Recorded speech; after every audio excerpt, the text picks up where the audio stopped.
holy sword that once shined in the hands of the sword saint was now dumped in a broken corner, completely ignored. Everyone thought it was nothing more than a ruined blade, but that man was willing to spend everything he had just to buy it, because he was the only one who knew how that sword was truly meant to be used. And it all began with a boy named Damien. Back then, Damien possessed an unrivaled talent, but he was ambushed by the Skeleton King and enslaved as a Death Knight. Under his command, the Skeleton King's army swept forward without mercy. Humanity's final city was burned into scorched earth. Even Swordsman, the man hailed as mankind's last hope, fell completely. In that instant, Damien felt a splitting headache. A tiny trace of his buried consciousness finally returned. He staggered to his feet, only to realize he had destroyed humanity's last hope with his own hands. The Skeleton King's voice thundered across the night sky. His wish of thousands of years had finally been fulfilled. Next, he would turn the entire kingdom into a land of the undead. Looking at the captured king, the Skeleton King knew this was the first true unification of the continent in demon history. And for that, he had to wear the crown and complete his coronation. Death Knight, you are my most perfect masterpiece. The Skeleton King pointed at Damien and ordered him to present the crown with his own hands. The crown rose at once and flew straight toward the Skeleton King, but the moment it was about to fall into his grasp, a razor-sharp sword aura tore through the sky. The Skeleton King instinctively raised a shield. Every demon around him went on high alert, yet no one expected that attack to come from the Death Knight himself. The Skeleton King roared in shock and fury. "How is this possible? I completely erased your mind." Damien answered coldly. "It only looked that way. I was always trapped inside this shell, watching everything happen with my own eyes." The Skeleton King growled through his teeth.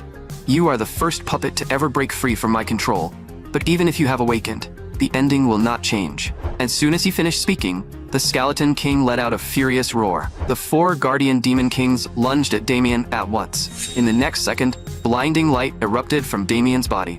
Every incoming attack vanished without a trace. The Skeleton King was horrified to see that the light had not only blocked the attacks, but had also erased the nearby demons entirely. He frantically summoned the power of the dead, and countless bones burst from the ground, surging toward Damien like a tide. Facing that endless undead army, Damien merely raised one hand. Then, he whispered a single command. "Disappear." In an instant, every skeleton and every bone lit up faintly before crumbling into ash. For the first time, the Skeleton King's voice trembled beyond his control. "I created a monster capable of standing beside the gods. The human world is already dead. Join me, and we will rule the new world together. I have no interest in your new world." A cold flame burned in Damien's eyes. During all those long years of imprisonment, the only thought in my mind was how to kill you. The Skeleton King sneered in disdain. "Even if you destroy my body, my soul can still reincarnate." Damien cut him off. "To kill you for good, I trained this move every day while I was trapped." As he spoke, deep blue energy began to coil around his body. A dangerous aura descended, and the Skeleton King finally sensed something was wrong. He turned and tried to flee. Damien shouted, "Soul extinguishing slash." In an instant, deep blue light pierced straight through the Skeleton King's body. The Skeleton King froze for a moment. Then he let out a mocking laugh. "Ha! How could any weapon in this world possibly kill me?" But before he could finish, a terrible pain tore through his soul, as if something were devouring it from within. His body began to fall apart, collapsing in every direction. With an earth-shaking explosion, the Skeleton King and all his ambition shattered into countless fragments of soul, vanishing into the night sky. In the next moment, Damien dropped to his knees. He muttered under his breath, "It's finally over." He had to atone to his family, because those family members had died by his own hands. Filled with endless regret, he drove his sword through his own heart. In a haze, he heard someone calling his name. "Damien, why are you sleeping here?" When Damien woke again, the first person he saw was his sister, who should have been dead. "Damien, it's about to rain. You should hurry home too." He stared blankly at his own palm. This was not a dream. This was a human hand. Was he still trapped under the Skeleton King's control? When he noticed a wooden stick nearby, he reached out and gripped it. The real sensation instantly told him this was no dream. Then he picked up the stick and swung it hard at a stone. The wooden stick shattered at once. Disbelief spread across his face. This was absurd. He had truly returned to the past. But in the next second, the stone made a sizzling sound and suddenly cracked apart. At last, Damien was certain. He had really come back. He remembered it clearly. Back then, he had killed himself to atone. He did not know why this had happened. But this had to be a chance from the gods to make things right. Right now, he had every technique from his previous life, but his strength was still far from enough. A sudden shout interrupted Damien's thoughts. "Young master, I finally found you." The person seemed to be his servant, but too much time had passed and he could no longer remember the man's name. After thinking for a while, he called out tentatively, "Victor, young master, Lady Louise told you to return home." The patriarch seems very angry. He knew he had been a bastard when he was young, but he truly could not remember exactly what he had done. The moment Damien stepped into the house, he was attacked. He dodged on instinct. "Father, have you lost your mind? You brat, are you calling me crazy? Did you forget the trouble you caused at the tavern last night? You're about to ruin this family's entire reputation." For a moment, Damien could not speak. He could no longer remember how long it had been since he last heard his father scold him. His father, his mother, and his sister. His body started trembling uncontrollably. He had missed them so much that tears fell before he could stop them. At last, he had seen his family again. "You brat, what trick are you trying to pull this time?" Damien said in a low voice. "I just suddenly missed all of you." His father, Paul, froze on the spot. Then he immediately hardened his expression. "Don't even think about acting pitiful, so I'll let you off. Father, this was my fault. I should never have damaged the family's reputation. I'll make up for the mistake I made." Paul sighed. "As long as you stop causing trouble, I'll be relieved. Father, I'll go settle the trouble I caused first. Once I handle it, I'll come back and accept your punishment." Was this really something Damien would say? Did he get beaten stupid after causing trouble yesterday? "Young master, this is the tavern where you caused trouble yesterday. Are you really going in? I heard this tavern has a powerful backer." Damien acted as if he had not heard a word and walked straight toward the tavern. In this life, he would protect his family properly, and he would never bury his own talent again. "The brat from last night? Didn't we beat you enough yesterday? You actually dare come back here looking for trouble? I'm not here to cause trouble. I came to apologize to the tavern owner for my rudeness yesterday." The man across from him clearly could not believe it. A noble is actually apologizing? Though you're just a fallen noble, forget the apology. "I heard your sister is famous as the prettiest woman in town. If you really want to apologize, send your sister over to keep us company. We're all nice guys here. We'll take very good care of her." In the next second, a blur flashed past the two men's eyes. The dagger in Damien's hand was still swaying lazily. One man's hand had already been sliced clean off. The other man went on full alert because he had not even seen how Damien moved. "You should never have insulted my sister." The servant beside him stared in disbelief. Was this really that spoiled young master? The man cursed through clenched teeth. "You bastard. We're members of the Black Snake Gang. No one messes with us and gets away with it." At those words, Damien finally remembered. The Black Snake Gang was a notorious criminal organization in this area. In his previous life, he had been drinking at this tavern when they slapped him with an absurd bill. The moment he objected, they'd beat him half to death. Thinking back on it now, he never should have come here to apologize. The Black Snake Gang member snarled that he wouldn't hold back anymore. Then he lunged straight at Damien, ready to kill him. Damien simply shifted aside and stuck his foot out to trip him. The man crashed to the ground instantly. He never imagined he would be toyed with by a 15-year-old kid. Rage flooded his face as he swore to kill Damien. But Damien had already raised his dagger and spoke slowly. "This is what happens when you insult my family." In just a few moments, both men were knocked to the ground by Damien. "You bastard! Who the hell are you?" A furious roar came from behind Damien. More members of the Black Snake Gang rushed over. The newcomer didn't attack right away. Instead, he asked coldly, "Are you from another gang?" Damien said calmly, "I originally came to apologize to the tavern owner, but now I remember. This was never my fault." The man clearly didn't understand what Damien meant. "If you refuse to tell the truth, then I'll beat it out of you." 3 hulking men charged at Damien at the same time. Damien muttered, "What a pain." Then he took a deep breath. In the next instant, only an afterimage remained, and all 3 men were crushed in a flash. The leader's face turned pale with fear, and even his words started to stutter. By then, Damien was already standing right in front of him. He frowned and complained, "This body is still too weak. Just using that move once already made me tired. Do you still want to continue?" Seeing this, the man hurriedly waved his hands and apologized. But Damien still moved toward him again and said flatly, Consider this a lesson. At that moment, everyone inside the tavern turned toward the entrance. The man was forcefully lifted and carried straight to the doorway. In the next second, Damien appeared behind him. The tavern customers were so frightened that they scrambled out in a panic. Who dares cause trouble in my tavern? The man who appeared was Anderson, the tavern owner. He frowned as he looked around. Strange. Where did all my guards go? Damien answered calmly. The men outside have all been dealt with. Anderson stared in disbelief. A child had taken down members of the Black Snake gang. His anger flared at once. Who exactly are you? Damien replied coldly.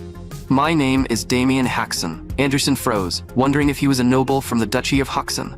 Damien continued, I'm not here to cause trouble. I'm here for your apology. Your tavern gave me an outrageous bill, then spread rumors that I caused a drunken scene afterward. In his previous life, it was because of this incident that his father became even more disappointed in him. So I need you to apologize to me, and I need you to publicly clear things up to restore my reputation. Anderson sneered. I don't quite understand what you're saying. As far as I know, the Duchy of Haxton has been in decline for a long time. What reputation could it possibly have left? Don't use such a pathetic excuse to make trouble in my tavern. Damien's gaze darkened. Looks like you have no intention of apologizing. I understand. If you refuse to apologize, then I'll beat you until you do. Just then, rapid footsteps approached, and Damien instantly sensed danger. He instinctively raised his dagger in front of him. The next second, a sharp clash rang out, and during the collision, he felt a faint pulse of energy. After that brief exchange, both of them stepped back. Anderson immediately shouted, Mr. Ted, this brat is trying to ruin my tavern's business. Damien said softly, Now this is surprising. A knight has actually become a tavern owner's hired thug. Why would an honored knight appear in a place like this? Still, the knightly aura around him wasn't very strong. Every true knight received the blessing of Inaitsi, the being revered as the god of knights. And because of that, knights were divided into 3 ranks: full knights, apprentice knights, and the lowest rank, trainee knights. Anderson said arrogantly, Mr. Ted is a knight in training, and he has close ties with the leader of the Black Snake gang. Now that Mr. Ted has stepped in, you better get ready to die. Damien asked calmly, So what is he exactly? A trainee knight or an apprentice knight? During their brief exchange just now, Damien had already felt it. Teddy's energy was still far from enough to make him a full knight. Ted was shaken. I haven't even used my knightly power yet. How did he figure out I'm a knight? Damien seemed to understand something. So that's it. Your talent wasn't enough to become a full knight, so you got thrown out and ended up working as a tavern thug. At those words, Ted started trembling all over. Apprentice? Apprentice? Why does everyone keep saying I'm not even qualified to be an apprentice knight? I'll rip your mouth off. In the next instant, Ted leapt forward and attacked Damien. Just as the blade was about to strike, Damien lightly jumped back and avoided it. Ted seized the moment while Damien was in the air and swung again. But Damien still dodged with ease. His attacks came one after another, ending with a sweeping slash. Damien stepped back with emotion, thinking that his current body really couldn't handle a long fight yet. But Teddy clearly had no intention of letting him off. He gathered knightly energy throughout his body, and his speed exploded. A pale blue glow wrapped around his sword. But the moment the blade was about to reach Damien closed his eyes. His mind returned to the years when he had been a death knight. Back then, he had once faced the man known as humanity's strongest assassin. At that level, the man could easily analyze every movement his opponent made. Even Damien, as a death knight, had once been cut in half by a single strike from him, but with his undead bloodline, Damien came back to life again. After that, he used his terrifying learning ability to master assassination arts, then killed humanity's strongest assassin with the assassin's own ultimate technique. And because of that, when Damien opened his eyes again, Ted had already been taken down in one strike. Anderson had no idea what had happened.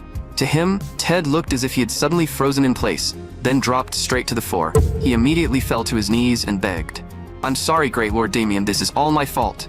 I don't know how I can make it up to you. This is everything I own. I'm willing to give it all to you as compensation. Damien looked at him calmly. Since you're that sincere, I'll accept your apology. Victor, how long are you planning to keep hiding outside? Victor froze. The young master had known he was hiding outside all along. If he hadn't seen it with his own eyes, he would never have believed that the young master's attacks could be too fast to follow. When did the young master learn swordsmanship? And that much money?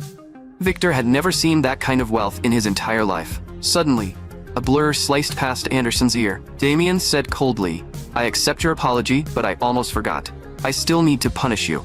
Go tell the leader of the Black Snake Gang that if he dares touch my family, I'll kill him myself. After that, Damien and Victor headed back home. On the way back, Victor looked deeply worried. Young master, you didn't just beat members of the Black Snake Gang. You even killed the knight they hired. Damien told him not to worry. Even if we're fallen nobles, we aren't people a gang like that can casually mess with. And even if they do come after us, I can handle them. Victor couldn't help asking, young master, when did you learn swordsmanship? I've never seen you train with a sword. Damien answered casually. I practiced in secret. Of course you never saw it. Just then, a burst of noise came from behind them. His father was running toward Damien in a hurry. Where have you been all day? Don't tell me you caused trouble again. Father, don't worry. I only went to handle what happened at the tavern before. Look over there. That's all compensation from the tavern. An entire bag of gold coins. Paul was stunned. Damien, you aren't joking, are you?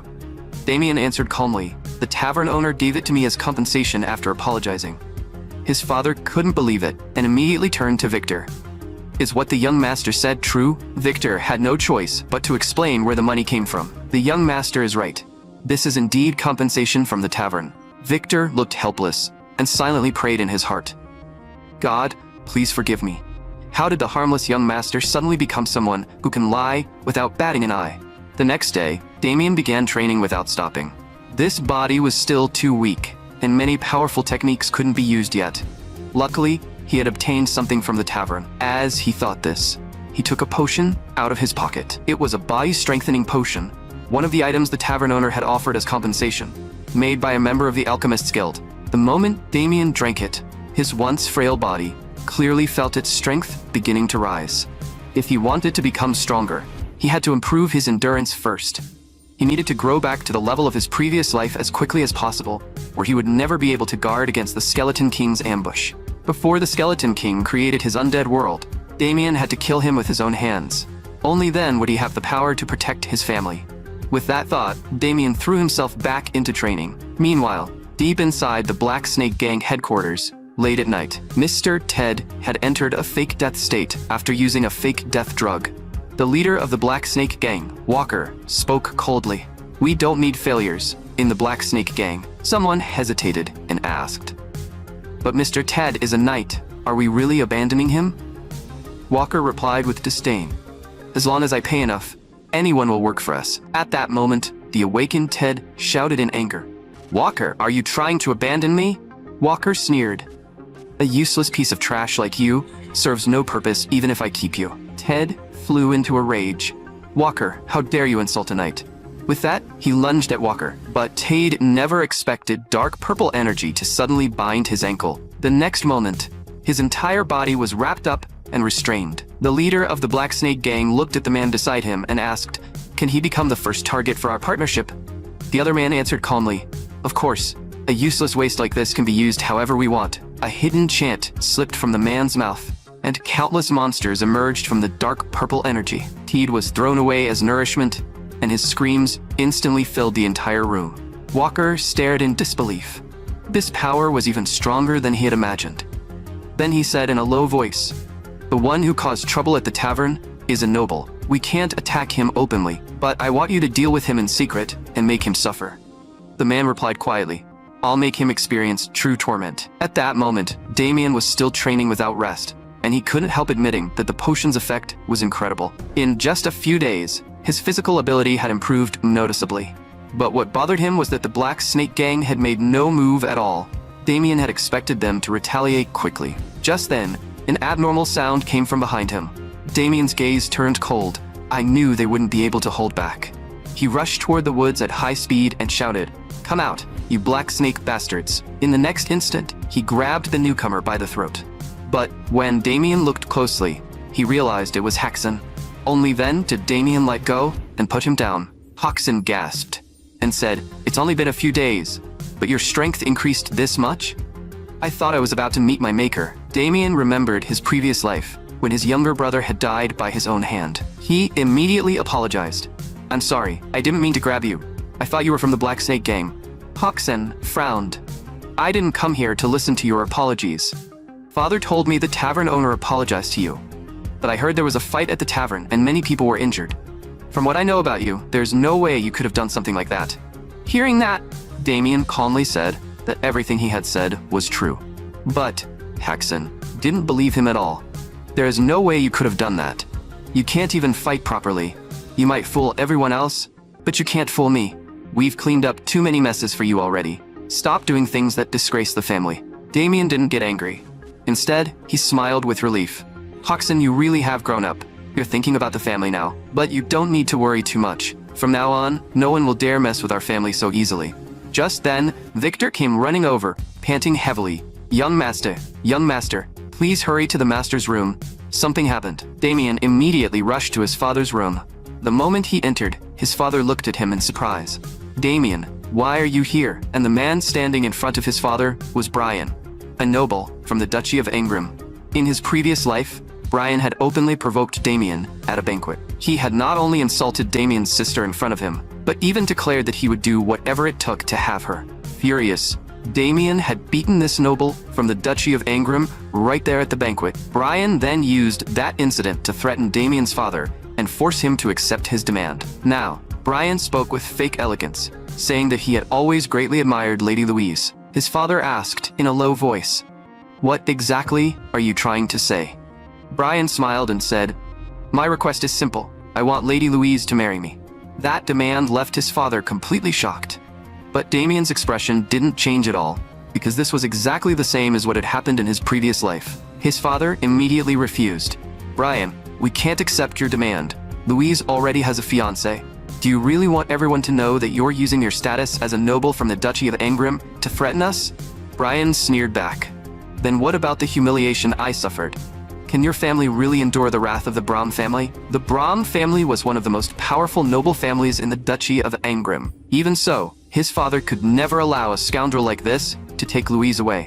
Just then, Louise walked in from outside the room. She said calmly, "I'm willing to accept his request. Use me to calm his anger." "Louise, don't worry. Father will never hand you over to him. Sister, we'll find a way to solve this. You don't need to sacrifice yourself." Damien lowered his head. In his previous life, this was exactly how he had kept bringing trouble to his family. But Louise said softly, "It's fine. I'll leave with Sir Brian." A victorious smile immediately spread across Brian's face. Lady Louise truly is a smart woman. I'll have my family send an official marriage proposal. As for the details, please wait patiently, Lady Louise. But just as Brian was about to leave, Damien stepped in front of him. Brian raised an eyebrow and sneered. "Damien, do you still have something to say?" "Oh, right. You should be calling me brother-in-law now." Damien's gaze turned cold. "I won't let you ruin my sister's life again." Brian deliberately provoked him. "Then I'll make sure to treat your sister very well." But Brian never expected Damien to punch him in the face in front of everyone. Damien knew he shouldn't have let a cheap provocation get to him. But he couldn't hold back. Since he had been given a second life, he would never allow the same tragedy to happen again. In his previous life, he had heard from his father that his married sister had returned home. Back then, Damien had thought it was something to be happy about. But when he finally found his sister, he discovered that she had been brutally beaten and was living a life too miserable to describe. Only then did Damien finally understand that he had been the one who pushed his sister into the abyss. So in this life, he would never make the same mistake again. "You will never get to humiliate my family." The commotion quickly drew the guards' attention. When they saw Brian on the ground, they were shocked. "How dare you hurt the young master of the Brahm family?" Brian slowly climbed back to his feet and said through gritted teeth, "You actually dared to hurt me more than once." He reached for the sword at his side and said coldly, "I'll make you regret this. Today, just die quietly, right here." The guards hurried to stop him. "We'll handle this properly, young master. Please calm down. Even if they've fallen, they're still of noble blood. Leave this matter to us." But Brian punched the guard away. Then he roared, "Even if I break the agreement between nobles, no one will dare come forward and condemn my family. We are one of the most powerful noble families. Fallen nobles like you can't even compare to us. Damien, you humiliated me today, so choose how you want to die." Damien said calmly, "Since we're both nobles, let's settle this with a duel between nobles. If you win, my life is yours. If you lose, the grudge between us ends here. You wouldn't be afraid of losing to me, would you? After all, you were once praised as the man most likely to become a middle knight." Brian was secretly unsettled.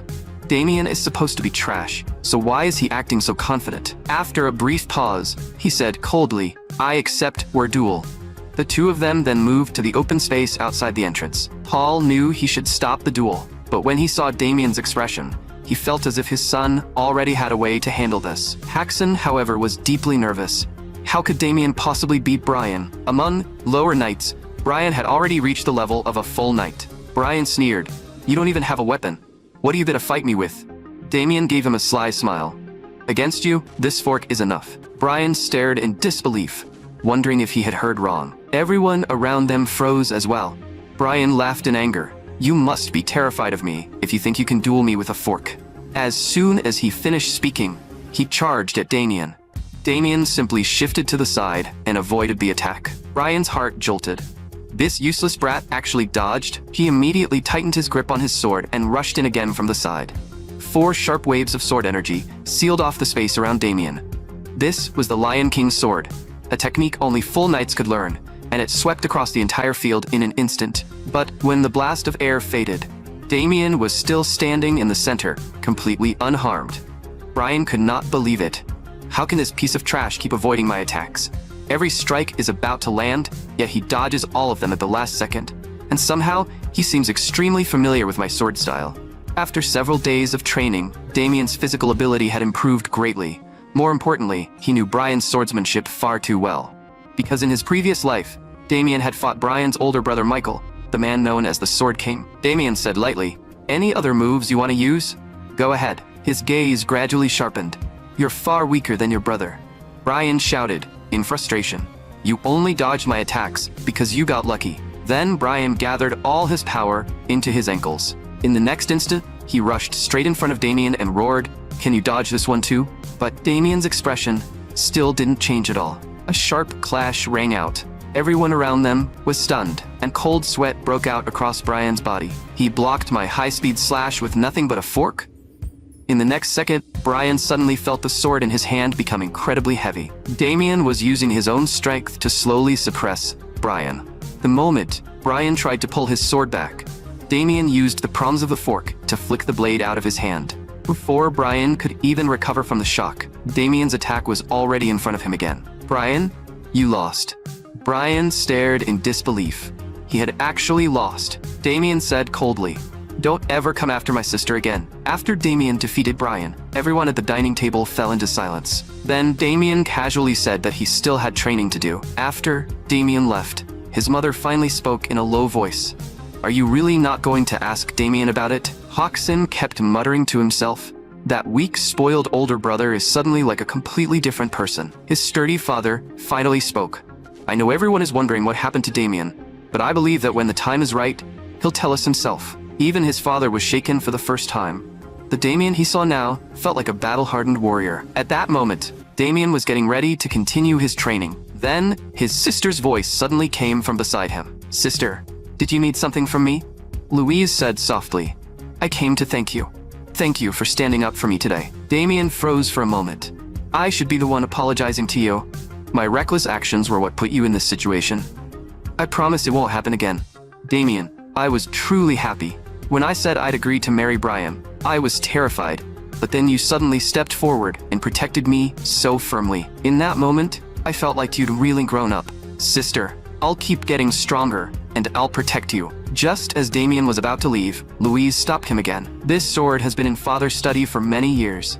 Father asked me to give it to you. The heir of a count deserves to have a real blade of his own." Late that night, outside Damien's home, dark purple energy quietly spread through the air. The guards at the gate began yawning, their eyelids growing heavier and heavier. In the next moment, a figure appeared in the courtyard and muttered, "Looks like everyone is sleeping soundly." Then Louise's door was quietly opened. The figure appeared inside her room. "Just like the Black Snake Gang said, she really is a beauty. In that case, let me enjoy this little prize first." But at that moment, a relaxed voice came from behind him. "I've been waiting for you. What are you trying to do to my sister?" The man's expression changed. "I sensed a strange energy, so I came here. All of you should have fallen asleep. Why are you still unaffected?" As he spoke, dark purple energy gathered in his palm. "Since you aren't asleep, I'll make sure you sleep forever." Seeing this, Damien quickly dodged to the side. The man's expression darkened. "Who exactly are you?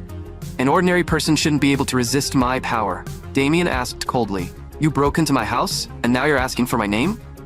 The man stared at him. Damien answered lightly, "Correct. Now it's your turn to tell me who you are." Just then, noise came from the guards downstairs.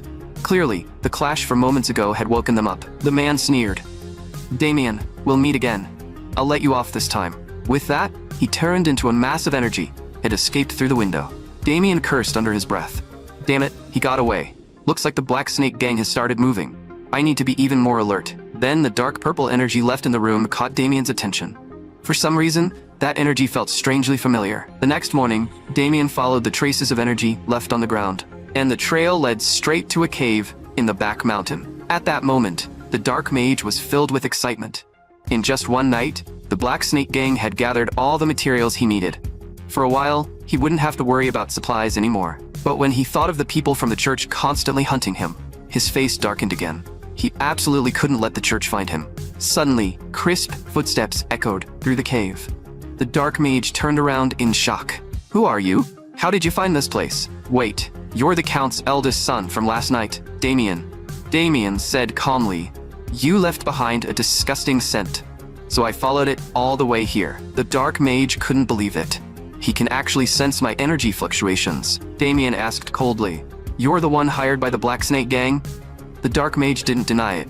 Instead, he smiled and said that the more he tortured Damien's family, the bigger his reward would be. Damien's gaze turned cold. "What a pitiful fool. You're going to pay for accepting this job with your life." The dark mage laughed in anger. "A mere brat dares to talk that big?" With that, he activated dark magic, ready to kill Damien. Damien said flatly, "I don't just kill people casually. Even when that night at the tavern faked his death, I pretended not to notice. But a dark mage who has fallen into darkness is an exception." The dark mage's face changed. "How do you know about that?" "To hide my tracks, you have to die." In the next instant, waves of dark energy surged toward Damien. But Damien broke out of the blockade in a single instant and rushed forward at terrifying speed. His speed even startled the dark mage. The strike landed cleanly on the dark mage. But, to Damien's surprise, the dark mage's entire body split apart and turned into an energy form. No matter how many times Damien attacked, the man's body would break apart first, then reassemble itself. The dark mage sneered. "For a child, you've done well enough. But the moment you stepped into this place, your death was already decided." From every direction, the aura of dark magic surged in, ready to devour Damien completely. "I placed dark magic throughout this entire cave to guard against the church's pursuit. Now I'll let you taste the power of a dark mage yourself." Countless strands of dark aura twisted together, trying to drown Damien completely. "Just rest peacefully in my cradle and die. Once you're gone, I'll have completed the Black Snake gang's job, and that fat pig walker will pay me handsomely." But while the dark mage was enjoying his own confidence, Damien's voice suddenly came from behind him. "So it's just a decomposition-type curse." The dark mage's face twisted in shock. How is he still alive? In the next instant, Damien tore the curse wrapped around his body apart with brute force. The dark mage shouted in fear, "Why do you know so much about dark magic?" Damien didn't answer, because right now he was even more shocked than the dark mage. The authority power was still inside him. In his previous life, Skeleton King Alced had injected his own necromantic power into Damien's body to create the perfect warrior. The Death Knight already possessed the strongest body, but Alced wasn't satisfied. He wanted to fuse the strongest body with the strongest magical power and create the ultimate Death Knight. That was why Damien had become the proudest masterpiece of Alced's entire life. There was no doubt about it. The power surging in Damien's hand was the authority power.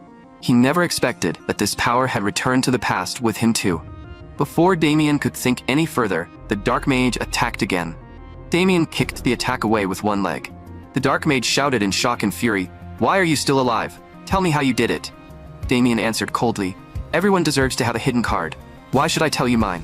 Besides, this man most likely belonged to the Yulan organization." In Damien's previous life, most dark mages had hidden themselves within the Yulan organization. It was an organization that specialized in assassination through dark magic, so Damien had to end this fight quickly. The dark mage gritted his teeth. "I was saving this treasure for when the people from the church came after me. But now, it seems you're worth using it on."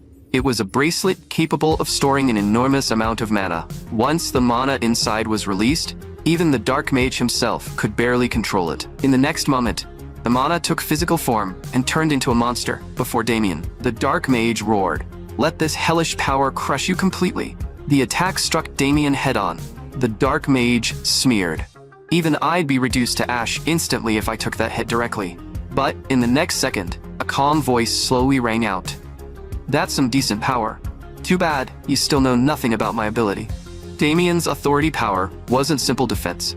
It absorbed mana. At that moment, Damien's entire aura changed, and the mana around him became almost solid. His authority power had absorbed every last bit of the dark mana.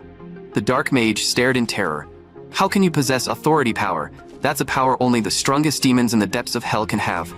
Damien said coldly, that's none of your concern. Just understand this. The authority power belongs to me now. At this point, Damien was truly furious, because he had been forced to use the power he hated most, the power given to him by the Skeleton King. In the next instant, the Dark Mage was even more shocked. That was the Ring of Light Blades, a power only a great swordsman at the peak of humanity could use. In the Dark Mage's eyes, Damien was an anomaly, someone who possessed authority power, while also wielding the Ring of Light Blades. When Damien's strike fell, the entire space was torn apart. This was Damien's true power. After killing the Dark Mage, Damien also learned the location of the Black Snake Gang's headquarters from him. Now, he had to wipe out the Black Snake Gang for good. Victor looked confused. Young Master, why are we suddenly going to Hilton City? Victor, all you need to do is follow me. You'll understand soon enough. Young Master, that book in your hand looks very strange. This is the Dark Mage's grimoire. It's extremely important. Young Master, I've been meaning to ask. What's that other thing? It keeps giving off a disgusting smell. Before Damien could answer, the carriage suddenly stopped. Looks like we've arrived. Victor, I need you to help me with something. Inside this bag is a human head. Victor froze on the spot. Young Master, that joke isn't funny at all. Even as he said that, he still opened the bag on instinct. In the next second, Victor went completely stiff. He couldn't help shouting, "What in the world is going on?" Victor, don't panic. Keep your voice down. I'll explain it to you later. Then Damien took out something else from his pocket. I need you to deliver these 2 items to the designated place. Once you do that, everything we're about to do will go much more smoothly. At the center of Hilton City, in front of the Black Snake Gang headquarters, Damien said calmly, I heard a gang had managed to build its headquarters right in the middle of the city. I have to admit I'm surprised. Hearing his voice, the 2 men at the entrance turned around. Who are you? How dare you cause trouble at the Black Snake Gang's door? Damien answered calmly, my name is Damien. What, Damien? Never heard of you. But the one-eyed man beside him suddenly remembered something. Wait, the guy the boss hired that dark mage to deal with was called Damien, right? And you actually dare come to our headquarters looking for trouble? Then the bald man fired a signal flare. No one offends the Black Snake Gang and gets away with it. In just a few moments, Damien was completely surrounded by members of the Black Snake Gang, but there wasn't a trace of panic on his face. Instead, he said calmly, tell me who your leader is, and I may let you live. Meanwhile, at the top floor of the Black Snake Gang headquarters, the governor of Hilton City was meeting with Walker. Standing beside him was Robert, a high-ranking knight. At that moment, Walker was making a dirty deal with the 2 of them. Walker wanted control over the city's entire business network. In exchange, he would pay the governor a massive amount of money, while Robert would protect him. Walker even put on a flattering smile and said, to have Lord Robert's protection is truly my honor. Robert clearly enjoyed the praise and laughed loudly. Leave it to me. But Walker was sneering on the inside. Once I control this entire city, let's see if any of you still dare look down on me. Just then, one of his underlings rushed in from outside. Boss, we have a problem. Walker frowned in irritation. Can't you see I have important guests here? What happened that made you panic like this? With that, he followed the underling out of the room. The underling stammered, Damien has attacked our headquarters. Walker cursed furiously. That damn dark mage couldn't even handle 1 child. But don't worry, since he dared come to our headquarters, we have hundreds of men here. That's more than enough to tear him apart. But the underling looked completely lost. After drinking the strength potion, Damien looked terrifyingly powerful. In only a short time, dozens of men had already fallen under his sword. When Walker came out to see for himself, he could hardly believe the scene before him. 1 person is wiping out the entire Black Snake Gang? He's only a child. Is he really Damien? The Damien in the rumors was supposed to be a useless, spoiled brat. If things have gone this far, then the dark mage I sent is probably already dead. I have no choice but to ask Robert to step in. After all, he's a high-ranking knight. At that moment, the city guard also arrived and shouted, Damien has violated the City Peace Act. He is to be executed on the spot. As soon as they spoke, The guards unleashed fire magic at Damien. Damien simply thrust his sword forward and shattered the incoming flames. The burly guard captain immediately increased the force of the attack, clearly aiming to kill Damien right there. Damien spun the sword in his hand, drawing all the incoming flames onto the blade. No matter how much fire came at him, the sword absorbed it all. In the next second, Damien swung his sword back.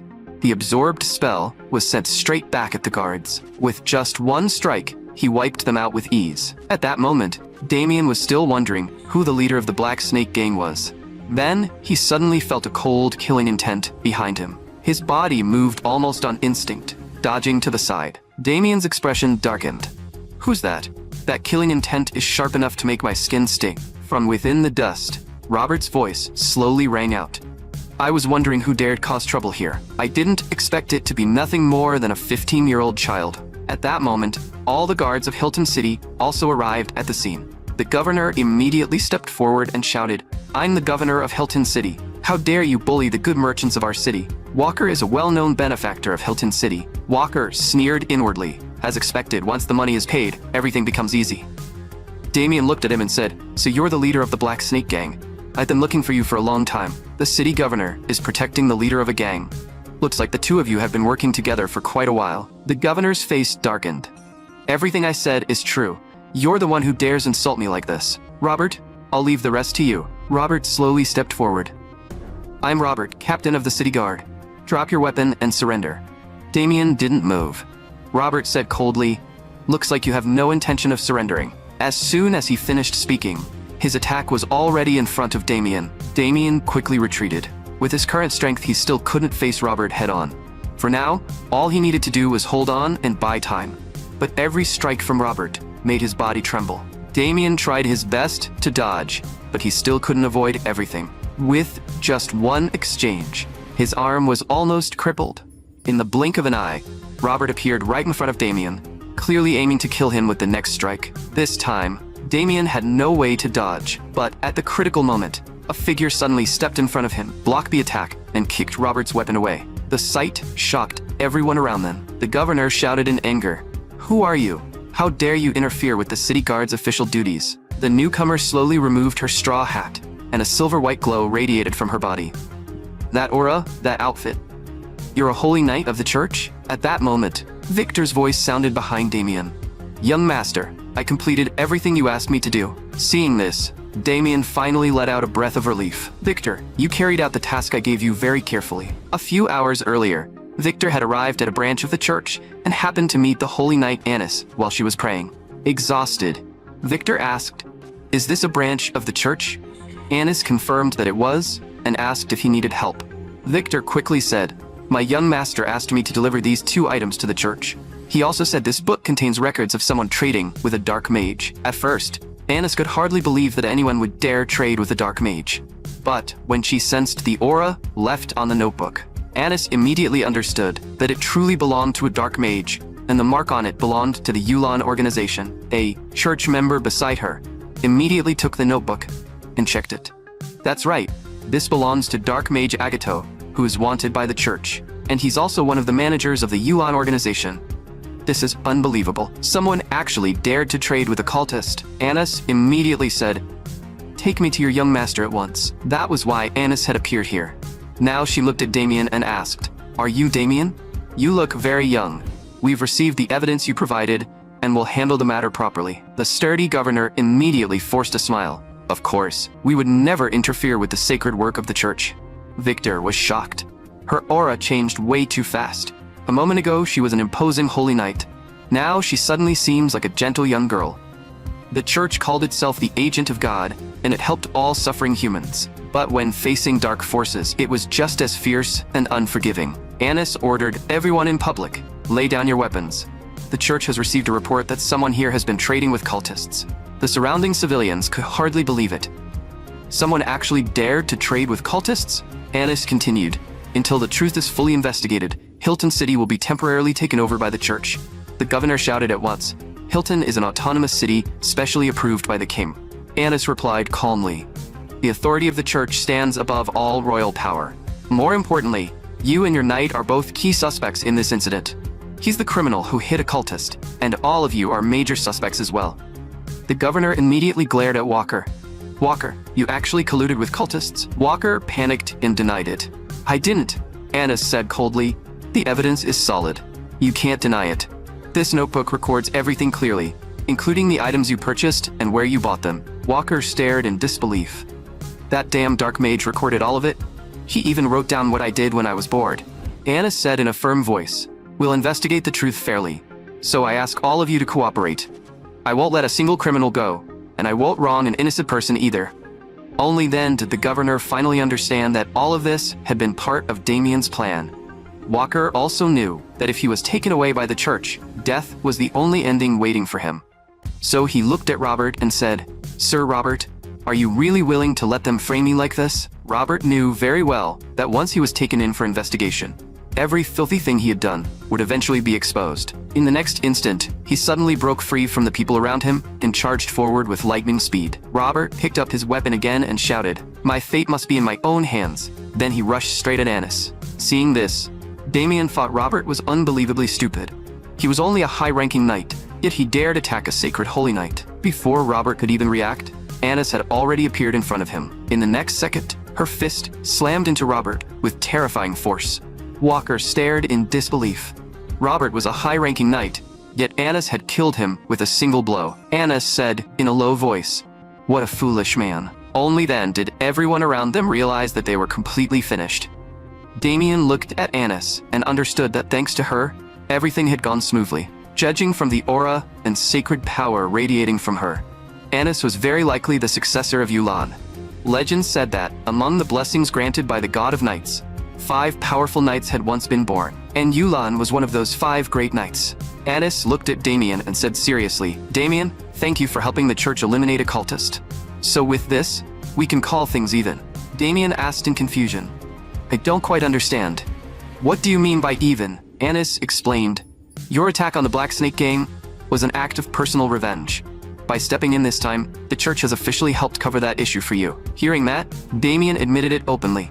I apologize. I did use the church to cover up my attack on the Black Snake Gang. Annis clearly didn't expect Damien to admit it so easily. Still, although you attacked the Black Snake Gang, your intentions weren't evil. Also, there's a large bounty on the Dark Mage. The church will pay it to you as soon as possible. It should be around 1,000 gold coins. But Damien clearly didn't care much about gold. Instead, he asked, can I exchange it for another reward? Something like a Holy Knight's mana training method. Annis was a little surprised. You're already strong enough to wipe out the Black Snake Gang alone. Why would you want such basic training? Damien answered calmly. Because I've never received proper professional training. Annis found that even harder to believe.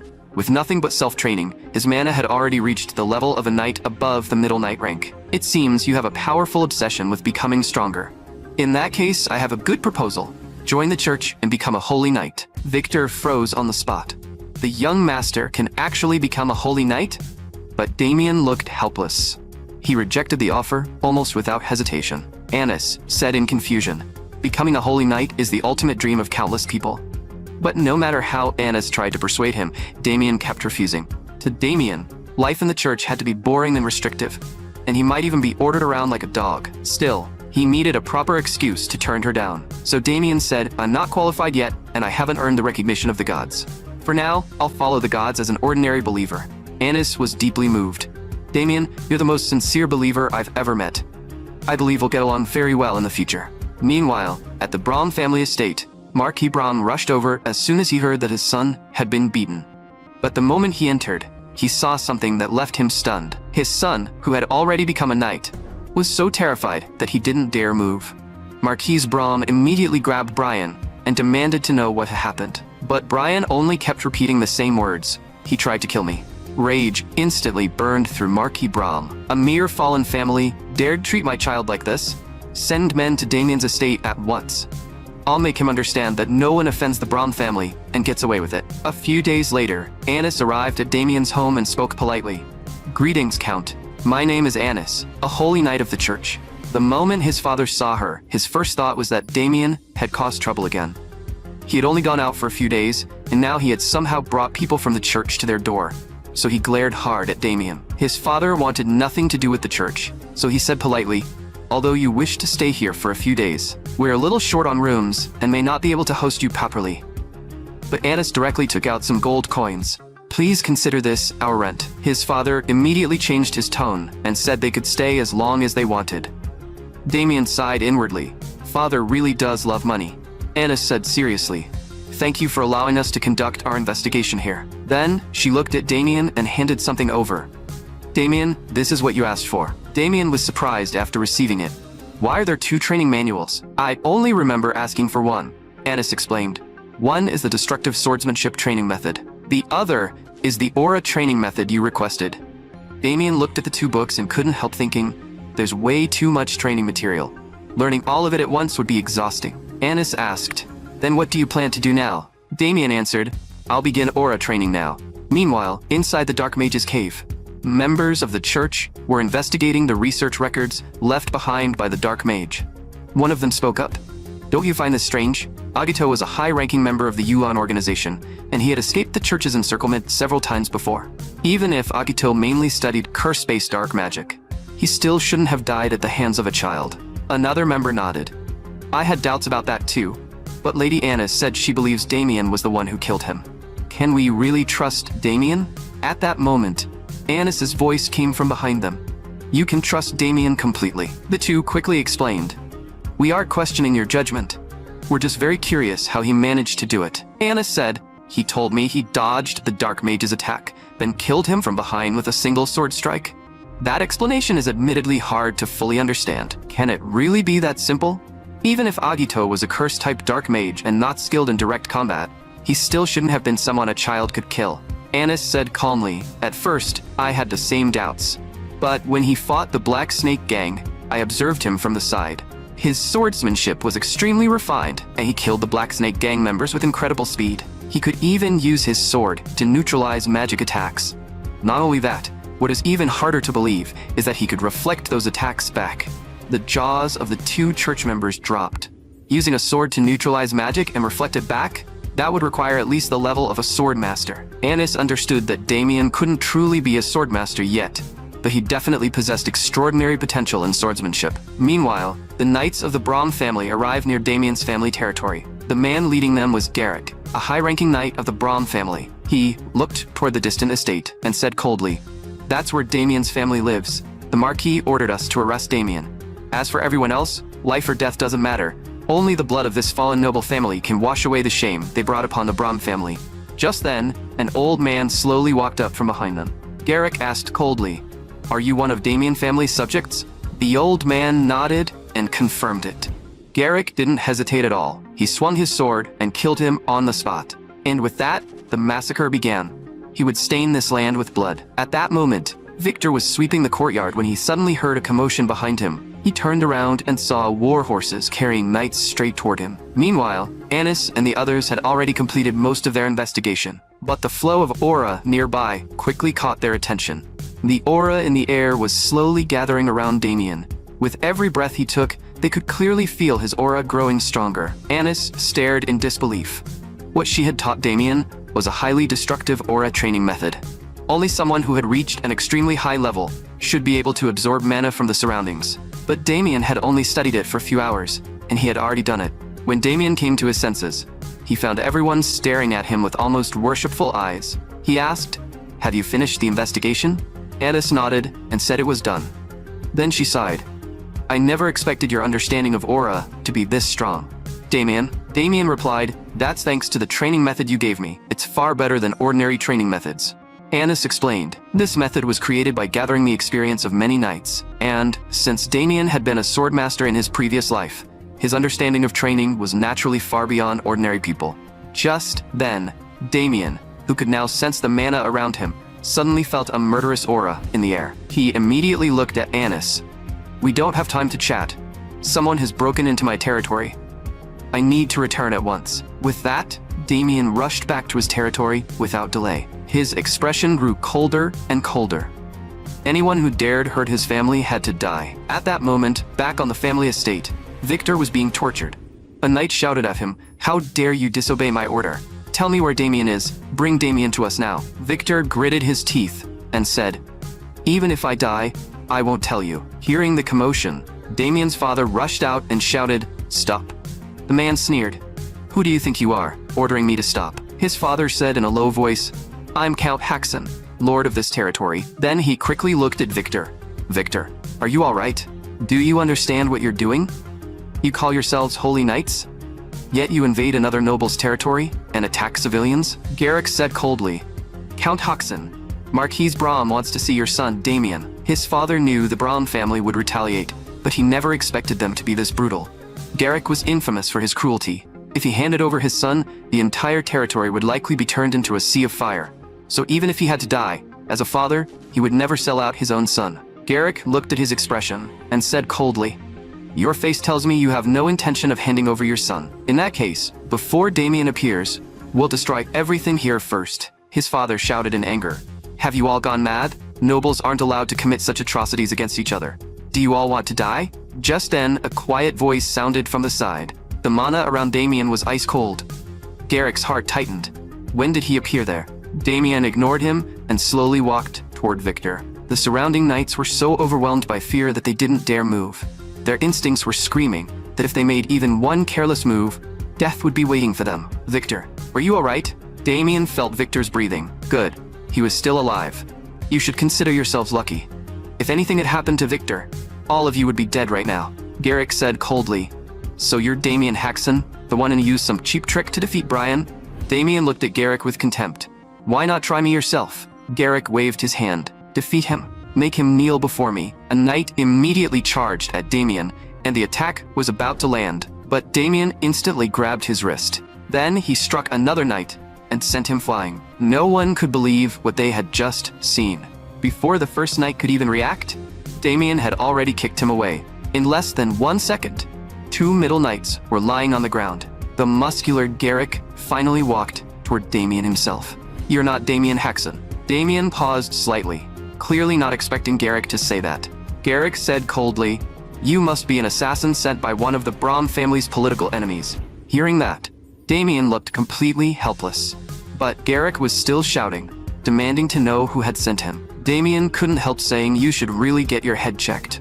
Your imagination is running wild." Garrick said coldly, "If you refuse to talk, then I'll drag you back and make you talk." Inwardly, he thought that the boy did look strong.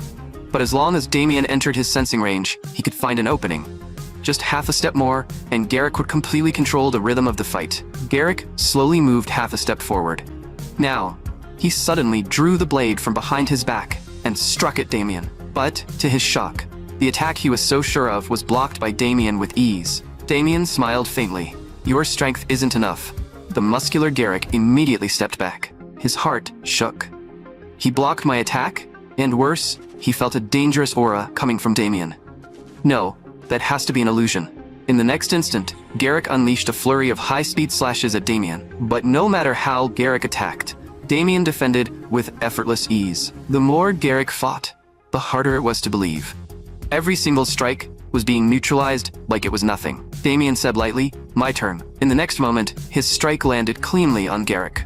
Garrick tried his best to dodge, but Damien's attacks were becoming harder and harder to see.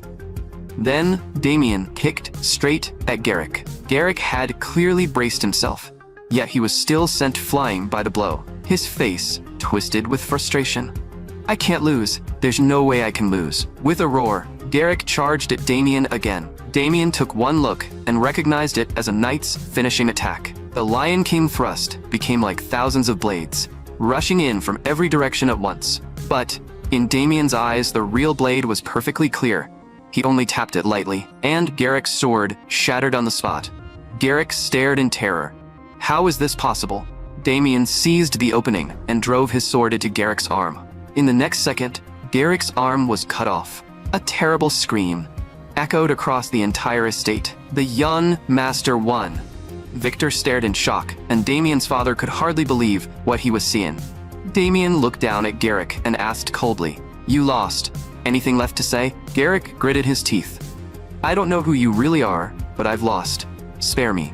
Damien's eyes turned cold. "You angered my family and beat Victor, and now you're asking me to spare you? I'm not the one you should be apologizing to." After that, Victor and the others stepped forward and gave Garrick's group a brutal lesson. Victor still looked unsatisfied. "Young master, I think I still have some strength left." Damien calmly warned him, "That's enough. If you keep going, You really will beat them to death. At that moment, his father also spoke. Enough. They've apologized. We can't actually kill them. Damien had never planned to kill them anyway. Now wasn't the time to go to war with the Braun family completely. He still had to think about his own family. Although Damien had defeated a high-ranking knight of the Braun family, if the problem wasn't resolved, the Braun family would eventually retaliate again. Just then, Annis returned and asked what had happened. Seeing Annis arrive, Damien had an idea. The church was the perfect shield, and maybe this time, she could help him. After hearing what had happened, Annis said the matter was actually simple. Since you helped the church kill a dark mage, the church can designate you as a church ally, and your family will be treated as the family of a church ally. Hearing that, his father finally relaxed a little. With this, they might be able to avoid direct retaliation from the Braun family. Then, Damien looked at Garrick and said coldly, "You heard our conversation. Go back and tell Braun that we're now allies of the church. If he still dares to retaliate, then he'd better be ready to face the church's wrath." After driving away the Braun family knights, his father immediately held a family meeting. "We can't expect the church to fully interfere in the conflict between us and the Braun family.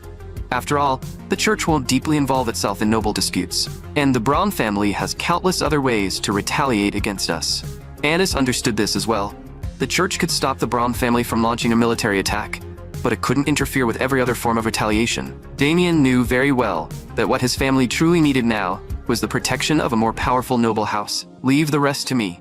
I'll find a way to settle this incident. Count Haxon, excuse me." Just then, a servant's voice came from the side. "Someone from the Gold family has arrived." His father frowned in confusion. "We shouldn't have any dealings with the Gold family." The servant quickly explained, "We don't have any dealings with them, but they said the young master wants mortgaged land for a loan, and today is the repayment deadline." "Damien?" His father immediately looked at him. "So you really are still that useless troublemaker after all." At that moment, the Gold family's butler walked in and spoke politely. "Pardon the interruption. Today's the agreed repayment date." Damien finally remembered that in his previous life, he had mortgaged family land just to get money for pleasure. Damien asked in a low voice, "How many gold coins do I still owe?" The butler answered, "The original loan was 200 gold coins.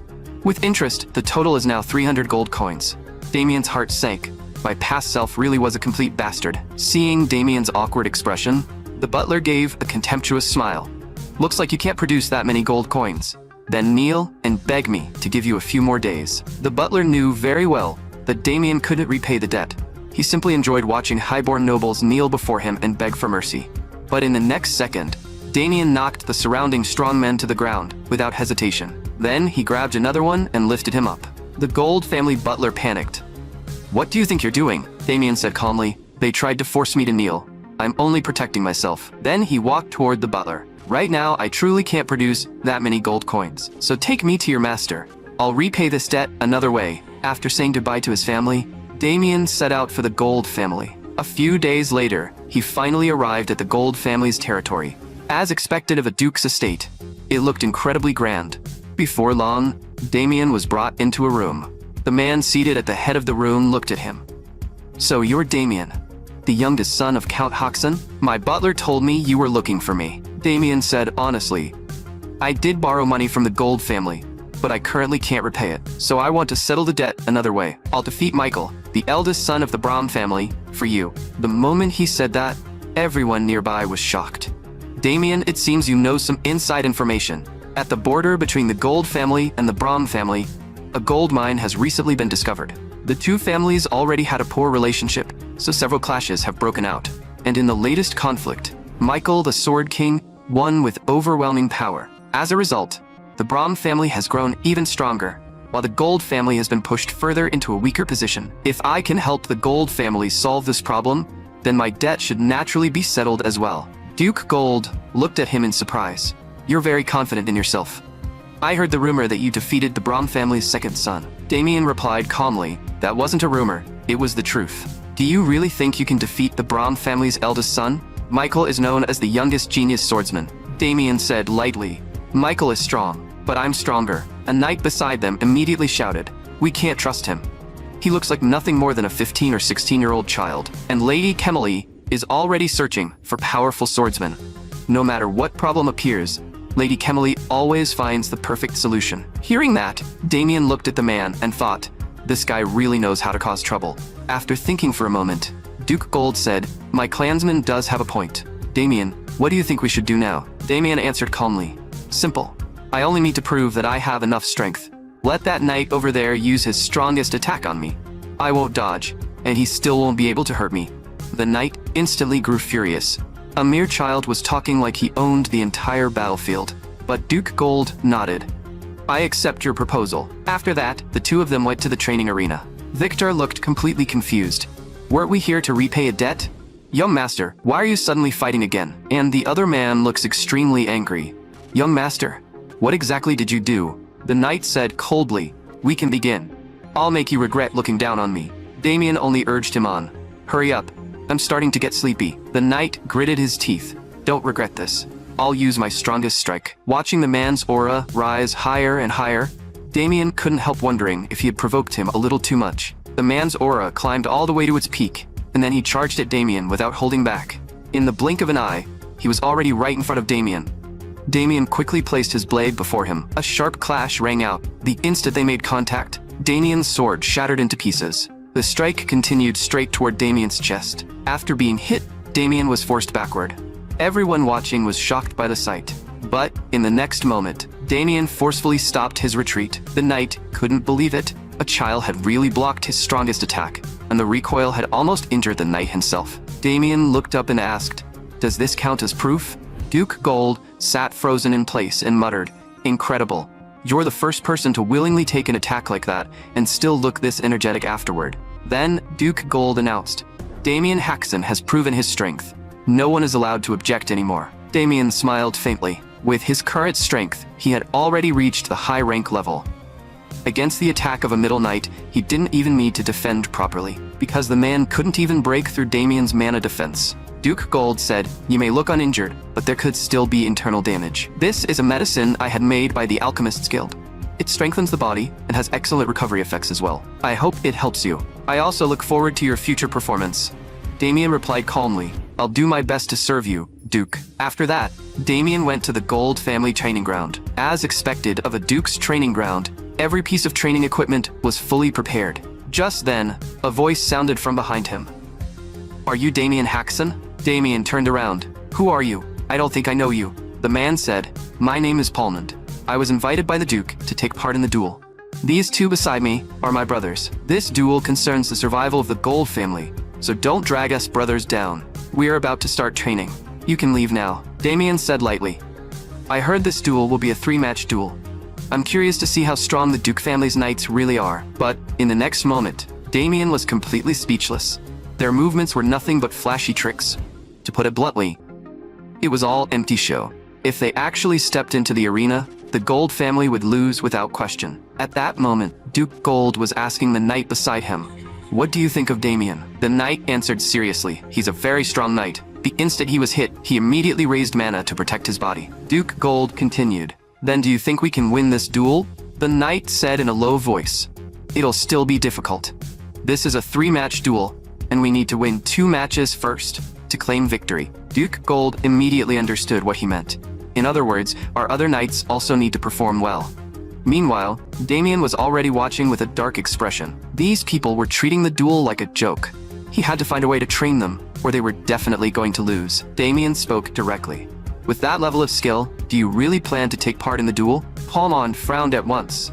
"Are you looking down on us? You have quite the nerve challenging me like that." Damien said lightly, "I'm not talking about one person in particular. I'm saying all 3 of you are weak.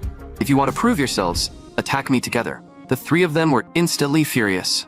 In the next moment, they charged at Damien without hesitation. But, just as they were about to hit him, in a single instant, all 3 of them were knocked unconscious. A short while later, Palmond woke up. Looking at his brothers lying beside him, he couldn't even remember how he had been defeated. He stared hard at Damien.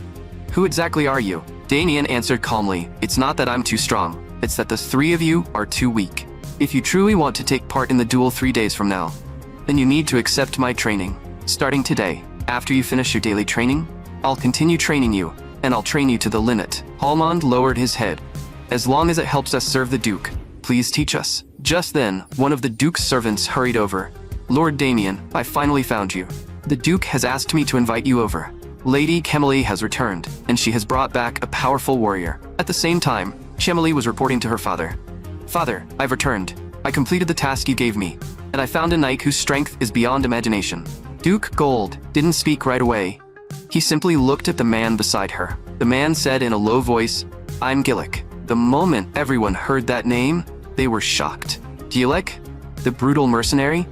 Rumor says he once slaughtered the civilians of an entire city by himself. Kemily continued, Father, Gillick has sworn to me that he'll help us take part in the duel against the Braun family. The others quickly agreed.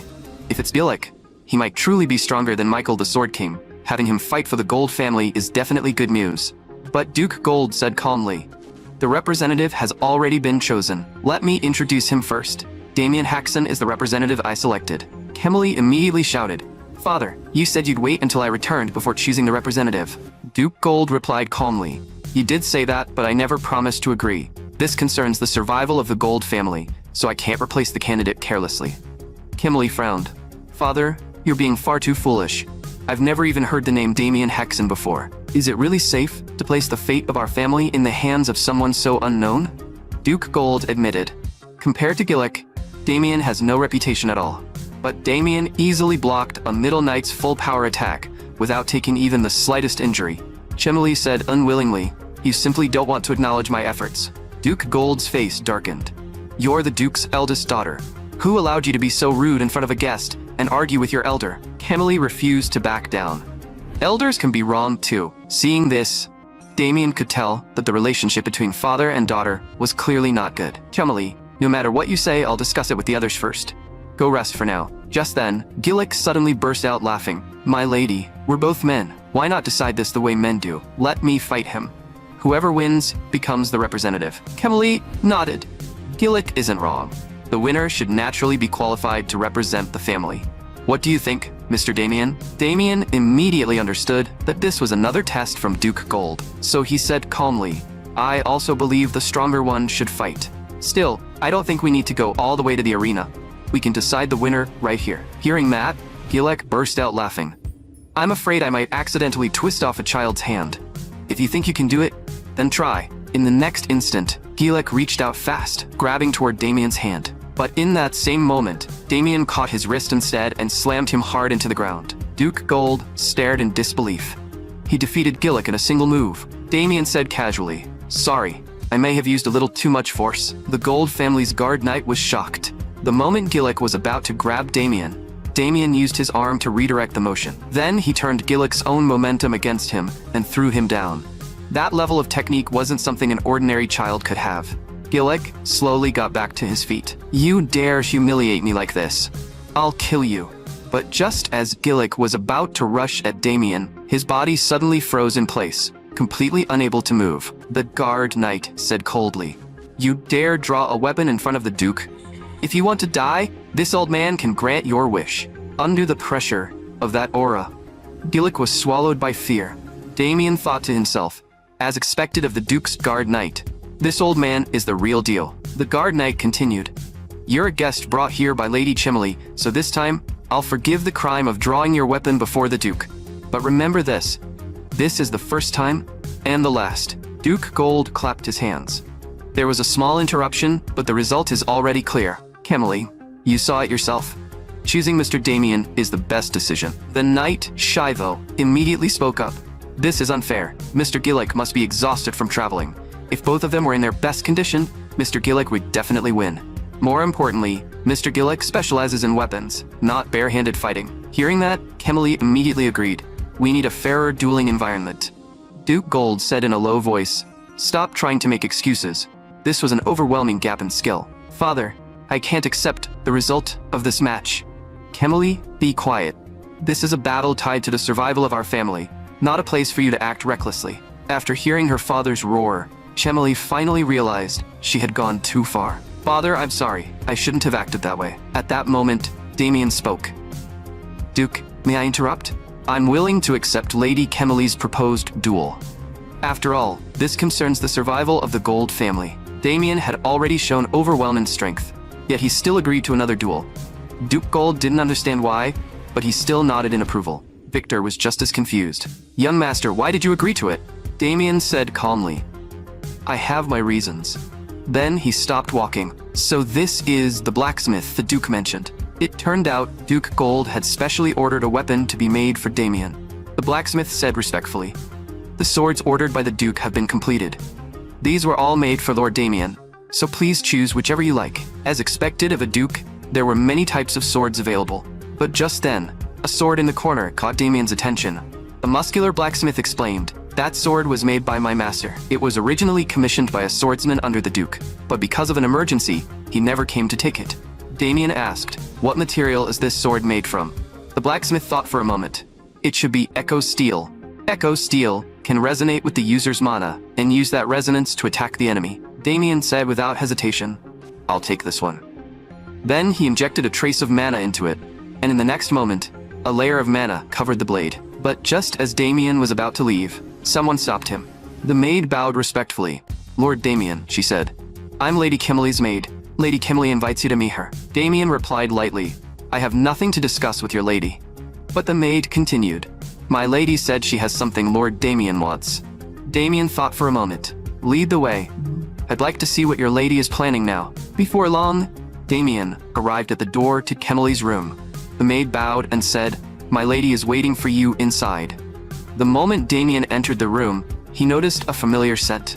Kimley sat inside and said softly, "Damien, I've been waiting for you for quite a while." Damien had no interest in wasting time, so he asked directly, "What do you want from me?" Kimley didn't bother hiding her intent. "I have only one request." "Withdraw," Damien said lightly. "You don't seem very confident that Gillick can win. That's why you came to ask me to step down." Kimley sneered. "Gillick can deal with you easily. I simply don't want him wasting unnecessary energy before the battle against the Brahm family." Damien asked, "Since Lady Kimley personally invited me here, what do I get if I withdraw?" Kimley said, "Fame, status, money. Whatever you want, I can give it to you." That attitude is really unpleasant. Damien replied calmly, "Duke Gold has a much better advantage when it comes to those things." Kimley's face darkened. "If my father dies, I'll be the one to inherit the dukedom. Now go tell him you're giving up the representative position." Damien smiled. "I refuse." Kimley was shocked. "How can you refuse me?" A faint, amused smile appeared on Damien's face. It seemed she really was surprised. "Why wasn't I affected?" "Because the moment I entered, I smelled something familiar. This is puppet strings, a type of dark magic. Anyone who smells it will unconsciously obey commands." But Damien's authority power had perfectly absorbed the dark mana. "Lady Kimley, I have nothing else to discuss with you. We'll meet in the arena." Kimley hurriedly said, "Tell me what you want. I'll satisfy any demand." Damien answered calmly, "Right now, I don't want much. I only want my family to be happy."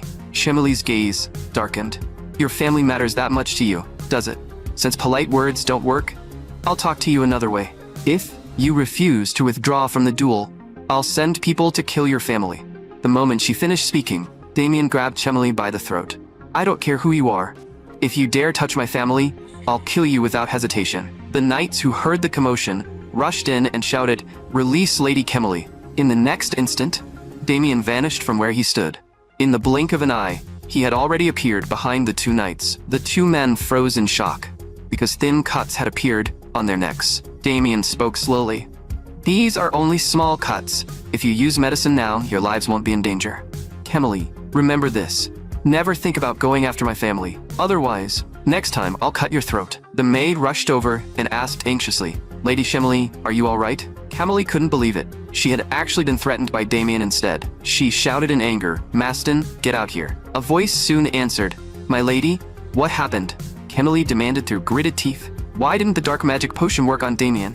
You said that once he smelled it, he'd be under my control." Maston explained, "A very small number of people have magic resistance. Perhaps he resisted it because of that." Kimley snapped, "I don't care what the reason is.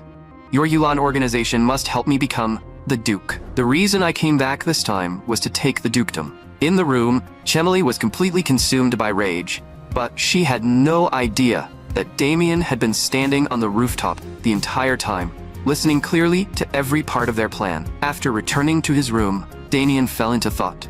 He had never expected to encounter members of the Yulan organization here again. In truth, he had already sensed a dark aura from Gillick's presence. He simply hadn't expected Kimley to truly be working with dark mages. Damien had no intention of warning the Duke in advance.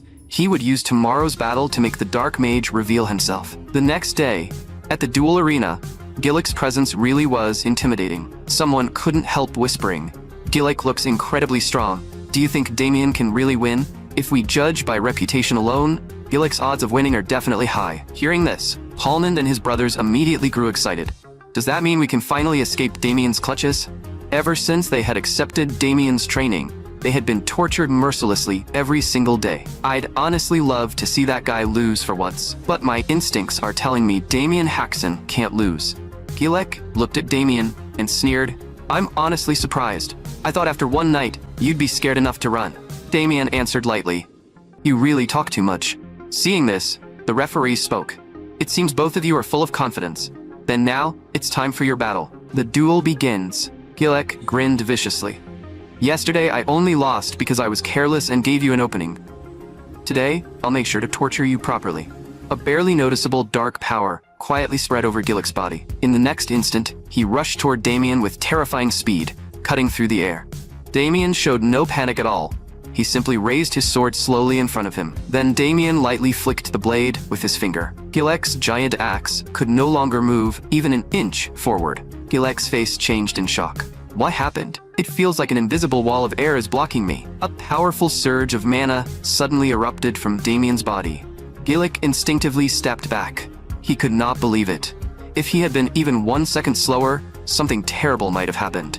Now, chills were crawling all over his body. Kimberly was stunned as well. Why does Gillick look like he's struggling so much? Duke Gold was slightly surprised, but then he smiled. That ability looks oddly familiar. At that moment, Gillick only wanted to end the battle quickly, so he decided to win with speed. Damien kept pouring mana into his sword, then flicked the blade with his finger again and again. New bursts of mana exploded across Gillick's body.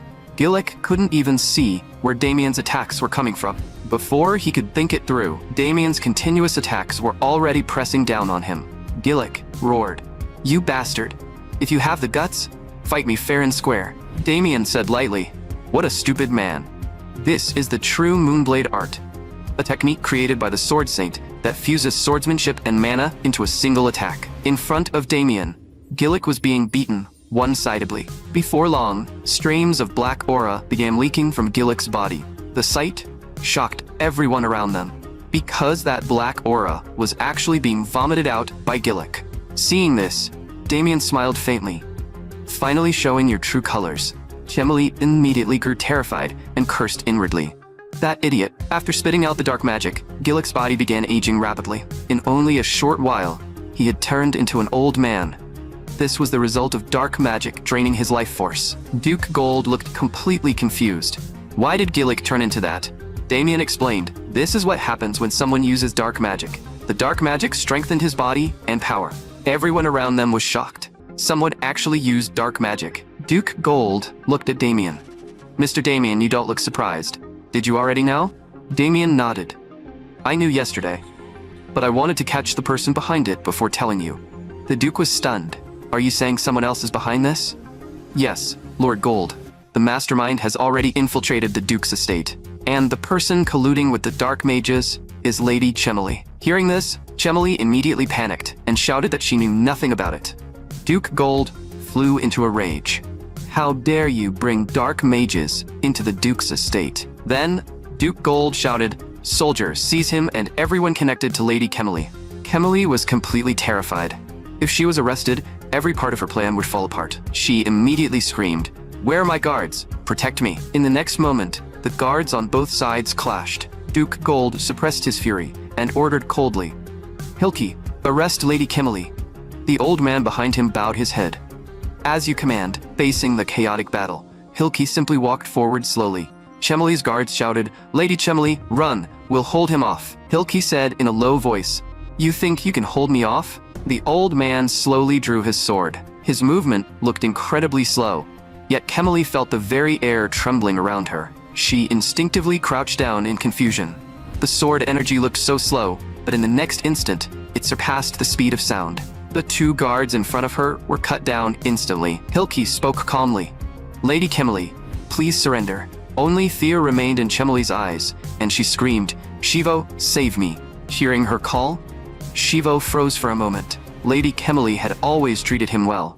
He couldn't simply watch her be taken away. In the next moment, Shivo made his choice and stood in front of Kemily. Damien shook his head slightly. "What an idiot," Hilki said coldly. "Shivo, you've contributed greatly to the Duke's family. Are you truly going to oppose the Duke? The Duke has always valued you. Are you really going to betray him for dark mages? If you insist on doing this, I'll have no choice but to kill you here." At those words, Shivo finally regained a trace of reason. He slowly knelt down and gave up resisting. Even as Kemily was taken away, she kept calling for her father and insisting that she was innocent. Duke Gold said coldly, "You useless fool. You nearly destroyed the entire Gold family. If the church learns of this, the entire Gold family could be purged. Lock Kemily in the dungeon." Damien smiled faintly. She had colluded with dark mages and even tried to target his family. Someone like that had to be removed completely. With Damien's help, the dark mages hidden inside the Duke's estate were exposed. But no matter how they interrogated the others afterward, everyone connected to Kemily claimed they had no idea what had happened. They only remembered smelling a fragrance before their minds became hazy. Damien stopped the questioning. "Don't continue interrogating them. They were also controlled by dark magic.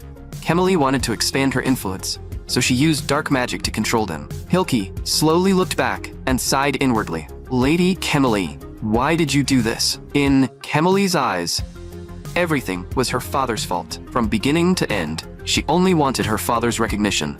She only wanted to hear him say, "I'm so proud of you, my daughter." But no matter how hard she tried, her father was always harsh toward her. In his eyes, she even saw disgust.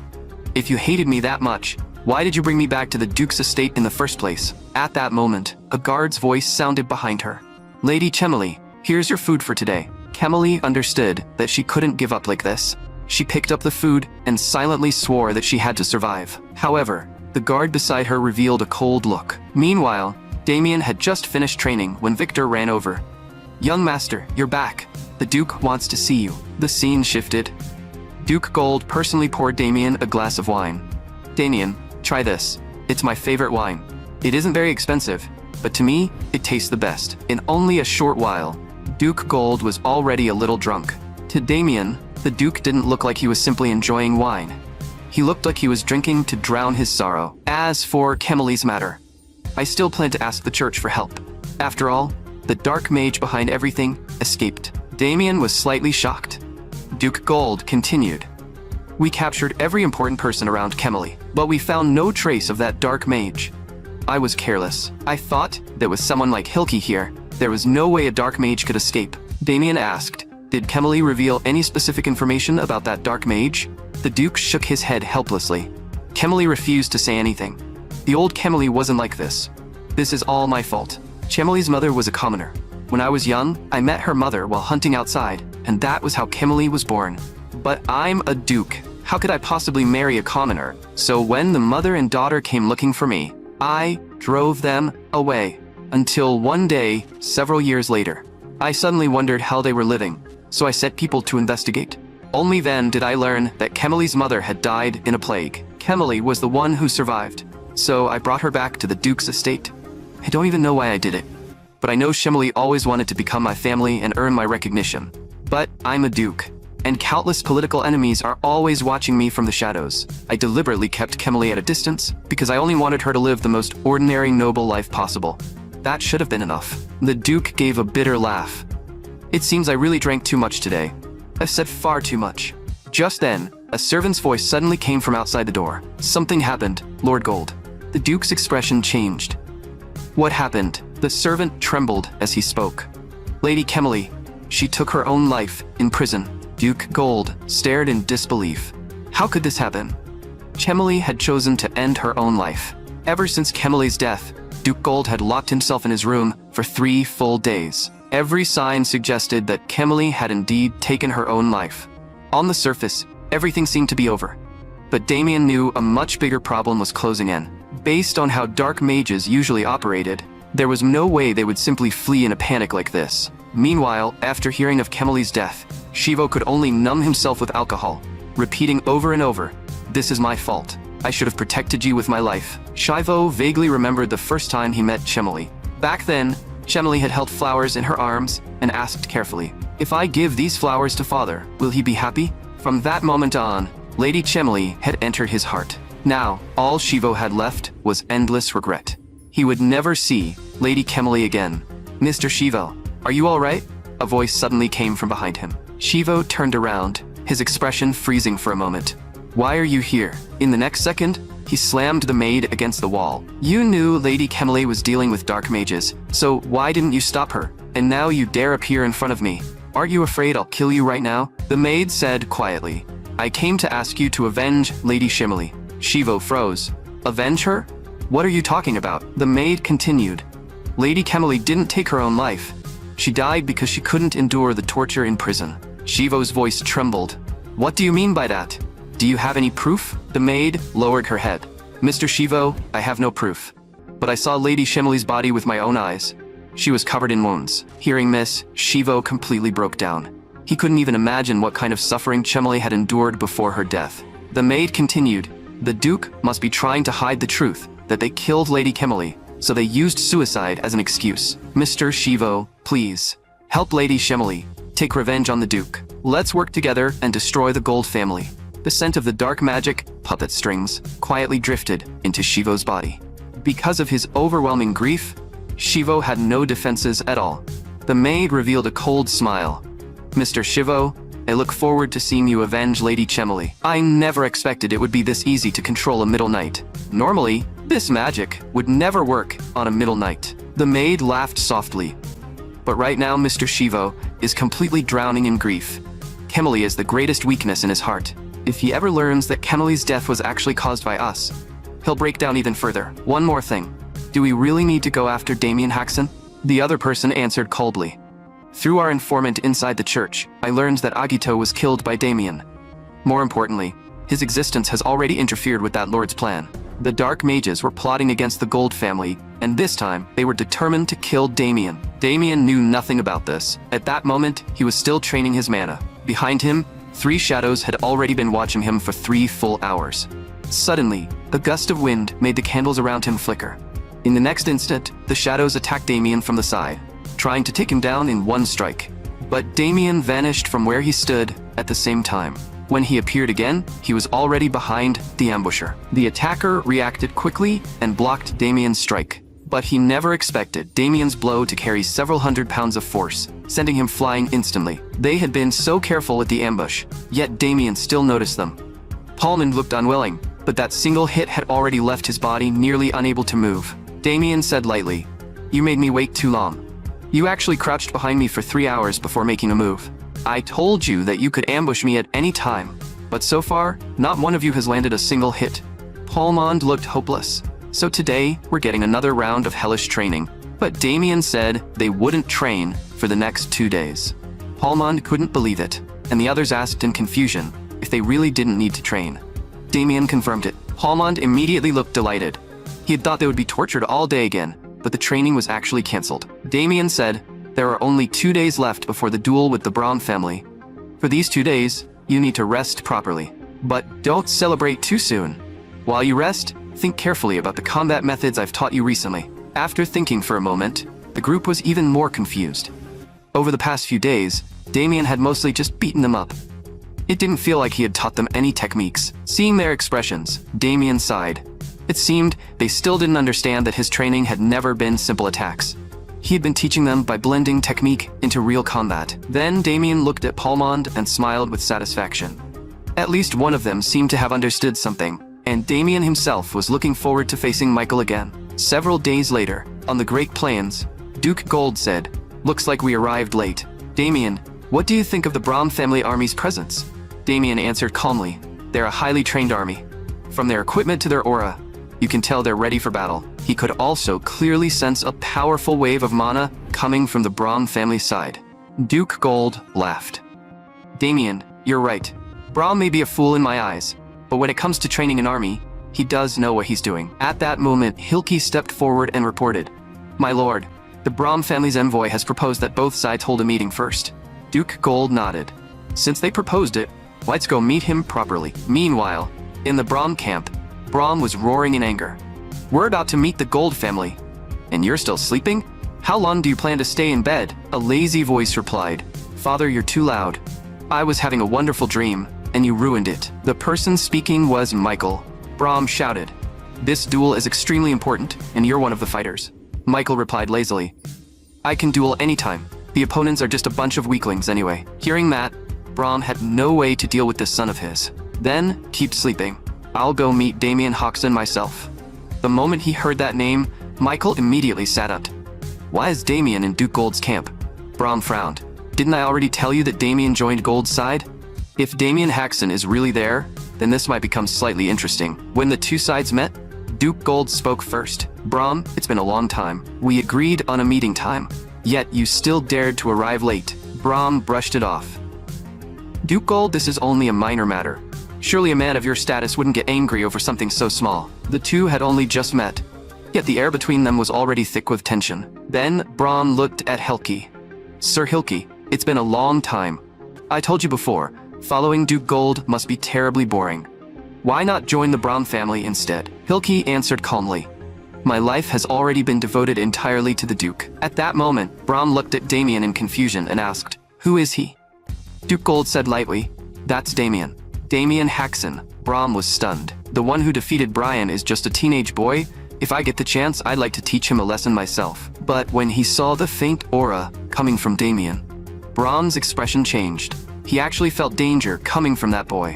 What shocked him even more was that the aura felt somewhat similar to Michael's. Brahm immediately shouted, Michael, come out. Michael's lazy voice soon answered, Father, I've told you many times, your voice is too loud. But the moment Michael saw Damien, his entire body froze. In the next second, an excited light appeared in his eyes. Finally, an opponent worth drawing my sword for. Just as Michael was about to move, Brahm quickly shouted, Damien Hoxton.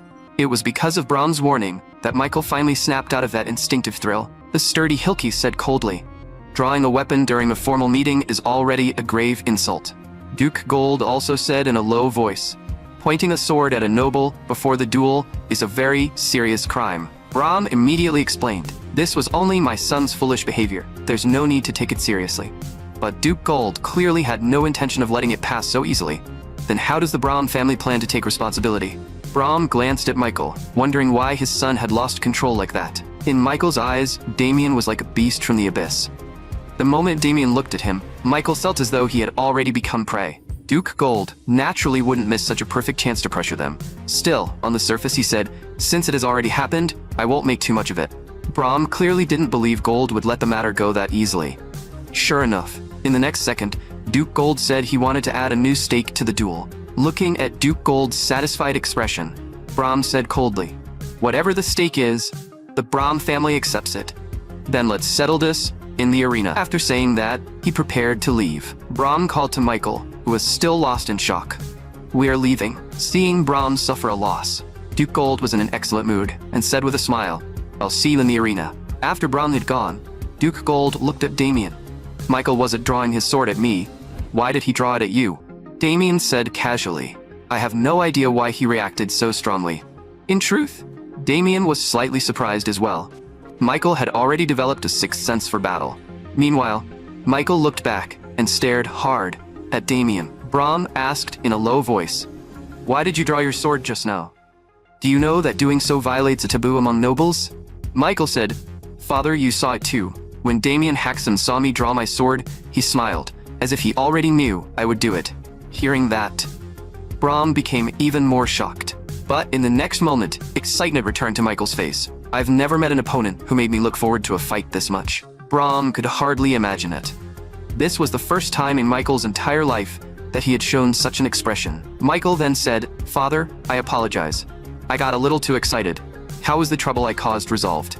Brahm said coldly, don't worry about it. No matter what stake Gold adds, the final victory will belong to the Brahm family. Before long, the duel officially began. The first match was extremely important. That fight would determine the morale of both armies. Just as Duke Gold was considering the order of fighters, a voice suddenly came from behind him. The man who appeared was Sebas Vincent. He said, Mr. Damien should be saved for Michael. As for the first match, I can recommend someone. Damien glanced back at Palmond and his brothers, thinking that as long as Vincent didn't recommend those three, it would be fine. So Damien said, I agree with Sir Vincent's proposal. Sir Vincent gave him a grateful look.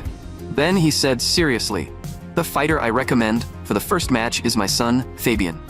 Fabian said seriously that he wouldn't let his father down, and that he would win the first match for Duke Gold. People had heard that Vincent's son was also an extremely talented warrior, so everyone hoped he could bring the Gold family their first victory. But at that moment, Damien's expression sharpened slightly, because the fighter sent by the Brahm family was a knight named Ronald. Fabian looked at the man before him and spoke in a firm voice. "I'm Fabian, a knight serving the Gold family. State your name." The man answered calmly. "My name is Ronald. I'm only a commoner." At those words, Fabian instantly grew furious. A mere commoner dares to take part in a battle between knights? In the next instant, Fabian vanished from where he stood. A blur shot straight toward Ronald. The soldiers watching from outside the arena were all stunned. Knight Fabian's speed was terrifying. In the blink of an eye, his blade had already come crashing down toward Ronald. But at the very last moment, Ronald dodged the attack with ease, making Fabian's heart tighten. Fabian immediately adjusted his rhythm, sending hundreds of slashes from different directions, but Ronald still blocked them effortlessly. Only then did fear finally appear on Fabian's face. He realized that he and his opponent weren't even on the same level. All he could do was keep using the reach of his long blade, trying to force a hit on Ronald. But Ronald drew the sword from his back and swung it from the side. The movement looked slow, yet it was as fast as lightning. Fabian froze. In the next second, his arm was sent flying. Duke Gold hadn't even reacted before Fabian was defeated in an instant. Ronald spoke slowly. "I don't care whether you're a noble or a commoner. The only thing I want is victory." Seeing this, Brahm laughed proudly. Victory will always belong to the Brahm family, and, just like that, Fabian lost the first match. Even though Damien had known this match would be difficult, he hadn't expected the opponent to be this brutal. At that moment, Duke Gold stared hard at the Brahm family's side, clearly not expecting them to strike so ruthlessly. For the sake of victory, the Brahm family had truly abandoned all restraint. "Damien, what should we do for the next match?" The soldiers behind them all believed Damien should go next. Damien said calmly, "I'll follow the Duke's arrangement, but if I go now, there'll be no one left to defeat Michael in the final match. As for the second match, I can recommend someone for the Duke." Duke Gold immediately grew curious. "Who?" Damien looked at Palmond. "You're next. The second match is yours. Think carefully about my training. You can win this round." Duke Gold hesitated. Palmond isn't an especially outstanding knight, but Damien said, "I've already trained him. The current Palmond can win this match. Please trust me, Duke." At that moment, Palmond was trembling with fear. He had no idea why Damien wanted him to fight. The image of Fabian's shoulder being cut off was still fresh in his mind. He was still young, and he had no desire to become one-armed. The man across from him sneered. "So you're the Gold family's knight? You look completely unreliable. My name is Shu. State your name." But Palmond acted as if he hadn't heard him at all. He only felt certain that he couldn't win. Shui said in disappointment, "How boring. I thought Damien Hexen would be the one fighting, but the Duke actually sent a coward like you. Then let me end this farce quickly." As he spoke, sword aura began covering Shui's blade. Palmond forced himself to focus. In the blink of an eye, Shu was already in front of him. But before Palmond could even react, his body dodged the attack on instinct. Because of the momentum, however, he crashed awkwardly to the ground. Shui stared in disbelief. "He dodged my attack? No, that has to be a coincidence." Palmond himself was shocked as well. Why does this feel so familiar? Before he could figure it out, Shu attacked again. Palmond once again dodged the strike in an extremely clumsy way. But because of the movement, dust rose all around them. His vision was blocked instantly. In the next moment, Shui's attack appeared from within the dust. Yet Palmond moved as if he could see the attack clearly, his body reacting completely on instinct. This time, Shu could no longer believe it was just a coincidence. The first two times could be explained as luck, but the third attack had come through dust that blocked Palmond's sight, and he still dodged it. At that moment, Palmond was even more shocked than Shui. He had really managed to predict the attack. He looked back at Damien and finally understood. "Is this why you believed I could win?" Damien looked at Palmond with a faint smile.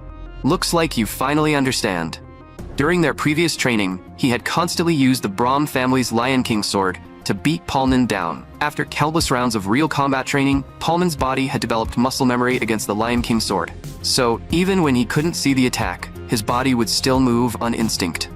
Now, when Palmond looked at Shu's sword technique, he realized the man was actually slow. These attacks only looked fast.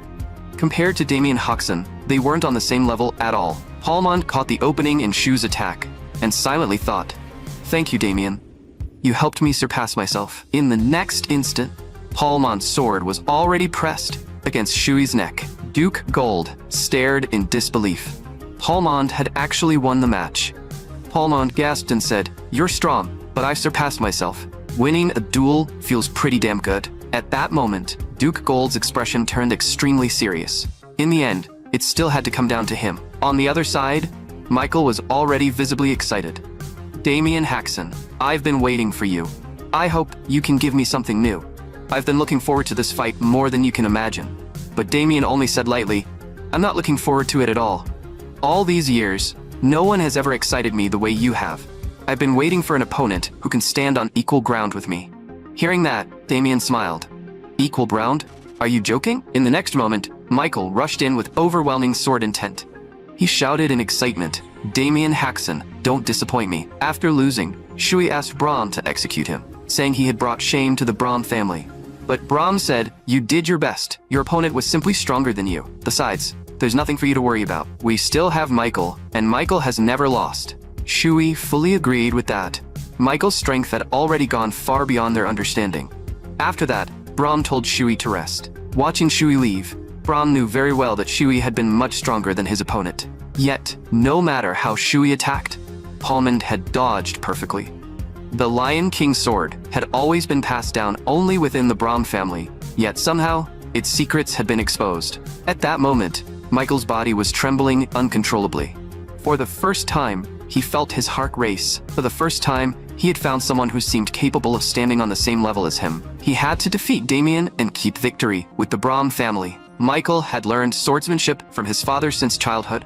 The first time he held a sword, he was filled with excitement. No matter how difficult the technique was, Michael only needed one glance to learn it completely. He had an almost obsessive devotion to swordsmanship, and he had always wanted to see more powerful swordsmen in the world.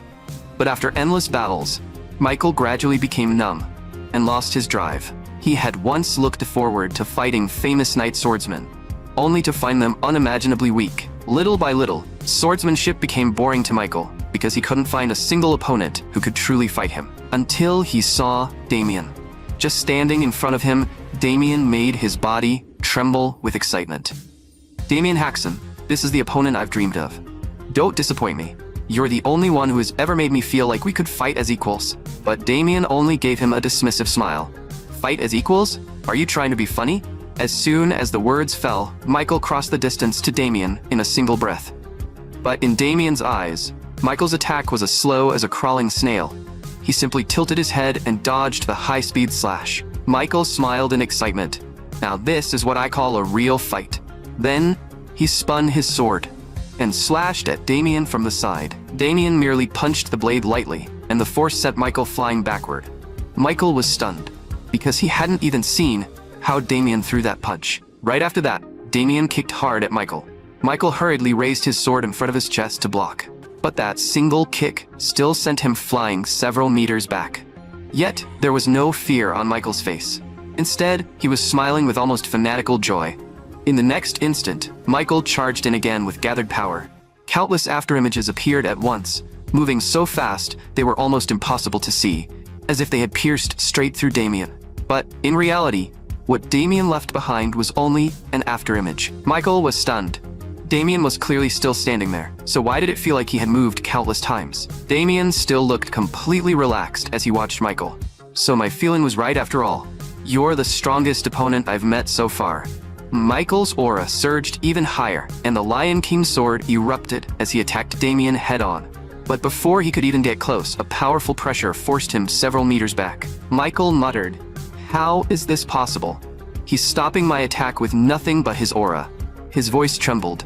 "Compared to me, you look more like the monster." Then, Michael leapt into the air and shouted, "Draw your sword. Show me the real gap between us." Damien said lightly, "Then I'll grant your wish." His hand gently settled on the hilt of his sword. Michael smiled with confidence. "Too late. Even if you draw now, my attack will land first." But in the next moment, cold sweat poured down Michael's body. In his perception, his sword was instantly snapped in two. Damien had only swung once, and Michael had already been cut down on the spot. What just happened? Michael couldn't believe it. Did I lose? Damien Haxon wasn't on the same level as him at all. Outside the arena, Braum shouted, "Michael, what are you doing? Stand up, draw your sword, and attack." But Michael was completely lost in shock. What just happened? I'm still alive. My head is still attached. He stared blankly at Damien in front of him. Only then did Michael understand how ridiculous his earlier behavior had been. Was everything just now an illusion? But it felt far too real. Then Michael dropped to both knees and said in a low voice, "I surrender." Braum's face filled with rage. But Duke Gold, as the winner, actually invited the Braum family to join the celebration banquet. Duke Gold completely ignored Braum's murderous glare. He laughed loudly and announced, "Tonight there will be all the wine you can drink." Someone had just opened his mouth to thank the Duke. But the next instant, he met Braum's icy stare and silently shut up. Duke Gold deliberately said, "Braum, we may have had some conflict before, but it's over now. Cheer up. This is wine I've treasured for decades." Braum was burning with resentment. Looking at Duke Gold's smug expression only made him even angrier. But he couldn't stop thinking about one question. Who exactly is Damien Haxon? He had made Michael surrender before even drawing his sword. Damien himself was also a little surprised that the Duke had invited the Braum family to the celebration banquet. On the surface, maybe the Duke simply wanted the banquet to feel livelier, but in reality, he was probably using this chance to mock Braum to his face. Still, none of this had much to do with Damien anymore. Even after defeating the Braum family, it was better not to push them too far just yet, because this wasn't the time to fully break with the Braum family. Damien still had something more important to deal with, the Dark Mages. "Mr. Damien, may I sit beside you?" Damien looked up slightly and saw that it was Michael. He answered calmly, "Go ahead." The slightly drunk Michael sat down and said seriously, "I deeply respect you, Mr. Damien." Damien glanced at him. "Are you drunk?" Michael continued on his own. "I thought there was no one left in this world who could interest me. But Mr. Damien, you went far beyond anything I imagined. Your strength shocked me. Even now, I still don't know how I lost. I only know that if I had swung that sword, I would have died completely." Damien understood that Michael had already surpassed ordinary humans and awakened superhuman perception. In Michael's perception, he had been pulled into a dimension of pure battle prediction.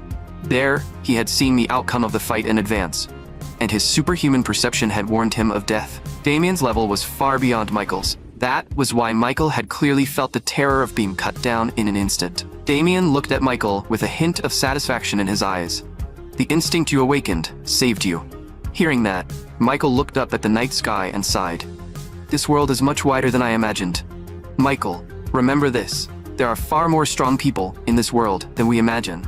Your talent is extremely rare, but there are still plenty of people stronger than you. Even within this country alone, there are at least 3 or 4 people stronger than you. So always stay humble, and never believe you're the strongest." Damien himself had once believed he was the strongest. In the end, that arrogance allowed the Skeleton King to ambush him and turn him into his strongest weapon. Michael looked at Damien with admiration. Even someone as powerful as Damien still carried that kind of humility. In the next moment, Duke Gold and Braum walked toward them. "What are you two talking about?" Braum looked between them and frowned. "Looks like Michael and Damien are getting along rather well." Damien answered calmly, "We were only discussing combat techniques."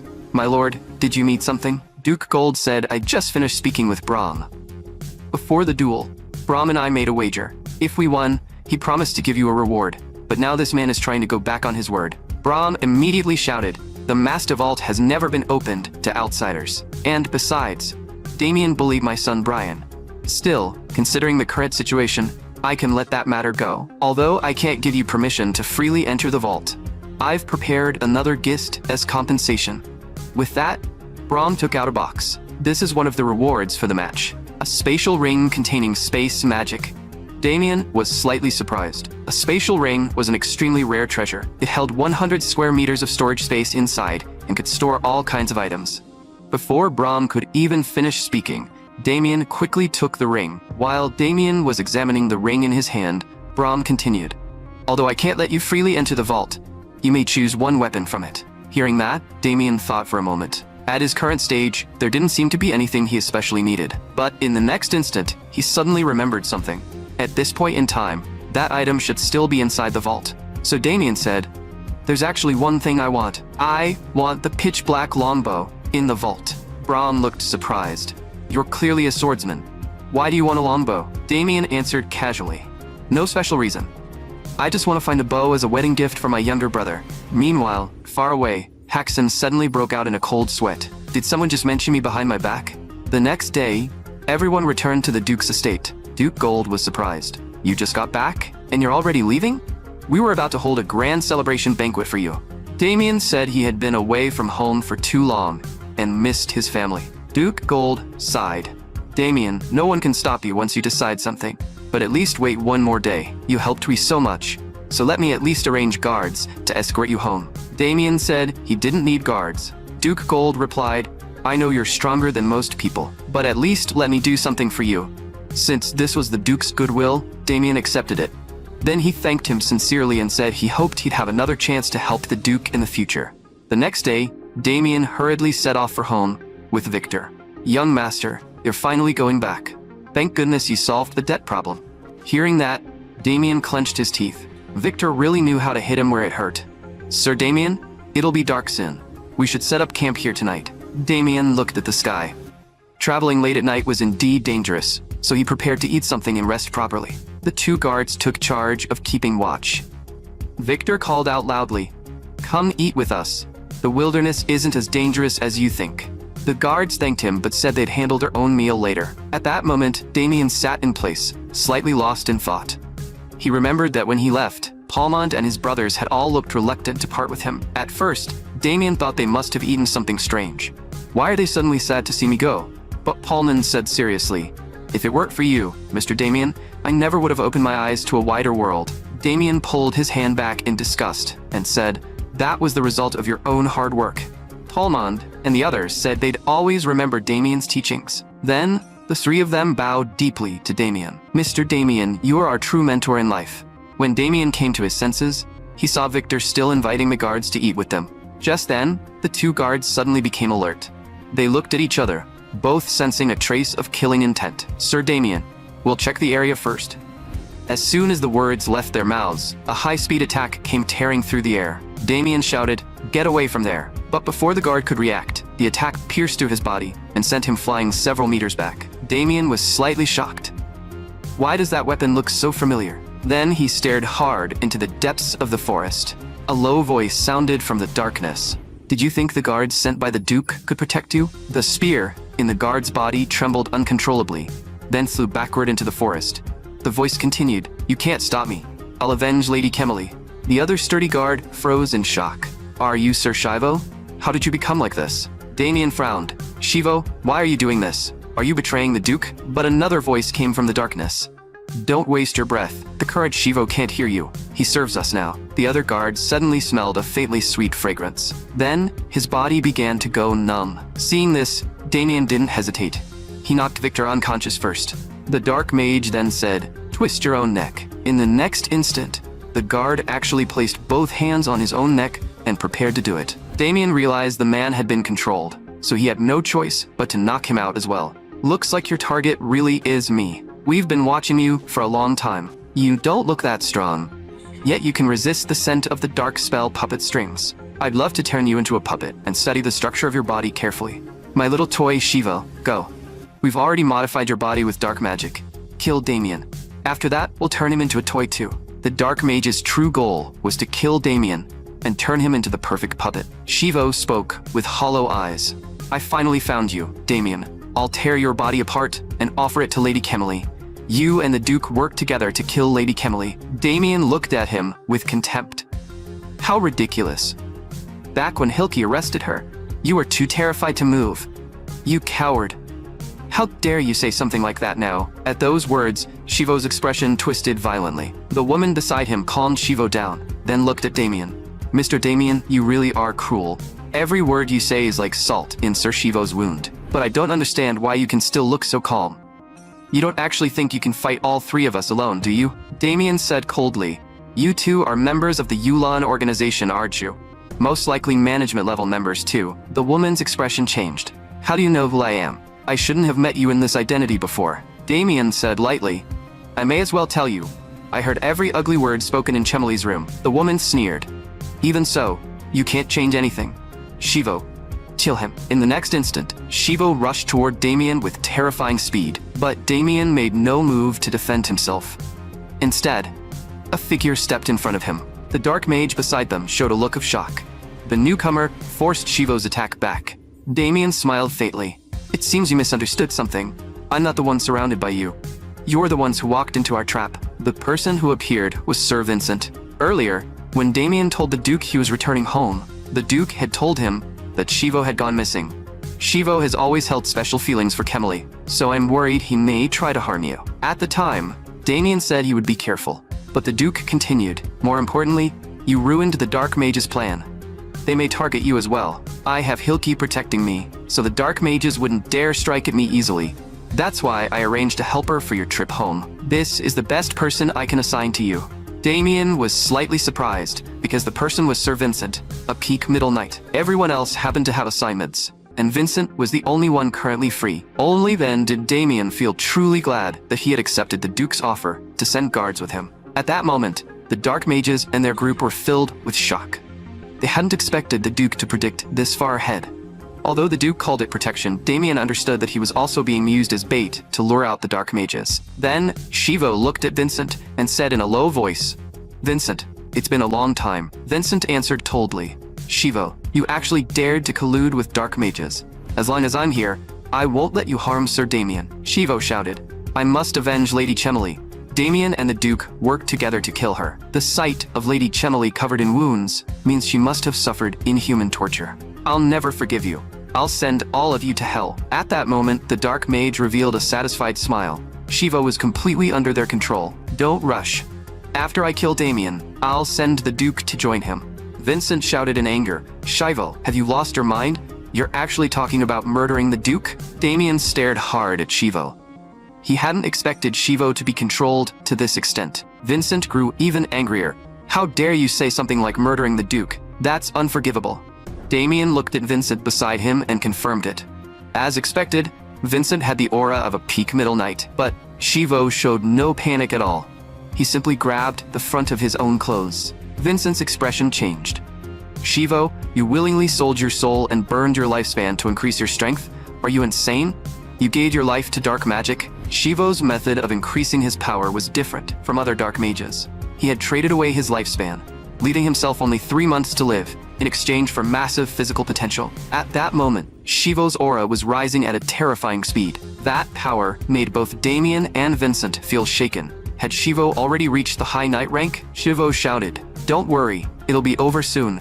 You won't feel any pain." In the next instant, an attack filled with terrifying power swept toward Damien and Vincent.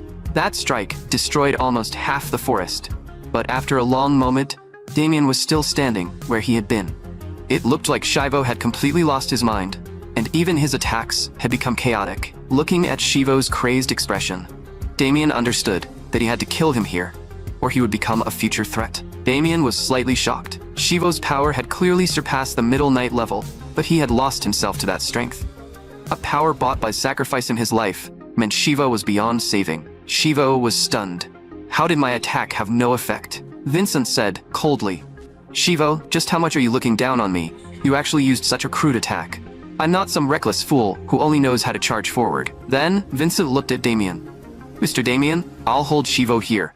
Please return to the Duke's estate and request reinforcements." Damien froze for half a second. "Vincent, make sure you hold on until I return." With that, he lifted the unconscious Victor beside him. Without the slightest hesitation, he retreated toward the Duke's territory. The muscular Dark Mage was shocked. "I didn't expect him to run that fast." The two Dark Mages immediately chased after Damien without stopping. Shivo roared, "Damien, don't think you can escape from me." He was about to chase after him, but a sword slash suddenly came from the side. Shivo immediately raised his spear and blocked the attack. Shivo shouted, "Vincent, you dare stop me." Vincent said coldly, "I'm a knight loyal to the Duke, and you dare speak of assassinating the Duke in front of me?" Shivo gritted his teeth and roared, "The Duke killed Kemily. You don't understand my pain." In the next moment, a massive explosion echoed through the forest. In the distance, Damien said quietly, "Looks like Sir Vincent has started fighting." Just then, 2 afterimages flashed across the sky. In the next moment, the two of them blocked Damien's path. One sneered. You actually abandoned Sir Vincent and ran alone. That isn't a good decision. Besides, with that fat man on your back, escaping is even more impossible. Damien smiled faintly. Do you really think I was trying to run? If I weren't carrying Victor, you would never have caught up to me. I only wanted to lure the two of you here. With Vincent nearby, I can't fight at full power. I need to deal with you quickly, then go back and save him. Hearing this, the two dark mages froze, their faces full of disbelief. What an unbelievably arrogant brat. You actually think you can fight both of us alone? Just how full of yourself are you? I'll make you pay for that arrogance. Dark mana began swirling around the man. In only a moment, the dark mage's body was wrapped in powerful magic. His body began swelling uncontrollably. Damien only glanced at him, then couldn't help thinking, dark mages really are monsters. The dark mage grinned. Facing me like this, Damien, do you still think you can fight? I'm Mustum, a branch chief of the Yuan organization. Damien said lightly. I thought you were just an ordinary Yuan organization member. I didn't expect you to be a branch chief. You twisted your body with dark magic. Looks like you belong to the fanatical faction. In the next instant, a high-speed attack came from behind. Damien, that attitude of yours really disgusts me. Damien quickly raised both hands in front of him, but that seemingly casual punch sent him flying several meters back. The dark mage smiled smugly. You can't even block such a simple attack? Damien understood that in terms of destructive power and speed alone, this dark mage had already surpassed the Middle Knight level. Before Damien could react, countless tentacles lashed toward him. Damien quickly dodged around them, but if he kept dodging like this, he would have no chance to counterattack. In the next moment, he was forced into a corner, with nowhere left to dodge. The dark mage grinned. Die here, you damned insect. But just as the attack was about to land, Damien merely raised his hand, and the heavy strike was casually deflected. This was an ability Damien had mastered in his previous life. It allowed him to easily strip away an enemy's force and redirect the attack. The attack that should have hit him was guided to the side and slammed into the ground instead. This was also thanks to the large amount of body-strengthening medicine he had taken at the Duke's estate. His body could now support this technique. The dark mage roared, "You despicable bastard! What did you do?" But no matter how he attacked, Damien calmly redirected the force and direction of every strike. Damien said coldly, "I don't have time to keep playing with you."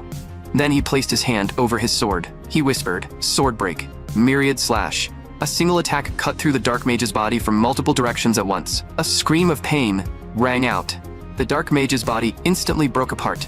Damien said coldly, "I told you it would be quick. Why is this happening? You clearly look like a low knight. Were you hiding your strength this whole time?" Damien Haxon, I admit your power is beyond what I imagined, but it still isn't enough to defeat me. In the next moment, all of the dark mage's wounds healed completely.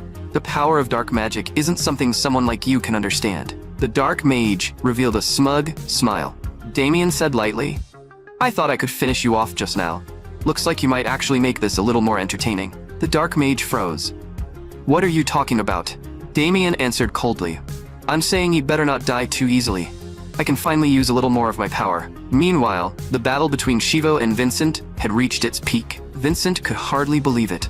Right now, I have no room to fight back at all. Against every attack from Shivo, he could barely defend himself. Even blocking was already exhausting him, let alone finding a chance to counterattack. Shivo sneered, "Mr. Vincent, your face is covered in fatigue. Still, I must admire you for lasting this long." Vincent gritted his teeth. "I only feel ashamed to be pushed this far by someone who gained power through dark magic." Shivo kept closing in. "Stop struggling, Vincent. Your stamina has already reached its limit." Vincent didn't want to admit it, but the current Shivo was terrifyingly strong. As he looked toward the explosions in the distance, Vincent's heart sank. Has Mr. Damien been caught too? On the other side, the dark mage couldn't understand where Damien's confidence came from. He was about to die, yet he still spoke with such arrogance.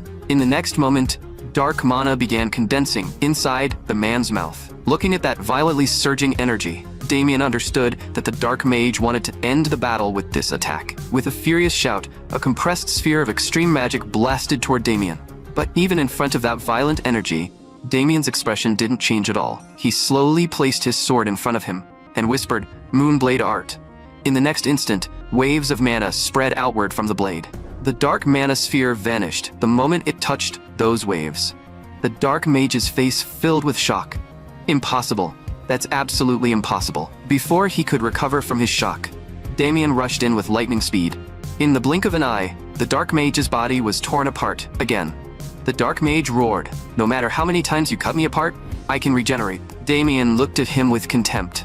"Is that so?" In the next instant, countless slashes fell at a speed the naked eye couldn't follow.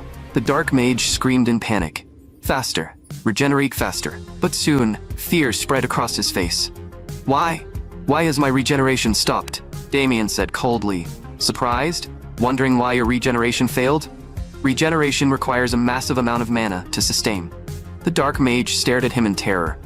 "Why do you know so much about us?" Damien replied calmly. "You aren't qualified to know. I'll let you die without pain. You focused too much on fighting me head-on, and that's why you lost." Suddenly, the Dark Mage shouted, "Rebecca, now, kill him." Another voice rang out. "Thank you for buying me enough time. The 7th-layer Demon God power summoning ritual is complete. Demon God of Hell, Destroyer of Worlds, erase this cursed man before us." In an instant, a fanatical and wicked Grim Reaper skeleton appeared, its scythe already aimed at Damien's neck. The two Dark Mages laughed together. "Everyone who opposes us dies."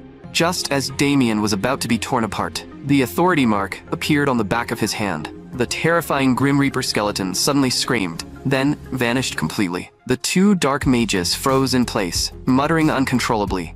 "How is that possible?" Damien sneered.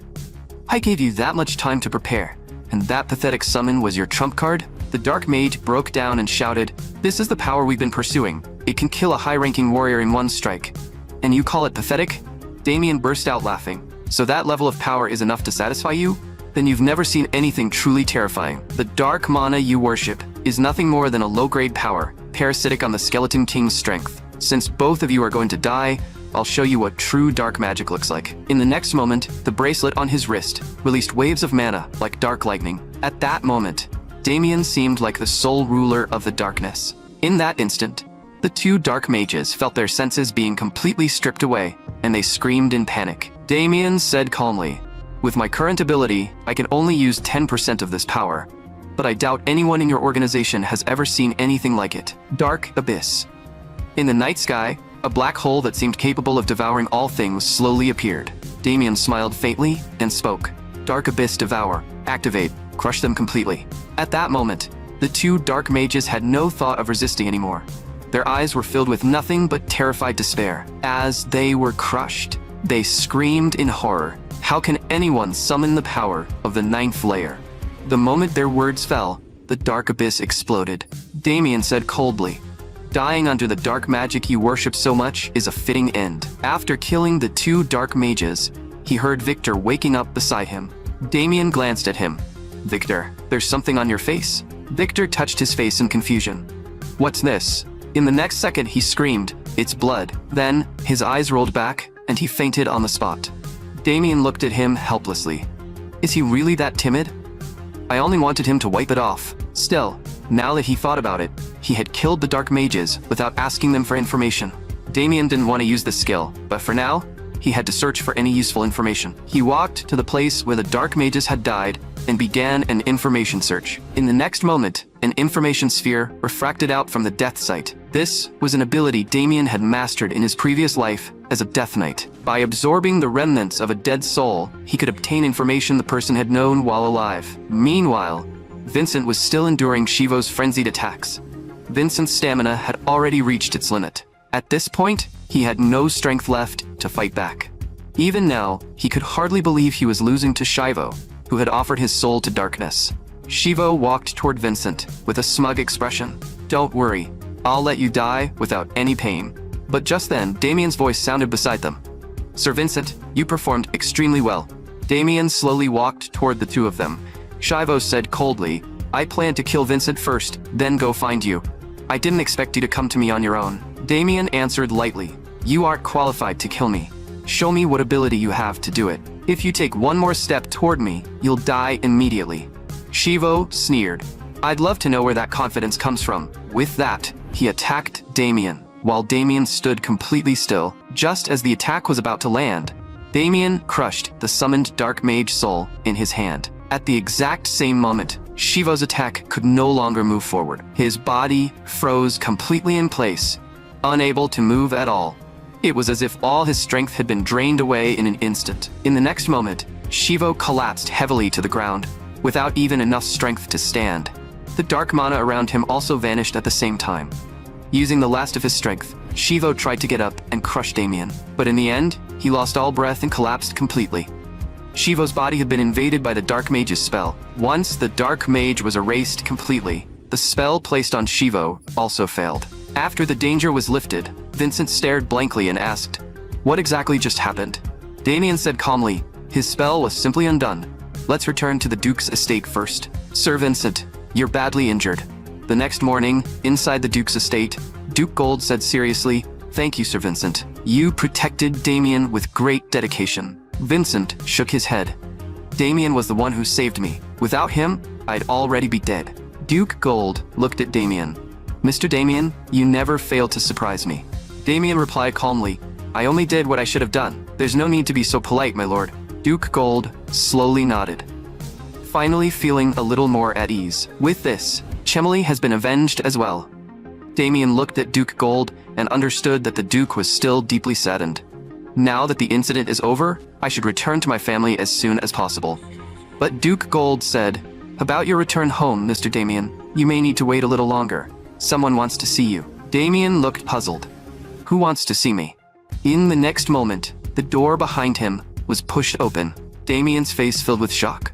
"Why is she here?" The person who appeared was Anis. She smiled and said, "Mr. Damien, it's been so many days. I've missed you." Duke Gold, on the other hand, looked confused. They've only just met again, yet they're already sneaking off to talk alone? At that moment, Damien and Anis were speaking in the Duke's back garden. Duke Gold had never expected Damien to have such a close connection with the church.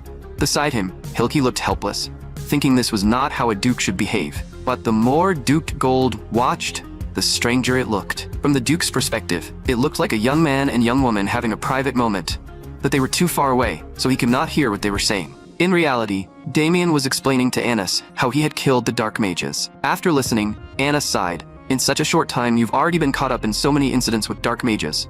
Damien could only smile awkwardly. Then he said, "I really didn't expect the church investigator this time to be you." Anis replied, "I heard that Dark Mages had appeared in the Duke's territory, and then I heard you were here too, so I applied to come personally. By the way, when you killed them, did you find out which group they belonged to?" Damien thought for a moment. To avoid making things more complicated, he decided to hide part of the truth for now. They weren't that strong. They were probably independent Dark Mages without an organization. Anis sighed softly. "I thought they might be members of the Yulan organization." Damien asked, "Why are you so fixated on the Yulan organization? Is there a reason?" At those words, Anis clearly became a little flustered. "Actually, I've been searching for a special mage within the Yulan organization. He's an infamous dark mage who once wiped out an entire city by himself. People call him the Corpse Performer." Damien's heart tightened. He had not expected Anis to be searching for the Corpse Performer. Corpse Performer was only his title. Almost no one knew his real name. Once, he occupied a noble's territory and released countless monsters, completely destroying the town. Only after the knights arrived were those monsters finally eliminated. But in the town's central square, countless corpses had been piled together. And the most horrifying part was that words had been formed on the city wall using organs. Those words read, "Corpse Performer." Even now, just remembering that scene, still filled Anis with terror. Looking at Anis's trembling body, Damien understood that she still had not told him the real reason she was chasing the Corpse Performer. He could feel that Anis had an even more important reason. But Damien could not tell her the truth either, because he knew the Corpse Performer's real name very well. In his previous life, Damien had followed the Skeleton King, and the Corpse Performer had also sworn loyalty to the Skeleton King. He had become a commander of the Skeleton Army, leading troops on the front lines against humanity. Even in his previous life, Damien had deeply hated that man. "Mr. Damien, what are you thinking about?" Anis's voice pulled Damien back from his thoughts. Damien only said, "I zoned out for a moment." Anis said seriously, "If you ever learn anything about the Corpse Performer in the future, please tell me." Damien nodded. "Of course, I'll tell you everything I know for now." Then he said, "Let's end our conversation here." Damien turned toward the side. "Duke, our conversation is over. May I return home now?" Duke Gold smiled. "Of course.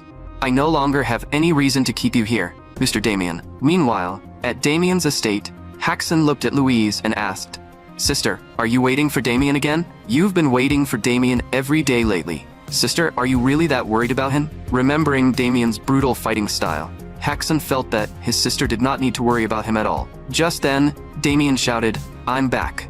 This time, because Damien had helped the Duke resolve the Dark Mage incident, he returned with a massive amount of rewards. His father stared in disbelief.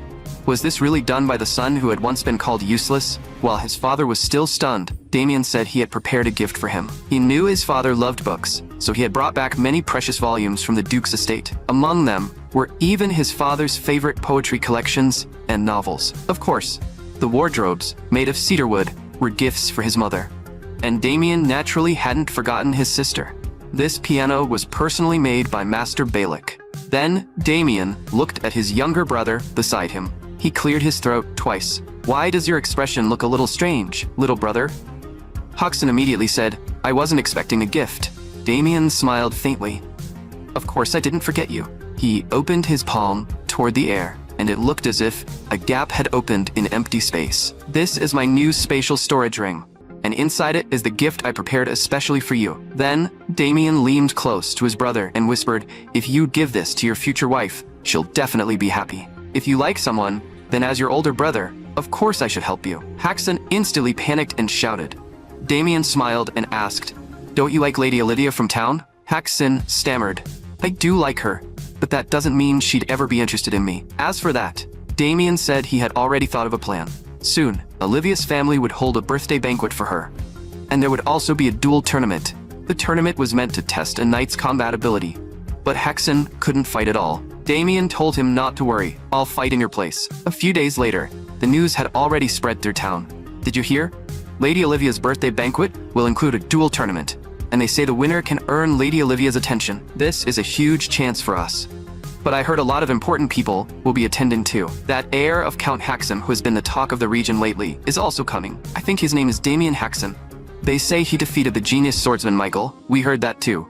Apparently, Michael surrendered before Damien even drew his sword." As soon as those words were spoken, a man nearby suddenly burst out laughing. The woman beside him smiled and said, "Jackson, you think that joke is hilarious too, right?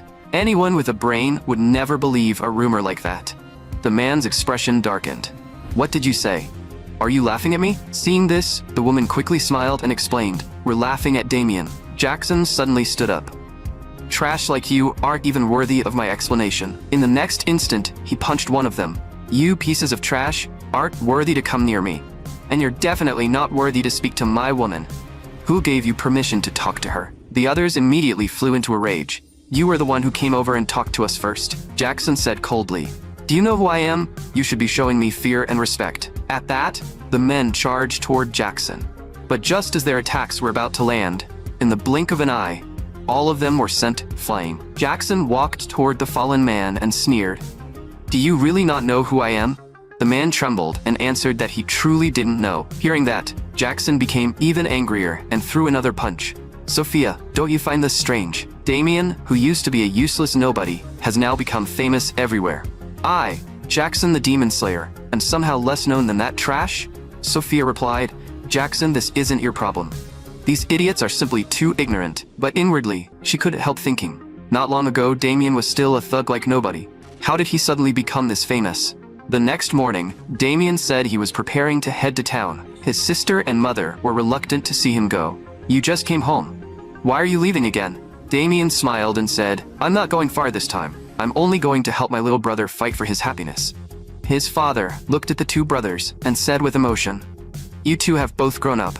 If I'd known you liked Lady Olivia, I should have arranged a marriage proposal for you much earlier." Haxon said shyly, "It's fine." His father reminded them, "No matter how this turns out, neither of you brothers should get hurt." After that, the two brothers set off for the town. Along the way, Victor's expression became extremely awkward. They're brothers, so how can they go for hours without saying a single word to each other? Damien was thinking the same thing. In his previous life, he had barely spoken properly with his younger brother either. Victor couldn't stand the awkward silence anymore, so he decided to break it himself. He asked carefully, "Young Master Haxon, how did you fall in love with Lady Olivia?" Hearing that, Haxon's face instantly turned red. "Why would you suddenly ask me that?" Victor said he was only curious, and Damien beside him was curious too. In his previous life, Damien only knew that his brother loved Lady Olivia. He had never known why. So Damien also said, Haksen, I'm curious too. I'm already planning to help you propose, so at least satisfy my curiosity. Haksen finally began to recall the past. It happened 4 years ago. Father took me to a banquet held by Western nobles. That was the first time I saw Lady Olivia. The moment she appeared, I was completely drawn to her. Her dark green dress, her light brown hair, she was the perfect woman in my eyes. Back then, I kept imagining how wonderful it would be if she became my wife. Hearing this, Damien and Victor both looked shocked. So this guy simply thought she was beautiful? Damien didn't know how the two of them had connected in his previous life, but there was no doubt that their feelings had eventually become mutual. However, Olivia's father had rejected Haksen's proposal. After that, Haksen had spent his days in tears, until Damien became a Death Knight and killed his brother with his own hands, bringing Haksen's life to an end. Damien had never heard of his brother having any other romance. With that thought, he silently swore that he would help Haksen fulfill this wish. Haksen, however, had no idea why Damien had suddenly become so fired up. This town is really far. It took 3 full days by carriage to get here. Is this really a birthday banquet? It feels more like a festival for the whole town. Just then, an old man stopped them and asked, "Where are you from?" Damien answered, "We're members of Count Haksen's family." The old man checked the list. "You must be Mr. Damien Haksen." Damien nodded and said he had brought his younger brother with him to attend the banquet. The old man said respectfully, "I'm Lady Olivia's butler. Your rooms have already been prepared. You may use this room freely. If you need anything, please tell me at any time." Victor couldn't help sighing. This count is really considerate. He even prepared a separate room for us. An ordinary viscount would never receive this kind of treatment. Damien thought it was probably because his reputation had risen quite a bit recently. No matter. I'll go out and take a look around first. You two stay in the room. Haksen immediately shouted, "No way, I made a promise to father." Damien asked in confusion, "What promise?" Haksen said, "If you try to cause trouble, father told me to stop you." Damien replied helplessly, "Just rest. I'm not the same troublemaker I used to be." As soon as he finished speaking, a woman suddenly bumped into him. Damien was still wondering what had happened, when a man in the distance shouted and rushed over. The man grabbed Damien and snapped, "Watch where you're going." In the next second, the man narrowed his eyes in confusion. "Are you Damien? So it really is you, Damien Haksen." Damien frowned slightly, as if trying to remember something. Then the woman spoke. "I never expected to see you here." Damien looked at them in confusion. "Who are you?" Just moments earlier, Damien had said in confusion that he didn't know them at all. Besides, he hated being grabbed by the neck. Seeing this, Haksen quickly asked what had happened. Then he looked at the woman. "Are you Sophia?" Damien muttered. "Haksen, who exactly is Sophia?" Haksen looked shocked. "Sophia was your former fiancée. Did you really forget her?" Only then did Damien seriously study the two people in front of him. Looking closely, this woman really did seem to be his fiancée from his previous life. He finally remembered that Sophia had betrayed their engagement so she could be with Jackson. Even though Damien had tried his best to keep her, nothing had changed in the end. He vaguely remembered Jackson arrogantly saying that trash from the lower level had no right to come near them. Sophia had also said that their engagement was only an arrangement made by their elders. Besides, the Haksen family had already fallen into the ranks of low nobles. In other words, the current Haksen family was no longer worthy of her. Back then, Jackson had looked at Damien with utter contempt. Damien had never forgotten that humiliation in his previous life. At the time, he had gathered his courage and tried to vent the shame in his heart, determined to make that woman pay. Unfortunately, the old Damien had been no match for Jackson and was thrown to the ground like a dead dog. Now that he thought about it again, even though it had happened long ago, it still made Damien angry. In the next moment, Sophia said, "I know you don't want to see me, but you don't have to pretend you don't know me. That's honestly pathetic." Jackson sneered. "So that's what it is, Sophia. This poor loser is scared to see me. Still, I'm so happy to see you. I only want to shake your hand. You aren't too afraid, are you?" Damien looked speechless.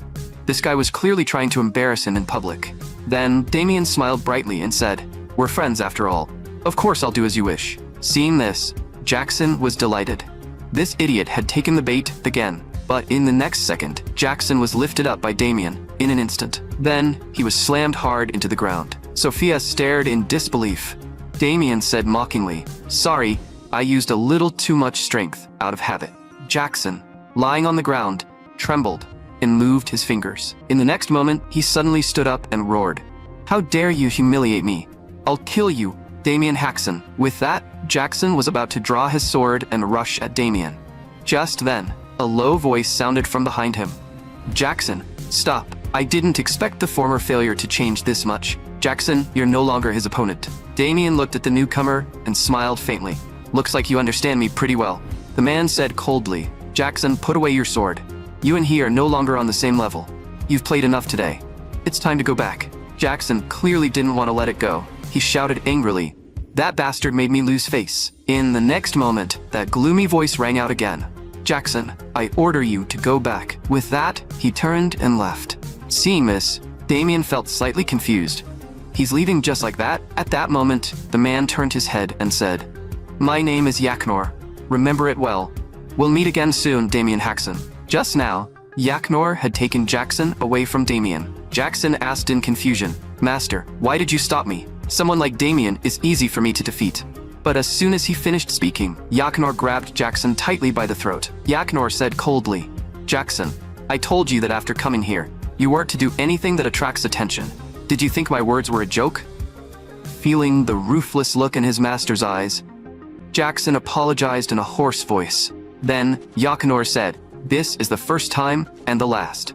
One more thing, you seem to have misunderstood something.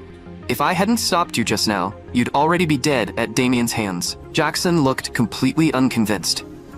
"How is that possible? How could I lose to that useless trash?" Yaknor muttered, "I don't know what happened to Damien, but his aura is cold enough to cut into the bone. His power is far beyond yours. If you don't want to die, don't provoke him. Do you remember the only reason we came here?" Jackson frowned. "Master, I don't understand why you insist on having me enter this tournament. You want me to please Lady Olivia, but I'm already engaged to Sophia." Yaknor said coldly, "You only need to obey my orders. And now you're questioning my decision because of a woman?" Jackson met Yaknor's gaze again, trembled, and quickly said he had misspoken. Yaknor continued, "Your victory in this tournament is extremely important to my plan. As long as you win, my wish will move one step closer. That's my lifelong dream. I'll step into the master level." Jackson was shocked. "Is Master going to reach the master level?" Yaknor said, "You only need to focus on preparing for the tournament. I'll gather information on the other participants." Outside the tent, Sophia watched Yaknor leave. She hurried into the tent. "Jackson, are you all right? What happened to your neck?" Jackson said coldly, "It's nothing serious." Then he complained under his breath, "That old man wants me to win the tournament, but he won't tell me what that has to do with him becoming a master. And, Damien, once I reach the final rank, I'll definitely kill you." The next day, the tournament officially began. Everyone in the arena looked seriously toward one side. "Is that the rumored Damien Jackson?" "Seen, miss," Victor whispered. "Young master, your reputation is even bigger than I imagined." Just then, Count Chester stepped forward and welcomed everyone. Today, he would hold a grand birthday banquet for his daughter, Olivia. And the many knights present would fight in this arena. The final winner would earn the chance to have dinner with Olivia. A trace of worry appeared on Jackson's face. Damien glanced at him and silently reassured him. At that moment, Count Chester spoke with some dissatisfaction. "Olivia, I prepared such a grand banquet for you. The least you can do is look a little happy." Olivia replied in a cool tone, "I never asked you to do this, father. You're only doing it to show off the family's prestige." Count Chester didn't care. "Think whatever you like. For now, just enjoy this feast of battle." The first event of the tournament was the monster hunting match. Every spectator cheered for the fighter they supported, and Damien, whose reputation had recently exploded, was naturally seen as one of the favorites to win. This match would be held in teams. Jackson never expected that he would end up on the same team as Damien. Just then, the gate of a cage beside the arena suddenly opened. In the next moment, everyone stared in disbelief and muttered, "This has to be a joke, right?" A giant monster, over 4 meters tall, appeared before them with a deafening roar. The contestant standing at the front was already too terrified to move, while Damien simply watched in silence. In the blink of an eye, the spot where that contestant had been standing was crushed by the giant monster. Blood scattered through the air and splashed onto Damien's face. A faint smile appeared on Damien's lips. So this is what they prepared. It seems Count Chester has been raising quite the monster. Hopefully, the Count won't regret releasing it. The audience was stunned. But in the next instant, Cheers and tension swept across the stands all at once. Amid the noise, no one understood how a knight had been taken down without even getting a chance to fight back. Olivia was also shocked, her body trembling uncontrollably. But Count Chester said coldly, "If a knight can be defeated that easily, it only proves he was pathetically weak." Hearing that, Olivia couldn't hold back anymore. "Father, this is only a tournament. Why would you release such a terrifying monster?" Count Chester answered, "Olivia, don't exaggerate. This is merely part of the selection process. Besides, the audience loves this kind of thrilling spectacle." The cheers and shouts from the stands grew even louder. Just then, Jackson rushed out at incredible speed. Jackson knew very well that the first person to attack and defeat the monster would become the true object of the audience's admiration. The wounded giant monster let out a violent roar. The cuts Jackson had made across its shoulder and arm began regenerating at a visible speed. Shock appeared on Jackson's face. How is this possible? Behind him, Damien still stood in place, without moving. Only then did Damien understand. Before entering the duel, every participant had signed a waiver, accepting responsibility for life and death. So this was the trap Count Chester had prepared in advance. Facing the roaring giant monster, Jackson had no choice but to avoid its direct attacks and keep dodging around the arena. Seeing this, his teammates rushed forward to support him. But before one teammate's attack could land, he was caught in the giant monster's strike. In the next moment, his body flew backward like a kite with its string cut. Fortunately, at the last moment, he used his sword to block the fatal blow. While a female teammate drew the monster's attention, another teammate launched an attack from its blind spot behind it. The attacks weren't especially powerful, but they were fast and came from multiple directions in quick succession. With several wounds around its ankles, the giant monster finally lost its balance and dropped heavily to its knees. Seeing this, the man immediately leapt into the air, trying to seize that instant opening and slash down at the giant monster's head. But during that brief moment in midair, the giant monster slammed both hands toward him at terrifying speed. With a short, choking cry, the man was crushed into a pile of flesh. At the exact same time, Jackson attacked from behind the giant monster, using the opening his teammate had created with his life. A wave-like slash came crashing down, and the giant monster's head was cut off instantly. The audience erupted into thunderous cheers. Sophia thought excitedly, "As expected of my fiancé." Jackson gasped and said, "Now do you know who the truly brave knight is?" Then he raised his blade and struck the pose of a victor. But in the next moment, he felt a chill behind him. Another giant monster roared and charged at Jackson with terrifying speed. Jackson had no time to think. He instinctively placed his sword behind him to defend. Before he could even understand what had happened, his body was sent flying dozens of meters away. Jackson trembled and said, "I was too careless. I forgot there was another monster." At that moment, Damien spoke. "How embarrassing. Two little monsters, and you already look this pathetic." As he spoke, the giant monster roared at Damien. Jackson shouted, "Are you an idiot? You're trying to fight that thing alone?" At the same time, the giant monster's attack had already reached Damien. But Damien didn't even move his feet. He simply raised his hand and gave a casual slap, easily neutralizing the terrifying blow. In the next instant, Damien leapt lightly and appeared above the giant monster's head. He used its head as a stepping stone and jumped backward. The giant monster clearly noticed where Damien was, but the moment it raised its head, Damien's attack had already ended. A blindingly fast slash fell, and the giant monster's body was split cleanly in half. Jackson broke out in a cold sweat. It wasn't because Damien had killed the giant monster, but because he hadn't seen how Damien attacked at all. After a brief silence, the audience exploded into thunderous cheers, shouting Damien Haxon's name. The cheers echoed across the entire arena, and even Count Chester couldn't help clapping in approval. Damien Haxon's reputation was clearly not empty hype. In the arena, Damien casually tossed his sword into his storage space and said, "They were only two little monsters. Was that really worth getting so excited over?" Hearing this, Jackson froze for a moment. Damien Haxon, that former loser, actually dared mock me like this. I'll make you pay. After the match ended, Count Chester officially held the birthday banquet. At the banquet, everyone's gaze kept falling on Damien with fascination. So that's Damien from the arena? Is that his younger brother beside him? He looks handsome too. Haxon asked curiously, "Where did you find clothes this nice?" Damien replied, "There's a famous clothing shop in the Count's territory called Moonlight Waves. Its clothes are popular all over the country." Then Damien joked, "I spent more than half my savings on them." Hearing that, Haxon quietly thanked him. The heated attention stayed fixed on Damien, and some noble ladies even said Damien was their top choice for a fiancé. Listening to the discussions around him, Jackson angrily crushed the wine glass in his hand. Why is this happening? Why is everyone talking about Damien? I performed well too. So why is everyone only focused on Damien Haxon? Even after the match, he mocked me for taking so long to fight such weak monsters. Then Jackson looked at Sophia.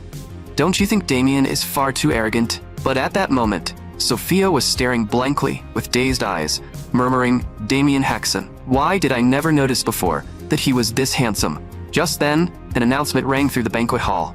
Lady Olivia is entering. Olivia entered the banquet hall together with Count Chester. Count Chester said, Thank you all for attending Olivia's birthday banquet. The contestants in today's preliminary round gave us a brilliant performance.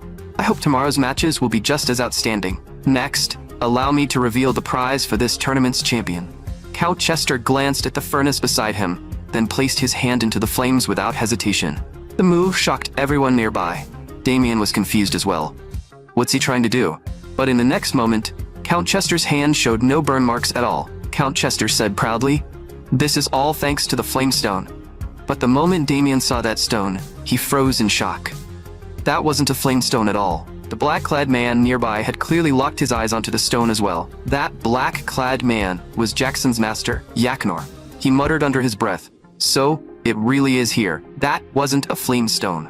It was a soul gem. Also known as the Heart Soul. Count Chester continued, As you can see, this treasure can grant immunity to fire damage. Even the mages in my estate couldn't identify its true origin. So in the end, they concluded it was a rare flamestone. The final winner of this tournament will receive this flamestone as the reward. Damien could hardly believe it. A soul gem was being treated like some cheap prize. Damien had no interest in ordinary rewards, but the soul gem was different. Count Chester said, I hope everyone enjoys tonight to the fullest. Then he officially signaled the start of the banquet. For a moment, gentle music slowly filled the hall, and the banquet began. A short while later, a man came before the count and greeted him. I'm Friends, eldest son of the Nathan family. I've prepared a special gift for Lady Olivia. This skincare product was made by an alchemist using powdered spirit pills. Even an elderly person could use it and regain skin as soft as a baby's. Count Chester thanked him with a smile, but Olivia showed no joy at all. In the next moment, another man stepped forward and said, I'm from the Temple family, and I've also prepared a gift for Lady Olivia. This is a necklace made from 7 colored gemstones. They say the materials were obtained by killing hundreds of gem monsters. Count Chester nodded. We can feel your sincerity. The butler will store these gifts for now. Just as Damien expected, everyone was trying to please Olivia. But the Count's family was extremely wealthy, so ordinary gifts were basically useless. Then Jackson stepped forward. Honored Count, I'm Jackson, the man who killed one of the monsters earlier. That's right. I'm Jackson, known as the Demon Slayer. I've also prepared a gift for you. This is a bottle of highly concentrated life essence. Just 1 drop can keep a person full of energy for 3 days. Jackson thought to himself that his master had told him to focus on the Count. As long as he made the Count happy, winning Olivia would become much easier. Hearing about the gift, Count Chester indeed looked pleased. Olivia, look, this gift is quite good, isn't it? But Olivia still looked listless and only gave a perfunctory nod. Then Damien said quietly, It's our turn. As Damien stepped forward, Jackson looked full of contempt. What could a bumpkin like you possibly bring out? Damien smiled faintly. What Jackson brought out is indeed good, but it still can't move Olivia. Honored Count, I'm Damien Haxon. At that name, Count Chester immediately grew excited. The Haxon family's reputation had already spread far and wide. Damien said, That's only everyone exaggerating about me. Count Chester clearly hadn't expected Damien to be so humble, but Olivia had no interest in this kind of praise or the polite exchanges between nobles. Haxon began to worry. Damien calmly said that Olivia would definitely like this gift. Count, I've also prepared a gift for the beautiful Lady Olivia. Count Chester instantly became interested. Wonderful. I'm very curious what kind of gift a knight of your level would bring. Damien activated his spatial item. In the next moment, an object half as tall as a person appeared in his hand. Olivia instinctively looked over as well. Damien said, This is the gift I prepared for Lady Olivia, a longbow. Count Chester froze in place. Why would it be a bow? But the moment Olivia saw the wooden bow, clear joy appeared in her eyes. The guests nearby all looked confused. No matter how they looked at it, it seemed like an ordinary bow. Even Count Chester thought Olivia couldn't possibly like something like that. But in the next moment, Olivia's face lit up with excitement. "May I touch this bow?" Damien smiled faintly. Just as he expected, Haxan, hurry and hand the bow to Lady Olivia. After Olivia received it, she spoke with some effort. What a wonderfully resilient bow. Damien knew from his previous life that Olivia was deeply obsessed with hunting. Olivia said in admiration, "This is the best bow I've ever used. Whether it's the elasticity of the string or the resilience of the body, everything is flawless. Mr. Damien, if I'm not mistaken, this was made from minotaur horn, wasn't it?" Damien nodded. Lady Olivia is correct. Down below, Jackson's expression changed when he heard minotaur horn. Could the material of that bow be legendary minotaur horn? Just then, Olivia noticed the maker's name carved into the bow. She was shocked. Was this made by August, the greatest blacksmith on the continent? Hearing that, even Count Chester cried out in surprise. Damien smiled. "Of course, Lady Olivia. August's craftsmanship is unmatched." Count Chester took the longbow and looked at it. It really was August's signature. He had once been fortunate enough to see a shield forged by Master August, and that shield had eventually sold for an unbelievable price at auction. To think I'd receive such a precious gift in my lifetime. Olivia immediately reminded him, "Father, this isn't a gift for you." Then Olivia said seriously that this was the best gift she had ever received. Damien smoothly added, "This gift was actually found by my younger brother for you." Haxan searched everywhere for half a year in advance before finally finding it. Olivia looked at Haxan. "Thank you very much for your thoughtfulness, Mr. Haxan. I'm very curious how you obtained such a precious bow." Damien smiled. "Then I'll let my brother tell you himself." Olivia looked delighted. "Mr. Haxan, please tell me everything." Damien turned to Count Chester. "Count, may my brother step forward and speak with Lady Olivia?" Count Chester immediately replied that there was no problem. Damien patted Haxan. "Stop spacing out. Go on." Haxan nervously stepped forward. "Lady Olivia, it's an honor to meet you. My name is Haxan." Damien smiled faintly. "Today, you're the main character. On the other side." Sophia whispered, "Jackson, it seems Damien has ruined our plan. I never expected him to become this strong, or to make Olivia this happy. At this rate, both the Count and Olivia will favor Damien even more." Jackson gritted his teeth. "We can't just sit here and do nothing. Come with me. Sophia, you wait here." Damien glanced at Jackson, leaving from the corner of his eye, and thought, "Looks like someone is about to make a move." The next morning, Damien wore a teasing, mischievous smile. Who would have thought that Haxan, who usually speaks so timidly, could talk so smoothly with Lady Olivia last night? Hearing this, Haxan's face turned red, and he had no idea what to say. Damien laughed. "I look forward to hearing good news from you." Victor also said, "I hope young Master Damien achieves good results today as well." Behind them, Haxan quietly said, "Thank you, Damien." Damien looked back at him. Haxan said seriously, "Thank you, truly, for creating a chance for me to spend time alone with Olivia." Damien lifted his sword, and couldn't help saying, "Are you really the Haxan I know?" Then Damien smiled and said, "You're my younger brother. Helping you get closer to the woman you love is only natural, isn't it?" Hearing that, warmth spread through Haxan's heart. "That's right. We're brothers." The second match was a one-on-one battle. Damien merely threw out a casual punch, and his opponent was completely crushed one-sidedly. It was unbelievably easy. The audience immediately shouted, "Damien! Damien!" This match put no pressure on Damien at all, and the next round would be the final. Just as everyone was excitedly cheering him on, a cloaked person nearby quietly found Haxan. Haxan was shocked. "Lady Olivia, why are you here?" Olivia said urgently. "Mr. Haxan, you and your brother are in great danger right now. Please leave this place as soon as possible." The night before, inside Count Chester's estate, Olivia had been humming happily. Her conversation with Haxan had put her in a very good mood. At that moment, a servant stopped Olivia and told her that Count Chester was looking for her. Olivia was confused. "It's already late at night, so why would father want to see me?" A short while later, in Count Chester's room, Olivia shouted in disbelief, "You called me here in the middle of the night just to say this?" Count Chester said coldly, "Yes. I called you here to tell you that you'll marry Jackson." "Father, have you lost your mind? I've never even spoken to the man beside me, let alone had any kind of relationship with him." At that moment, Jackson was also furious inside. "This old man told me nothing and simply dragged me here." Olivia questioned him. "Father, this is my life. Why did you decide this without even discussing it with me? Hearing that, Count Chester merely swirled the wine glass in his hand. Olivia, what are you saying? Children of nobles have never had the right to choose their own lives. Then, father, what reason do you have for making this decision? Count Chester said.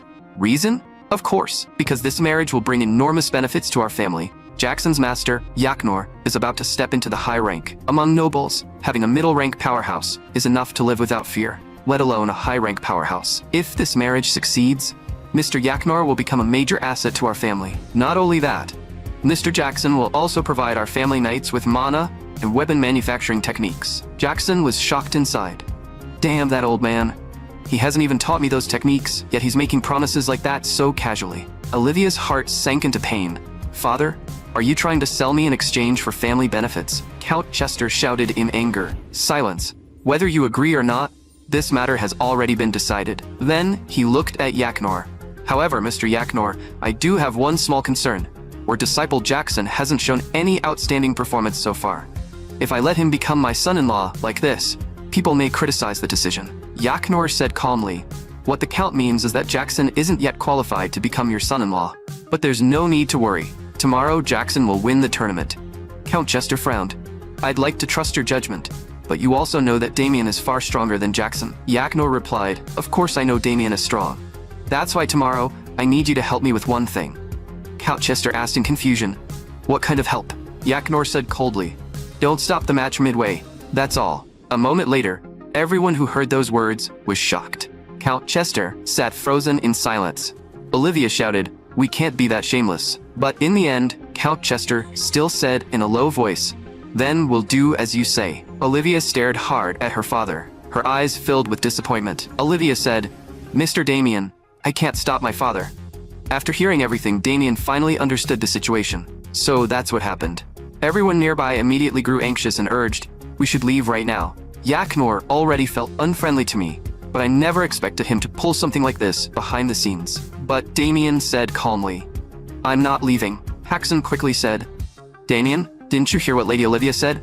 Yaknor is a man with 1 foot in the high rank. Damien replied lightly, Don't worry, I have a plan. He only has 1 foot in the high rank. For now, just watch the match patiently. Then, Damien slowly entered the arena. The moment he stepped onto the field, everyone's attention focused on him. Is that Damien? The one who instantly killed the giant monster? Then, the drums sounded all around them. Count Chester stood up and looked around in confusion. Where did Olivia go? Then he announced to the crowd, Thank you all for your support. Today is the final match. Today's final has only one rule, and that rule is victory. No matter what methods are used, whoever wins and stands at the end will be the champion. Mr. Damien, don't blame me. This is the only way for Jackson to win. Everyone in the stands grew tense. Damien has to have some kind of plan. With no rules in place, Count Chester is clearly preparing to do something dishonorable. At the same time, the contestants on the field drew their swords one after another. Damien, don't blame us. In the next instant, they surrounded Damien completely. Yaknor looked at the situation on the field and smiled coldly. Jackson didn't want to use such a shameless method, but he had no other choice. He had to admit it. Damien Haxon, you're stronger than me, but don't blame me. I can only join forces with the others and attack you together. In the next moment, everyone charged at Damien at once. Damien only smiled faintly, without the slightest trace of panic on his face. The day before the match, inside Jackson's tent, Jackson had shouted that he hadn't heard anything about getting engaged to Olivia. Even if I'm supposed to marry Olivia, Master, you should have discussed it with me first. But before he could finish speaking, Yaknor struck Jackson hard. You dare question me? If you weren't so useless, why would I need to personally step in and please the Count? Anger surged inside Jackson. This bastard is simply using me. Yaknor said coldly, My plan is extremely important. This time you absolutely can't drag me down again. Jackson gritted his teeth. But Master, I'm already engaged to Sophia, Yaknor said with contempt. A woman like that can be discarded. Women are nothing more than tools to be used. I only agreed to let you get engaged to Sophia because of that item. The Sophia family swordsmanship guide is extremely useful to me. Now that I've obtained what I wanted, there's no reason for your engagement with Sophia to continue. Jackson's voice grew heavy. So this time you want to use me again to please Count Chester's family. Yaknor said coldly, I don't just want to please them. I want to completely control their family. This is the wish I've pursued for many years, and I won't allow anything to go wrong. A pleading look appeared on Jackson's face. Master, I truly love Sophia, Yaknor asked coldly. Jackson, do you still not understand? Women will only affect your future. Besides, the only reason Sophia chose you in the first place was because Damien wasn't strong enough. You saw the way Sophia looked at Damien last time, didn't you? This ring can make you stronger. Once you wear it, you can prove that you're stronger than Damien. If you do that, I may consider allowing you to stay with Sophia. But once you use the ring's power, you must kill Damien in the arena. After hearing that, Jackson fell silent for a moment. He thought to himself, this old man won't listen to me right now, so I should pretend to obey for the time being. Then Jackson picked up the ring. He said quietly, I understand. Back in the arena, Sophia shouted, Jackson, you can do it. Hearing her voice, Jackson finally made up his mind. No matter what, I have to win. Sophia, just watch. Today, I'll definitely kill Damien. In the next instant, he locked his gaze on Damien. At the same time, everyone attacked Damien from every direction. Countless sword-likes flashed at once. But Damien still stood where he was, easily dodging every attack. One contestant tried to ambush him from behind, but Damien moved as if he had eyes on the back of his head. He leapt up instantly and stepped directly onto the man's head. With a light laugh, he jumped higher and said, next time you try to ambush someone, control your killing intent a little better. Then Damien slammed down from above and struck the contestant. Even Damien himself didn't expect the man to be that weak. Seeing this, Hoxton shouted excitedly from the stands. Damien spoke in a teasing tone. What's wrong? Are you coming? If you don't come to me, I'll go to you. I'm getting impatient. His voice rang clearly across the arena. Jackson was shocked. Damien was facing so many knights, yet he hadn't even drawn his weapon. Had he already reached the middle rank? At that moment, a woman beside him shouted, I'll show you the swordsmanship of the Acre family. At the same time, a man behind him charged forward with a roar. For the glory of the St. Rolt family. Hearing that, Damien spoke in an ice-cold voice. All of you ganged up on me, and you still have the nerve to talk about family honor. Just as the two swords were about to strike Damien, waves of mana suddenly rippled out from around his body. He whispered, all-around vision, activate, Moonblade art. In the next instant, every move they made looked as slow as a crawling snail to Damien, and he instantly neutralized their attacks with Moonblade art. Damien stared at them with a blank expression. Damien thought, they're far too weak. I haven't even used half of my strength. You attacked first. Now it's my turn, right? In the blink of an eye, several flashes of swordlight tore through the air. The two were struck hard in an instant and collapsed toward the ground. Thunderous cheers erupted from the stands. So this is Damien Haxon's true strength. Even Yaknor and Count Chester were stunned. He had defeated both opponents with just one move. Damien looked at Jackson. Now you're the only one left. Are you still planning to stand against me? Jackson clenched his teeth, as if he had finally made up his mind. Damien, you forced me to do this. With that, he pulled the orb off the ring. Then he swallowed it without the slightest hesitation. The next moment, Jackson's body began to go numb, and sharp pain stabbed through his heart. A sinister wave of mana suddenly burst from him, slowly spreading toward the fallen contestants around him. Almost at the same time, the people lying on the ground let out bone-chilling screams. Their powers seemed to be devoured by Jackson alone. Even Damien was slightly shocked. I didn't expect Jackson to go this far. Jackson burst into wild laughter. This is Mana Rampage. Mana Rampage drives my own mana into an extremely active state. It can even devour targets around me that carry mana. And anyone whose mana gets devoured will most likely be crippled for life. Looking at the arrogant Jackson, Damien muttered, so this is the effect of the pill you swallowed? That's right. This is the trump card my master gave me. You should already feel your mana draining away, shouldn't you? Do you still have the strength to stand there and talk to me? You should be kneeling right now, crawling on the ground like an insect. The mana in the air grew more and more violent, until Jackson had nearly devoured all the surrounding mana. But Damien remained standing exactly where he was. The next moment, Damien suddenly burst out laughing. Jackson, I thought you had some real trump card hidden away. Turns out this is all you were relying on. I knew you people were planning something. I just didn't expect you to disappoint me this much in the end. Leaning on dark magic like this, Jackson's face changed drastically. What dark magic? And why are you still standing? The moment he finished speaking, Jackson was struck head-on. Damien kicked out with terrifying speed, sending Jackson flying like a kite with its string cut. Trembling on the ground, Jackson forced out the words, Why? Why did this happen? Damien revealed a cold, vicious smile. How could low-grade dark magic like that ever work on me? Outside the arena, Yaknor stared in disbelief. The dark magic failed? Is dark magic truly useless against Damien? Damien thought. I didn't expect them to go so far as to make Jackson taint himself of dark magic just to get rid of me. Once the match was over, he'd make sure those people paid dearly. At that moment, Jackson forced himself back to his feet and swung his sword at Damien again. Damien completely ignored the attack, merely stepping lightly to the side. At the same time, he couldn't help but sigh. Jackson, you really are a pitiful guy. Hearing that, Jackson flew into a rage. If Mana Rampage can't bring you down, then I'll defeat you with my own strength. Seeing this, Damien sneered inwardly. Can you really do that? Then he slowly raised his sword. The slash looked slow and casual, but its edge was terrifyingly sharp. Jackson was instantly blasted away by the overwhelming wave of mana. He couldn't stop himself from roaring, how could I possibly lose? The next moment, sword-light crashed down, and the entire arena began to tremble violently. The raging shockwave swept across the field, forcing the spectators in the stands to shut their eyes. By then, Jackson had already fallen to his knees. The mana inside his body could no longer be suppressed. An ominous surge of mana erupted from Jackson's body, staining the entire sky with a dark purple hue. The sight shocked everyone around him. Almost all the spectators fell into fear at the same time, because that sinister aura was far too terrifying. Damien glanced at it, and immediately understood. As expected, it's dark magic. Jackson clearly used dark magic. Even Count Chester hadn't expected this. A knight used dark magic in my territory. This will definitely draw the church's attention. Count Chester, the spectators are already panicking. At this rate, news of dark magic appearing in your territory will reach the church. Everything had slipped beyond Chester's control. He shouted for the match to stop and ordered the scene sealed off before the news could leak. Damien looked up at the sky, realizing that everything was probably unfolding exactly according to that man's plan. Then he looked toward the spectator stands, only to find that Yaknor had already run off. At that moment, Count Chester was furious.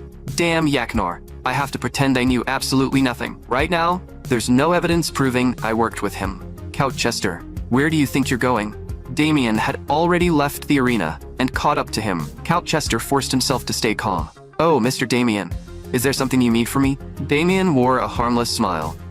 Does Count Chester really have nothing to say to me? Why would I have anything to say to you? Something suddenly happened in my territory, and I need to handle it. Count Chester, if you insist on playing dumb, then I suppose I have no choice. The next instant, Damien instantly knocked down the guards beside Chester. Then he threw a clean punch, stopping his fist right in front of Chester's face. Damien grabbed the Count before he could run.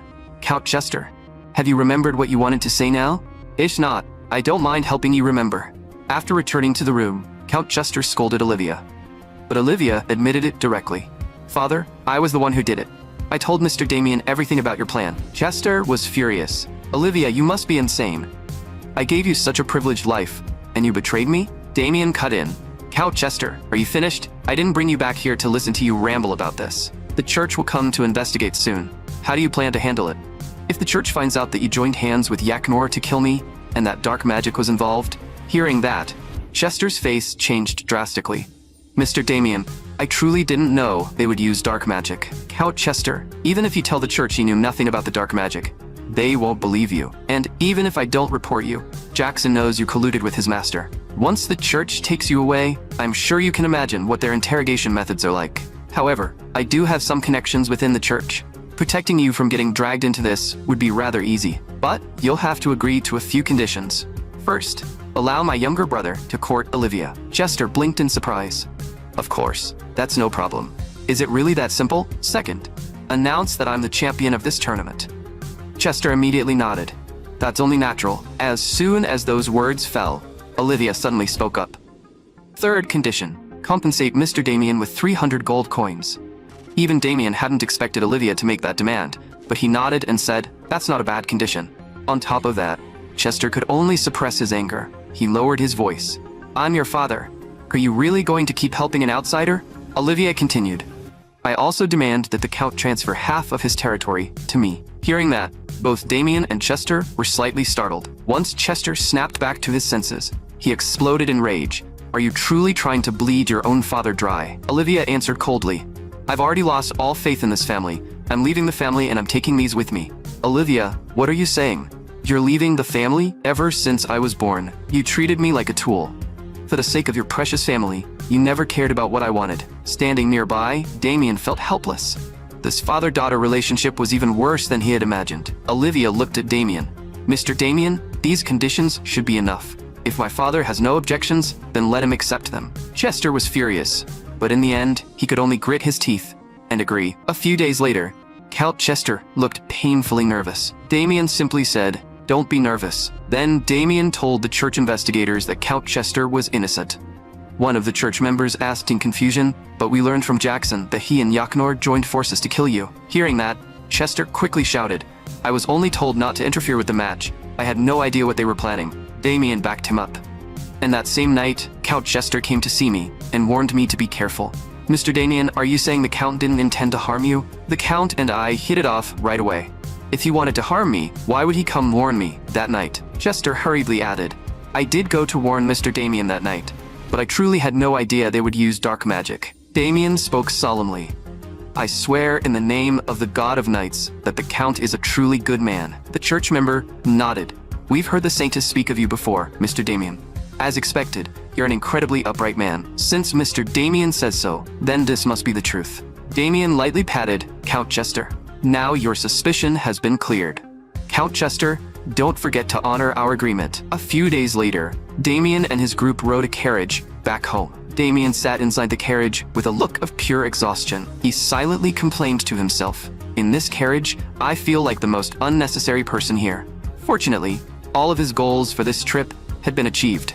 After a week of investigation, the church finally left Chester's territory. The final result was that Jackson and Yaknor were declared criminals, and the church began searching everywhere for Yaknor. Since Olivia had taken half of the territory, Chester was so furious that he remained bedridden. Meanwhile, Haxon and Olivia were now traveling together to the Haxon family. As for Damien, he had obtained the gem that looked like a flame stone. Haxon asked curiously, "Is this the tournament prize? The flame stone?" Damien thought to himself, "Chester has no idea what this item is truly worth. This isn't a flame stone, but a soul gem formed at the moment a high-ranking mage dies. Also known as the Heart Soul, it's an extremely rare treasure that can only be born when a powerful mage is on the verge of death. If he could analyze and absorb the mana inside it, he would become even stronger." This was also Damien's first time encountering a Heart Soul, and it would definitely help him recover the power of his previous life faster. At that moment, someone outside the carriage was following Damien closely. "Damien, did you really think you could leave that easily?" Yaknor had been secretly tailing Damien the entire time, until late at night when the group had fallen asleep. Only then did he creep forward, preparing to launch a sneak attack. But just as Yaknor drew his sword, Damien's voice suddenly came from behind him. "You finally showed up. My neck was getting sore from waiting." Hearing that voice, Yaknor instantly swung his sword at Damien. Damien merely leaped down lightly and said, as expected of Jackson's master. Yaknor's expression darkened. "Damien, you knew I was following you all along?" "Of course I knew." Damien casually picked up the Heart Soul. "And I also know this is what you're after." Yaknor stared hard at the gem. "So the Heart Soul really did fall into your hands." Damien gave a light laugh. "The tournament winner receiving the prize is only natural." Yaknor narrowed his eyes. "Damien, I'm curious. How did you know my target was the Heart Soul?" Damien spoke calmly. "Anyone with a brain could figure out what you were after. If all you wanted was for Jackson and Olivia to get engaged, there was no need to rush him into victory like that, much less push him into using dark magic. You were so desperate for Jackson to win because your real target was the Heart Soul." Yaknor sneered. "Since you figured it out, I won't waste time pretending. Hand over the Heart Soul. Though I do wonder where that confidence of yours comes from. What makes you think you can beat me?" Damien raised his sword. "If you really want the Heart Soul, ask my sword whether it agrees." The moment those words fell, Yaknor attacked with a sword flow as smooth as running water. Damien showed no panic at all, blocking every single strike. Suddenly, Yaknor's blade changed direction and shot straight toward Damien's eyes. Damien quickly guarded against it, then used the force to leap backward. He thought to himself, Yaknor truly is a man with one foot in the high-ranking realm. His attacks are clean, sharp, and completely free of wasted motion. Yaknor said coldly, "Damien, you really do surprise me. I didn't expect you to last this long against me. But now, it ends." Yaknor's body began to blur, and as he stepped forward, it looked as if an afterimage remained behind him. Seeing this, Damien's expression sharpened slightly. In the next instant, several phantoms split out from Yaknor's body. Yaknor sneered. Damien, aren't you surprised? This is the technique I spent my entire life mastering. Sword Shadow Clone. Each figure is both illusion and reality. With this technique, you'll have nowhere to run. Seeing this, Damien raised his sword and quietly chanted sword magic. The next moment, a blue glow appeared along his blade. That seemingly modest light spread outward, instantly erasing all of Yaknor's clones. Yaknor stared in disbelief. That was the Sword Shadow Clone he had spent half his life perfecting. As if seeing through his thoughts, Damien said calmly, "You mean this, Sword Shadow Clone? Yaknor, you're honestly ridiculous. That move did look a little similar to the attack you used to defeat Jackson. But you're proud over a low-level clone technique?" Yaknor stared at him in shock. "Damien, what do you mean by that? What do you mean low-level clone?" Damien didn't answer. In the next instant, he copied the method directly and released Sword Shadow Clone himself. Yaknor was so frightened he could barely speak. Why? Why do you know my technique? This was the clone technique he had spent his entire life mastering. And even he could only summon 3 clones. Damien said flatly, "I just copied the way you cast it earlier. I didn't expect it to be that simple." At that moment, Yaknor's mind completely collapsed. The ultimate technique he had spent his life polishing had been learned by someone else in an instant. When he was young, he challenged fighters everywhere and was called the youngest genius swordsman, until one day, he was effortlessly defeated by a true genius. Back then, he couldn't accept it at all, and asked, "Why were you able to beat me so easily?" But the other person merely shrugged and said casually, "You just felt pretty weak." From that moment on, Yaknor finally understood. He wasn't a true genius. He was only a little smarter than ordinary people. After that defeat, he desperately studied every technique he could find. He always believed that as long as he kept getting stronger, he would eventually catch up to true geniuses. In the end, it took him 12 full years to master this technique, but he couldn't accept it. Why could these geniuses fully grasp, with a single glance, the very thing he had gambled his life to obtain? All his resentment surged up at once. Why could all his efforts still never overcome their talent? Yaknor's eyes turned bloodshot as he roared, "Damien Haxon, I'll kill you." But before he could finish speaking, a lightning-fast slash had already swept through, cutting off Yaknor's head. Damien said coldly, "I don't care how much effort you put in. If you provoke me, you die." In his final moments, the only thing in Yaknor's eyes was Damien's back as he walked away. Even at the moment of death, he still couldn't believe he had been completely powerless before Damien. Just as Damien was about to leave, he suddenly stopped. Almost forgot. Yaknor was a middle-rank knight. He must have plenty of valuables on him. 1 month later, at the Haxon estate, Olivia had completely adjusted to life with Damien's family and felt a freedom she had never experienced before. A maid beside her said in a panic, "Madam, please leave these small tasks to us."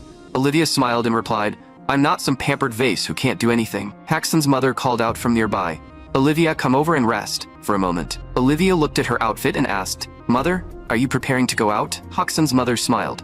"A guard's wife is pregnant, so I'm going to help check on her." The mother-in-law and daughter-in-law were clearly getting along very well. Olivia reminded her, "Mother, you can bring some food to help her recover." Haxon's mother smiled back. "Olivia, would you like to come with me?" Meanwhile, on the second floor of the estate, Damien's father looked deeply pleased. He couldn't help praising her. "Ever since Olivia came to our family, she has managed the entire territory perfectly." Damien also added that even the servants greatly admired Olivia. "When you brought her to our family a month ago, I was truly shocked. After all, a count's daughter came to our house with half of her territory's assets and announced she would marry Haxon. But in just 1 month, Olivia has not only fully integrated into our family, she has also managed the territory with ease. Thanks to Olivia, our family's standing in the surrounding area has risen quite a bit." Then his father suddenly changed the subject. "Damien, while we're at it, shouldn't you start looking for a partner soon as well?" Damien froze. "Father, why are you suddenly bringing this up?" His father pulled aside a red cloth and shouted, "This isn't sudden at all. The marriage proposals for you have piled up." Seeing that, Damien gave an awkward smile. "I think it's still too early for me to get married." "Damien, are you joking? Among nobles, there's no such thing as marrying too early or too late. So many outstanding women are interested in you right now. This is the perfect chance. You should know, the old you was such a mess that no one ever came with marriage proposals." Damien fell silent. He thought to himself, "It's true. In the past, I really was a bastard." His father continued, "Damien, you need to understand. If your younger brother is getting married while the older brother still has no engagement, outsiders won't see that in a good light." Unable to endure his father's pressure any longer, Damien hurriedly escaped. Damien had never expected his father to suddenly bring up marriage. "Am I really supposed to get married?" In the past, he wouldn't even have dared dream of such a thing. For someone like him, marriage felt far too luxurious. His family's pressure wasn't what truly frightened him. What he needed was a friend who could stay by his side. His path was already paved with corpses. In his previous life, he had committed too many cruel acts. After becoming a Death Knight, he had spent almost every day walking the path of slaughter. Even killing the people of his own territory, he could no longer remember how many innocent lives had been stained by his sword. And he had even destroyed the entire continent. He was Damien the Death Knight. He didn't deserve happiness. For the current him, the most important thing was to eliminate Skeleton King Alsad. All his misfortune had been brought by that monster. Then, Damien took a book out of his spatial ring. The book contained memories that were very useful to him, as well as a completely different training method. It was something he had obtained from Yaknor. Normally, training involved sitting still and absorbing mana, but the method recorded in this book allowed someone to absorb mana while running. The only problem was that absorbing mana while running was extremely slow. If he could combine this method with ordinary training, the results would be excellent. And there was also the Heart Soul. If Damien could fully merge with it, his strength would definitely rise by a massive margin. Just as Damien was about to try training, Victor suddenly shouted from behind him, "Young master, a guest is here to see you." Damien frowned in confusion. Who would come looking for me at a time like this? The scene shifted, and he hadn't expected the visitor to be her. "Damien, it feels like we haven't seen each other in a while. I know it's rude to come here so suddenly, but this is truly urgent." Damien asked, "What happened that made you rush here to find me?" "I've run into an extremely troublesome problem, and I had no choice but to ask you for help. After a long investigation, the church has finally discovered the corpse performer's hiding place." Hearing that name, Damien's expression sharpened. The corpse performer? That man is one of Skeleton King Alsad's future right-hand men. "Damien, he's the reason I came today. I hope you can help me. I want to eliminate him completely, and the only person I could think of was you." Even if Anis hadn't asked, Damien would have killed that man anyway. Early the next morning, Damien prepared to sneak out of the family estate. He didn't want to spend every day being pressured by his father into marriage talks. "Young master, what are you doing?" Victor's voice suddenly came from behind him. "Young master, it's only a little past 4 in the morning. Where are you trying to sneak off to? If you're going out to train, there's no need to be so secretive. Did you agree to Lady Anis's request?" Damien said, "Victor, just as you said, I agreed to help Anis." Victor's expression changed. "Young master, this time I truly hope you'll refuse. I know your skills are extraordinary, but Lady Anis said the corpse performer's cave is filled with controlled mages. Even you would have a hard time dealing with that many mages. More importantly, the master would never agree to let you take part in something like this." Damien clicked his tongue in frustration. "What a hassle. I'm sneaking out precisely because I know father won't agree. Victor, just pretend you never saw me. Young master, I can't let you leave. I won't allow my master to go somewhere that dangerous." With that, Victor stepped directly in Damien's way. But before he could say anything else, Damien had already knocked him unconscious. Damien caught him and sighed. "Victor, you really talk too much. Also, when I get back, I'm definitely making you lose weight. You feel heavier again." "Victor, you don't need to worry. I know the corpse performer's methods better than anyone. After all, in my previous life, I worked alongside him for many years. If I can weaken Skeleton King Alsad's future forces ahead of time, how could I pass that up? I'm leaving. Victor, wait for me to come back." With that, Damien turned and quickly left the estate. "Mr. Damien, it's a pleasure to meet you. My name is Magta. I'm a second-rank Holy Knight of the Church. I've heard a lot about you from Anis." Hearing that, Damien smiled and replied, "It's an honor for me to join this mission with you as well." A second-rank Holy Knight was equivalent to the middle-rank level. Magta continued, "I honestly thought Mr. Damien wouldn't take part. After all, this mission is to subjugate that brutal corpse performer." Damien said calmly, "If it were anyone else asking, I might have refused. But this request came from Anis, so I couldn't turn it down. Besides, I hate dark mages too." Magta immediately turned to Anis and teased her with a grin. "Anis, did you hear that? Damien just can't refuse your invitation." A shy blush instantly appeared on Anis's face. Anis cleared her throat. "I should explain the mission details first, but before that, I want to give you this sword." Damien looked puzzled. "Why are you giving me this sword?" But the moment Damien drew the blade, a surge of holy aura suddenly burst out. Surprise flashed in Damien's eyes. "Impressive. This is a holy sword," Magta explained. "Mr. Damien, Anis invited one of the finest blacksmiths on the continent to forge this holy sword. Not only that, she also asked the church's divine mages to enchant it. Damien could clearly feel the blessing of holy power. Even the fatigue in his body was slowly fading away. Magto laughed from the side. Anis begged the Pope for 3 whole days before he finally agreed to have this holy sword made and gifted to you, an outsider of the church. The church has never handed a holy sword to an outsider before. Anis looked as if her thoughts had been exposed, and quickly shouted, Magta, stop talking. But Magta couldn't resist teasing her further. Who would have thought the saintess of our church could make that kind of face? Damien put away the holy sword and said sincerely, In any case, Anis, thank you for the gift. Anis quickly replied, Mr. Damien, you're being too polite.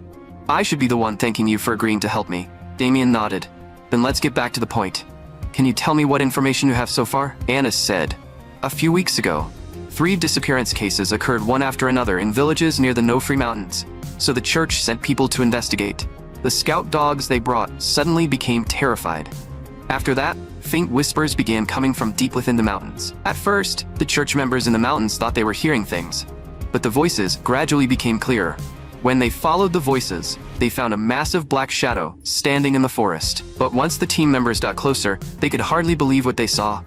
It was a monster created by the corpse performer from ordinary civilians. Because of that, the church was able to locate the corpse performer's hiding place. Hearing this, Damien frowned deeply. He thought to himself, something feels wrong. The corpse performer has always been careful about hiding his tracks. Yet this time, one of his test subjects suddenly escaped and was discovered. It all feels far too convenient. The church also suspected it might be a trap. Damien asked, If you suspect it's a trap, the church is still sending people to investigate? Anis nodded. Yes, the church still decided to send personnel. In fact, this time, elite forces from 3 churches have been gathered for the operation. Damien didn't understand. The combined strength of 3 churches should be enough to rival an entire kingdom. So why do you still need my help? Anis lowered her voice. Because of me. I truly want to take part in this mission. At first, my teacher, the Pope, wouldn't allow me to join. But after I kept begging, he finally agreed. Magta added, Anis and I joined at the last minute. Under the condition given to us, we had to find a reliable companion before we were allowed to continue the mission. I was already prepared to drag Anis back to the church by force, if Mr. Damien refused. Anis looked at Damien with a serious expression. Mr. Damien, the most important reason I want to join this mission is, the church once organized a large-scale subjugation before, but in the end, everyone died at the corpse performer's hands. When I arrived at the scene, only one holy knight was still barely alive. Before he died, he told me an unbelievable secret. Even Damien found it hard to believe. Because the holy knight's final words were that a traitor was hiding among the subjugation force. In truth, the corpse performer had been shocked after Damien killed the corpse fusion. Hidden in the darkness, he whispered in excitement. Wonderful.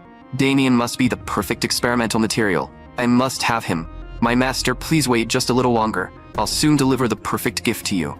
But before that, allow me to entertain Damien properly. At that moment, 2 people behind him questioned Dallinth. Why did you expose our location? Don't you know those holy knights are building a fortress outside? Dallinth said coldly. There are only 3 members of the Yulan organization left here. You don't need to ask me why. I'm simply carrying out that lord's orders. By the king's command, we must first weaken the church's active forces. One of them couldn't help snapping back. You're still talking about the king? How long has it been since the king sent us any orders? Dallinth's expression darkened. Are you questioning the king? Who gave you the nerve to doubt him? If I use dark mages to create golems, do you think his majesty will be pleased?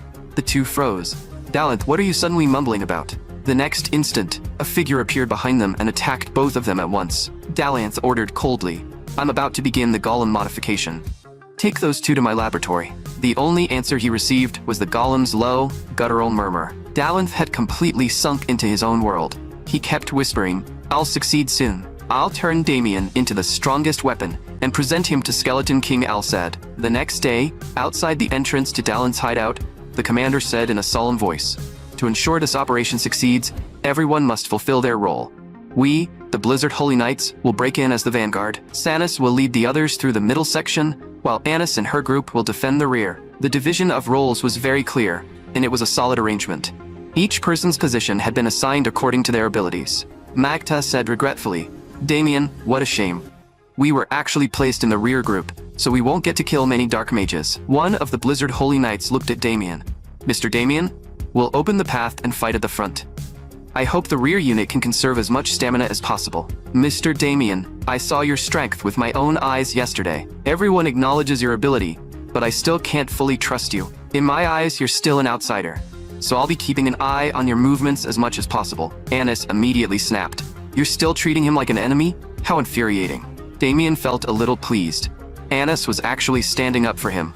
Damien thought to himself, still, the real priority is finding the spy hidden in the group. Then he said, Anis, let's get moving too. Out of the corner of his eye, Damien noticed that Anis's aura had changed. He still didn't know why she hated dark mages so much. After they entered the cave, the golems along the way were quickly eliminated. The group known as the Blizzard Holy Knights fought with incredible speed. No matter how many golems appeared, they were instantly frozen and cut down. Damien couldn't help admiring them. No matter how many times he saw it, that power still impressed him. The holy power carried by Holy Knights was something the current Damien couldn't possess.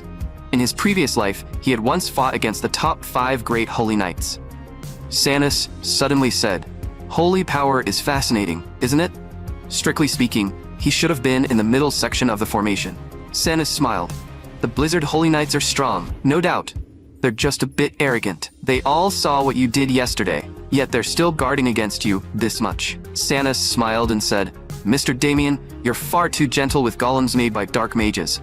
If it were me, I would chop them to pieces. Hearing that, Damien felt helpless. Were all followers of the 5 great Holy Knights this fanatical? Sanis continued, Mr. Damien, yesterday I saw your incredible swordsmanship and those cold eyes of yours.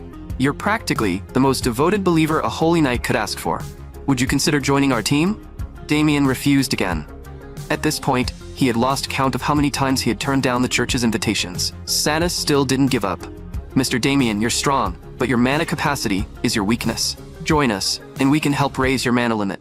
If you join our team, every dark mage you kill will earn you a chance to receive a holy blessing. Damien asked, You mean increasing my mana capacity through holy blessings? I'll pass. After all, he already had the heart soul.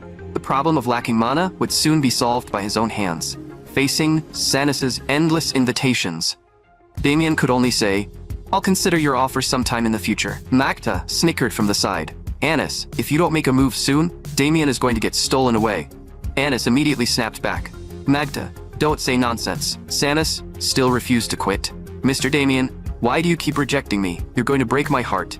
Why don't we find somewhere private to talk? Maybe then you'll change your mind. In the next instant, Damien immediately summoned the holy sword.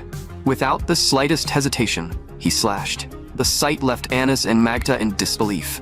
What exactly was Damien doing? Sanis was clearly startled by Damien's move as well, standing frozen in place. The pressure coming from Damien didn't feel like a joke at all. Suddenly, a pained roar echoed from the empty space behind Sanis. A faint, half-transparent golem emerged from the void. Sanis immediately said, Let me handle this golem. Its defense is stronger than I expected. I didn't think an invisible golem had been following me. Then she took out the book she carried with her. I'll deal with this one. The moment she swung the book backward, the golem's body erupted in a violent explosion. Even Damien hadn't expected her to completely destroy a golem with nothing but a magic book. At the same time, Anis shouted, Golems are attacking from the rear. Everyone, return to your assigned positions. Sanis, return to the middle section. Leave the golems in the back to us. Sanis sounded regretful.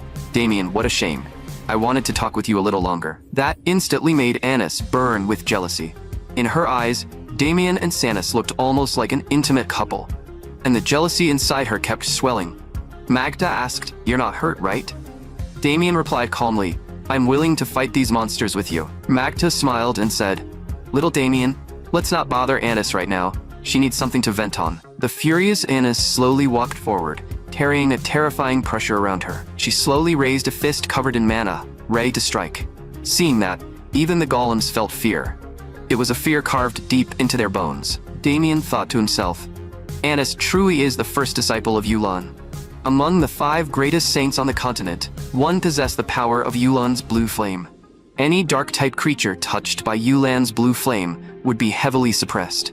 Damien looked at the shattered golem and confirmed it once again. Anis might look a little innocent and dazed, but her strength is absolutely not to be underestimated.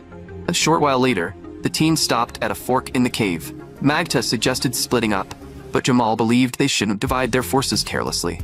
The two began debating whether they should split up. At that moment, Anis said, Mr. Damien, I'll go get some food. Before long, someone called out, Anis, so this is where you were. The logistics unit has prepared food for us. Anis accepted the food and thanked them properly. Then, she handed one portion to Damien. Mr. Damien, you should take one too, even though I don't really like you. After saying that, she huffed and walked away from Damien. To preserve their stamina, they had to remain in peak condition at all times so they could deal with the corpse performer. Anis murmured, I've waited so long for this day. Damien thought to himself, it seems I wasn't imagining things. Anis clearly had a deep obsession with the corpse performer. Damien asked, Anis, can I ask why you're so fixated on the corpse performer? Hearing that, Anis looked slightly flustered. Damien, why are you suddenly asking that? Do you remember? I once told you the corpse performer wiped out an entire town. The truth is, I was the only survivor of that town. Damien thought to himself, I never expected Anis to have such a past. Anis continued, on the day the corpse performer invaded, my older brother, a knight, had returned to town. Every time he came back, he would tell me stories about fighting dark mages. But that night, he couldn't tell me any stories. The corpse performer attacked the town, and my brother hid me away. He told me not to make a sound until someone found me. That was the last time Anis ever saw her brother. By the time the church knights arrived to rescue anyone, the entire town had already been destroyed. She later learned from the rescuing knights that the one responsible for everything was the corpse performer. From that day on, I swore I would become a holy knight and eliminate the corpse performer with my own hands. Standing beside her, Damien quietly made up his mind. I'll definitely help Anis finish this. A little later, Magda returned with a smile and said Jamal had agreed to split up and explore. Different personnel would be sent to investigate each of the 5 cave entrances. Damien was a little surprised. That's rare. I didn't expect that Blizzard Holy Knight to agree with you. Magda explained. Jamal was against it at first, but this time, Sanis also believed checking one cave at a time would waste too much time. Jamal is an excellent leader. He's just a little too cautious. I've known him for years, and he's always been this careful. At that moment, Jamal shouted, gather up. He announced that the operation would be divided into 5 groups, and each group had to explore its assigned cave as quickly as possible. Once the investigation was complete, they were to regroup with the other teams immediately. On this expedition, we must defeat the dark mages. But the moment those words fell, a bone-chilling laugh echoed through the entire cave. In the next instant, the ground collapsed, and everyone fell downward. Damien muttered, under his breath, what kind of trick is this bastard trying to pull? Even Damien was surprised. The drop was far deeper than he had expected. If an ordinary person fell from here, they would have been smashed into paste. He glanced at the scattered holy knights around him. These holy knights had lives as stubborn as cockroaches, so he didn't need to worry about them. Damien thought to himself, thinking it over carefully, did the corpse performer really dig such a deep trap just to ambush us? Corpse performer, you really haven't changed. You still love these petty little tricks. A moment later, when Damien landed, he realized someone had already arrived before him. Sensing movement behind him, the man clearly hadn't expected to end up in the same place as Damien. Damien looked at the pale yellow glow surrounding Jamal and recognized it as the divine recovery spell unique to knights. As long as the user still had a breath left, it could slowly heal their injuries. Jamal also looked helpless. Of all people, he had ended up with the person he disliked most. Damien said calmly, I don't remember doing anything to make you hate me. Why do you have such a problem with me? Since you dislike me that much, we might as well split up. Jamal clearly hadn't expected Damien to be so decisive. But at that moment, Jamal's expression suddenly sharpened. Without the slightest hesitation, he thrust his spear toward Damien's side. The instant the spear pierced the empty air, a pained growl from a golem rang out. Jamal said in a low voice, Damien, this is a dark mage's lair. We have to move carefully. Damien had already noticed the golem's trick. He only wanted to test whether Jamal would step in. So he asked, I remember you hate me. Why did you save me? Jamal immediately said, I wasn't saving you. I just didn't want Anis to be sad. Damien finally understood. So you like Anis? Having his feelings exposed, Jamal blushed and shouted to cover it up. Don't talk nonsense. Follow me.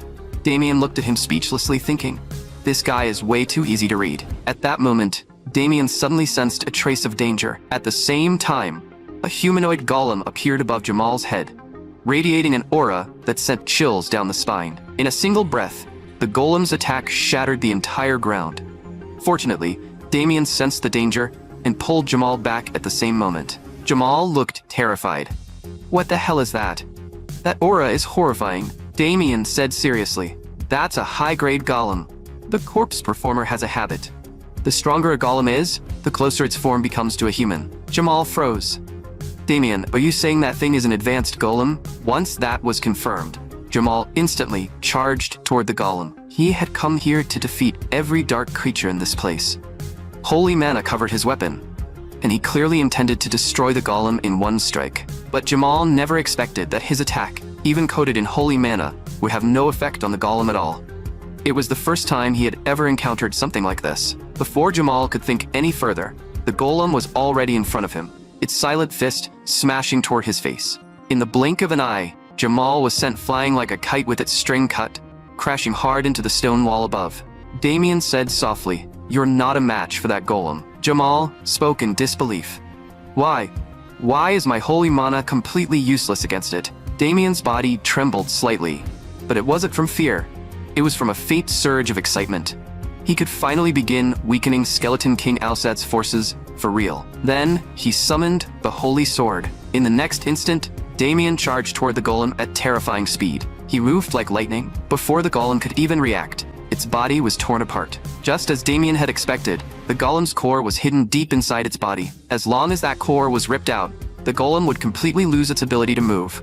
Damien thought to himself, this core is exactly what Skeleton King Alsad granted to the corpse performer. I've seen it more than once in my previous life. The golem, robbed of its core, let out a scream of pain. Damien's expression sharpened. Countless slashes fell in an instant, shredding the golem into pieces. Golem blood stained Damien's hand, while the core was gripped tightly in his palm. The Holy Knight beside him stared in shock and fear, because Damien was far more terrifying than he had imagined. In that Holy Knight's eyes, the aura around Damien was chillingly cold. Damien tossed the core to the Holy Knight. Send this back to the church later. The church will be able to analyze why holy mana was blocked by it. In his previous life, the church had too little information, which caused countless holy knights to die in battle. But in this life, facing Skeleton King Alsad's power for the first time made Damien feel strangely excited. Damien reminded him, "Don't just stand there. Don't forget to send it back to the church." Hearing that, the Holy Knight answered respectfully, "I will follow Mr. Damien's instructions." Mr. Damien, the space inside this cave is far larger than we expected. While the two were talking, the scene ahead made them both stop in their tracks. Stannis shouted excitedly, "Mr. Damien, I'm over here. I didn't expect you two to still be alive." Damien answered coldly, "So it really was you. I knew something felt off about you." The Holy Knight beside him couldn't believe what he was seeing, because Damien saw Jamal being held captive by Stannis. When Stannis saw Damien arrive, she immediately said, "Jamal suddenly attacked me. We have already captured him." "Are you saying Jamal was the hidden traitor?" The Holy Knight couldn't believe it at all. He even stepped forward to explain. "The Dark Mages must have done something to him." Stannis replied, "If you don't believe me, you can take us to the church for judgment." Damien looked around, feeling an indescribable sense of wrongness. He looked at Stannis. "You're saying Jamal suddenly attacked you? Jamal is a knight at the peak of the middle rank. If he had truly fought you, this cave would have collapsed already. And you look weaker than Jamal. Tell me, how exactly did you capture him without a single injury?" "The only reasonable explanation is that you are the real traitor." Hearing that, Stannis merely revealed a sly smile. Then she said, "People who are too smart usually don't live very long." As she spoke, her attack was already flying toward the Holy Knight in front of her. Caught completely off guard, the Holy Knight took a brutal punch straight to the face. Stannis sneered. "Jamal was sent flying just like that too. You and Jamal are both far too weak. Neither of you deserves to become the heir of a faction. I will make my faction the ruler of the entire church." Damien asked coldly, "And once your faction controls the church, what do you plan to do next?" Stannis answered as if it were obvious. "Reform, of course. The church is far too soft toward heretics right now. Once I become the ruler, everyone who opposes reform will be executed. We will reshape the rules." Damien stared at her coldly. "I can't believe you would kill your own comrades for such a hollow reform." Stannis smiled. "No one will know what happened here. They will all die during this Dark Mage operation. And that includes you, Damien." The moment she finished speaking, two knights behind her charged at Damien. Damien showed no panic at all. "Looks like I'll have to disappoint you. Those two alone aren't enough to keep me here." Damien swung the simplest slash, and the two holy knights charging with overwhelming momentum were instantly knocked out of the air. Stannis stared in disbelief. Those two were genuine top-tier knights. Before Stannis could process what had happened, Damien's attack was already in front of her. In the blink of an eye, his sword was about to pierce Sanus' throat. But in that instant, Damien suddenly sensed danger. Sanus chuckled. "Mr. Damien, why did you stop attacking?" Damien thought, "It's exactly as I judged. If I had advanced even half a step farther, I would have been torn apart in an instant." As Sanus swung her weapon, Damien immediately retreated. That seemingly simple slash caused the surrounding stone walls to collapse in the next moment. Sanus' weapon possessed terrifying defensive power, and its offensive power was just as fearsome. Thinking back to how Sanus had used her ability earlier, Damien realized her power was likely the enhancement ability of the Book of Oaths. The Book of Oaths could strengthen the user's power, including a full boost to all attributes. Sanus smiled. "Damien, you've noticed it too, haven't you? My ability can enhance all of my attributes by more than 30 times.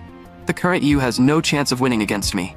Damien knew the Book of Oaths very well. After all, in his previous life, he had fought against the 5 great saints. The Book of Oaths was the signature magic of one of the 5 great saints. In his previous life, that saint had used this ability to drive back an army of dark mages. Sanus continued provoking him. "Mr. Damien, I heard you crushed that golem with overwhelming force earlier, so why are you running from me now?" With a 30-fold enhancement, Sanus' mana had reached a terrifying level. Damien thought to himself, "Right now, all I can do is stall for time. Against the current Sanus, I truly don't have a good way to respond."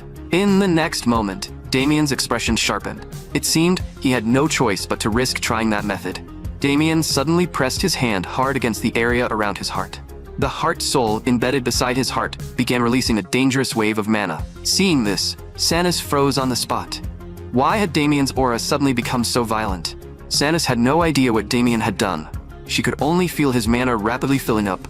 At the same time, Damien's expression began to turn wild, like out of a madman losing control. Worried that something unexpected would happen, Sanus immediately thrust toward Damien's heart with all her strength. But she never expected that Damien, who had been retreating until now, would push her attack away with his bare hand and summon the Holy Sword at terrifying speed. Sanus thought Damien would counterattack with the Holy Sword, but in the next instant, Damien kicked her away with brutal force. The sight left the 2 heavily injured people nearby stunned. Sanus roared, "Damien, what did you do? Why did your mana increase so much all of a sudden? It feels like you could break through and become a high-ranking mage at any moment." Damien said coldly, "You don't need to know what happened. All you need to know is that it's my turn now." Meanwhile, on the other side, Anis had been injured from the fall. Magta asked with concern, "Anis, are your injuries all right?" Magta hadn't expected the corpse performer to have set a trap for them in advance. Ordinary knights had already died here because of that trap. Just as the 2 were discussing what to do next, a low, hoarse voice suddenly sounded beside them. "There are quite a few experimental materials on the ground. I didn't expect 2 holy knights to still be alive. But that doesn't matter. Now that you've met me, you'll be dead soon as well." Anis said coldly, "What nonsense are you talking about?" "Who exactly are you?" the man chuckled. "You're asking who I am? You don't even know what the person you came to kill looks like?" Anis's pupils shrank. "Are you the corpse performer?" the man slowly replied. "That's right. I am the corpse performer you've been searching for." In that moment, Anis's heart was instantly filled with rage as she glared at the man before her. Damien thought to himself, "I was forced to use the heart soul ahead of schedule. It's a treasure formed from the life's work of a high-ranking mage, and it instantly restored my mana completely. With the heart soul's support, I no longer have to worry about lacking mana." This sudden change left Sanus unable to believe what was happening. Damien said coldly, "Originally, I planned to use it after everything was over, but you forced me to take the risk and absorb it early. Fortunately, nothing went wrong this time. Sanus, now it's time to deal with you." In the next instant, Damien was already in front of her, and a seemingly slow punch sent Sanus flying. However, on the other side, Anis had already fallen into a bitter fight. She could hardly believe that the corpse performer's power had already surpassed what the church could handle. Anis and Magta attacked the humanoid golem together, but they couldn't deal any effective damage. The humanoid golem's attacks and speed were both far beyond what they could handle. At first, Anis and Magta could barely hold on, but when they tried to use holy mana to destroy it completely, the holy mana they released vanished in an instant. And at that very moment, the 2 of them were completely forced into a disadvantage. Anis stared in disbelief. "Why is this happening? Why does our holy mana lose its effect against it?" However, the golem had no intention of giving Magta time to think. Without the slightest hesitation, it charged straight at her. Magta knew very well that this wasn't an enemy they could handle right now, so she shouted, "Anis, run, find the others, and fight together with them. I'll hold this golem back. Don't hesitate. If this keeps going, we'll all die here." The corpse performer sneered. "Your name is Anis, right? Do you really think you can escape?" At some point, countless golems had already surrounded them completely. Seeing this, despair began to rise in Anis's heart. Am I really going to die here this time? But the corpse performer smiled. "Anis, I won't kill you that easily. You're excellent experimental material. I'll turn you into a tool that satisfies me." Anis felt true despair. She couldn't run. More importantly, that humanoid golem could resist holy mana. The corpse performer was clearly pleased with the look on Anis's face. A golem that can resist holy mana. "This is my greatest masterpiece. Are you ready to give up? Let me take you to my laboratory." Anis was filled with bitter resentment. She thought, the enemy I've been searching for is right before my eyes. The murderer who killed my brother is standing right there, yet I can't take my revenge. The corpse performer suddenly asked, "Did you just say revenge?" Anis gritted her teeth. "I am the survivor of Palmer Village. My family lived in Palmer Village." Hearing that, the corpse performer paused in thought, as if trying to remember whether he had destroyed such a village. Anis roared, "You demon, you don't even remember what you did? You destroyed my village completely. You even brutally killed my only brother, the Holy Knight." Hearing that, the man finally seemed to remember something. Then he burst into laughter. "So you're the survivor from that village. I remember that village. Your brother is one of my finest works so far. When I destroyed that village, the only one who fought back with everything he had was your brother. But your brother didn't die. He became one of my perfect creations." Hearing this, Anis trembled and asked in a shaking voice, What do you mean?" The corpse performer smiled. "I won't kill people casually. I revive them and turn them into undying bodies. Now let me show you your brother again." Then he walked toward the humanoid golem behind him. "This is your brother. It's been a long time since you last saw him, hasn't it?" Anis couldn't stop trembling. "He is my brother?" The moment the humanoid golem's mask was pulled down, Anis could no longer control her emotions. The kind and gentle brother she remembered had been transformed into an emotionless killing machine. Watching Anis collapse to the ground and sob, the corpse performer revealed a look of pure delight. This was the expression he loved seeing most. "Anis, would you like me to help you remember what happened that day?" "That day, he destroyed most of my puppets all by himself. Your brother was one of the strongest holy knights I had ever encountered. Even I couldn't defeat him right away. So I told your brother that if he surrendered, I would spare all the villagers. And that foolish brother of yours actually believed me. In the end, he willingly gave up his own life. Thanks to that, I obtained my most satisfying experimental material. Of course, I killed all the villagers anyway. You holy knights are truly stupid.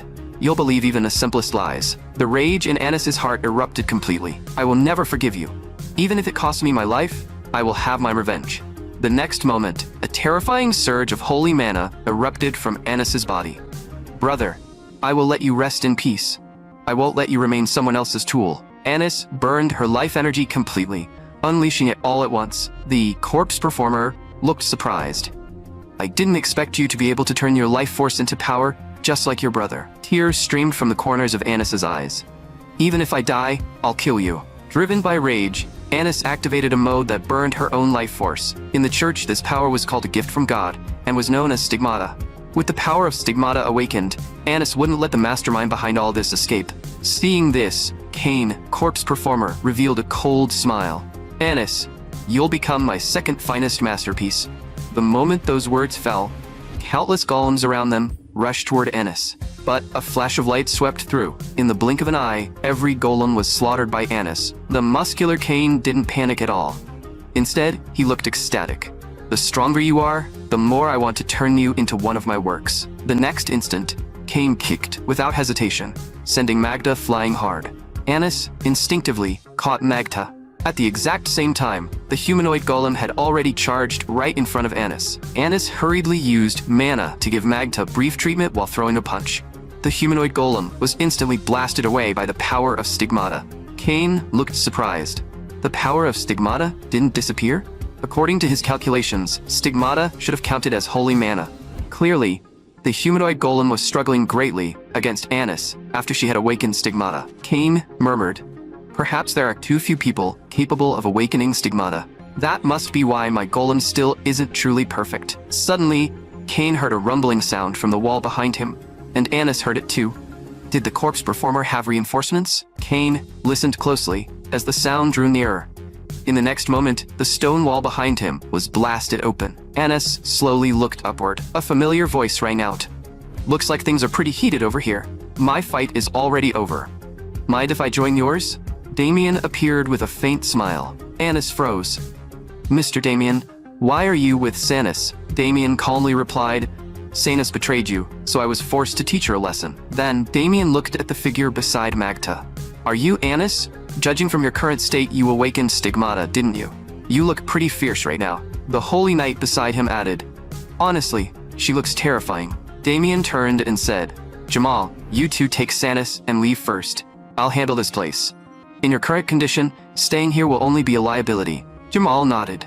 "Damien is right. If we stay here now, we'll only drag them down." "Damien, I'm sorry. We'll have to leave this to you," Kane said coldly. "Sanus is also half my creation. Who gave you permission to take her away?" A bone-chilling roar erupted. The humanoid golem instantly changed form. Kane ordered, "Go. Bring them back to me." Seeing this, everyone around them was shaken by the aura radiating from the humanoid golem. It was a top-tier aura skill.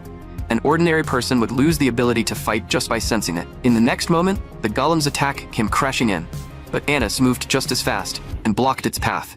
The violent impact instantly cracked the ground around them. When the dust cleared, Anis stood her ground without retreating, her fist pressed directly against the golems. At the same time, she said, "Follow Mr. Damien's orders and leave immediately." "Mr. Damien, do you need my help?" "Leave this golem to me. You deal with the corpse performer. This golem is my brother. I want to set him free with my own hands." Hearing that, Damien was surprised. He thought to himself, "I didn't expect the humanoid golem to be Anis's brother." It seems he was captured by Kane back then and eventually turned into his puppet. Damien said coldly, "Kane, your taste is still as disgusting as ever." However, Kane had no intention of paying attention to Damien. He shouted, "Don't let those holy knights escape." He immediately summoned a golem mount and gave the order, "Capture the fleeing holy knights." Seeing this, Damien's gaze turned cold. "You're actually ignoring me?" Just as Damien was about to chase after him, the humanoid golem quickly broke away from Anis and tried to stop Damien. Without the slightest hesitation, Anis attacked the golem again. "Mr. Damien, leave the golem to me. Hurry and chase the corpse performer." Damien didn't hesitate at all and rushed forward at terrifying speed. Just as Kane was about to catch up to the fleeing holy knights, Damien had already appeared within a foot behind him. The moment the holy sword flashed, the body of the golem mount Kane had summoned was completely cleaved apart. Because of this sudden turn, Kane crashed hard to the ground. Before Kane could react, Damien continued by kicking him brutally. "After all that effort, I finally caught you." Kane revealed a twisted, sick smile. "Do you really think you found me? I've actually been waiting for you for a long time." Damien said coldly, "Waiting for me? Right now, your life is in my hands. Tell me, where is the mastermind behind all this hiding?"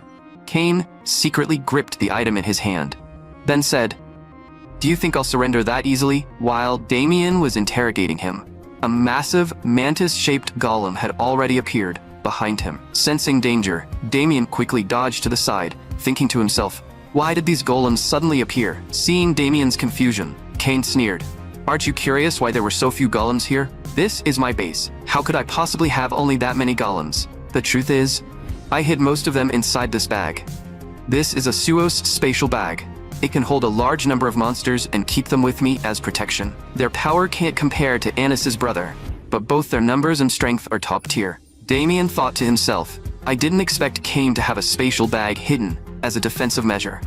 Still, these monsters alone can't stop me." Kane smiled. "I never expected these monsters to kill you.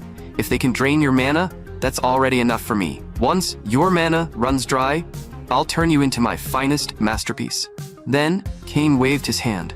All golems captured Damien at once. Seeing this, Damien's expression also turned serious. He thought, "With the heart soul greatly increasing my mana, I should be able to use that move now." Then he summoned his personal longsword and the holy sword. The moment the two blades touched, waves of sound began rising from low to high. As the monsters closed in, the moonblade art triggered by the holy sword swept across the entire field in an instant. Kane looked shocked. How is this possible? How could the monsters I spent so much time creating be erased in an instant? Damien gave a light smile. Looks like your backup plans aren't enough. Did you think you were the hunter? From the very beginning, you were only prey in my plan. Hearing this, Kane's face filled with fear. Damien's strength had completely exceeded his expectations. Trembling, he tightened his grip on the spatial bag in his hand. This trump card wasn't complete yet, but he had no other choice.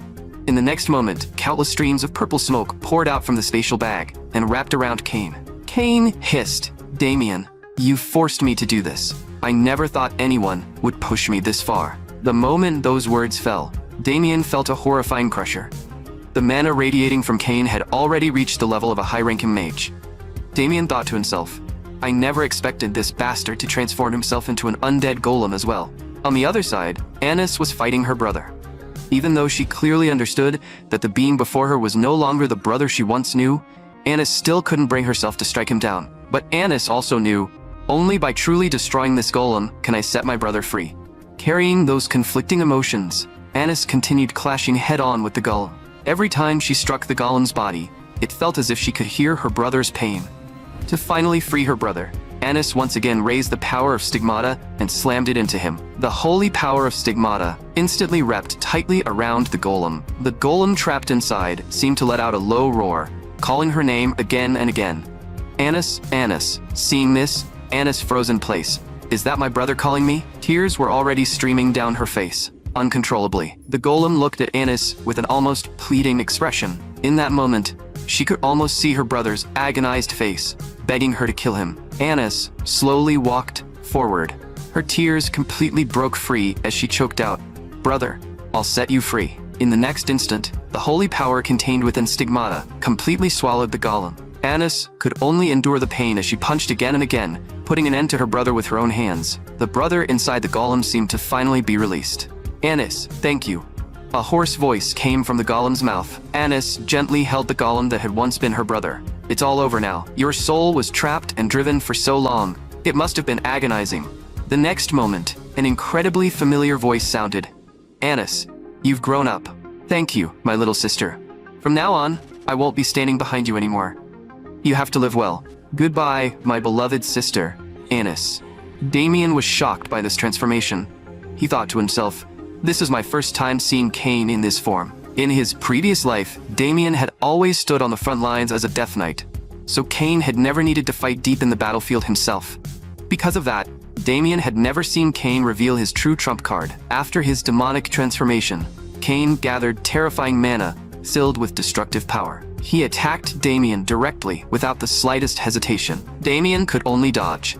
He thought, judging from his mana aura, Kane has clearly fused with more than one type of creature. Just as Damien dodged the mana attack, Kane's main body followed up immediately, trying to stop Damien into pieces.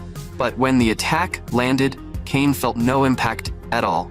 Just as Kane had expected, Damien had sidestepped the attack and was already charging in with his sword. A clean and rapid slash struck Kane's right arm without mercy. Yet in the blink of an eye, Kane's body regenerated again. Damien thought in shock. I didn't expect Kane to possess not only monstrous mana, but also such terrifying regenerative ability. The moment Kane recovered, he swung his mana wings at Damien. Damien landed and immediately retreated without hesitation.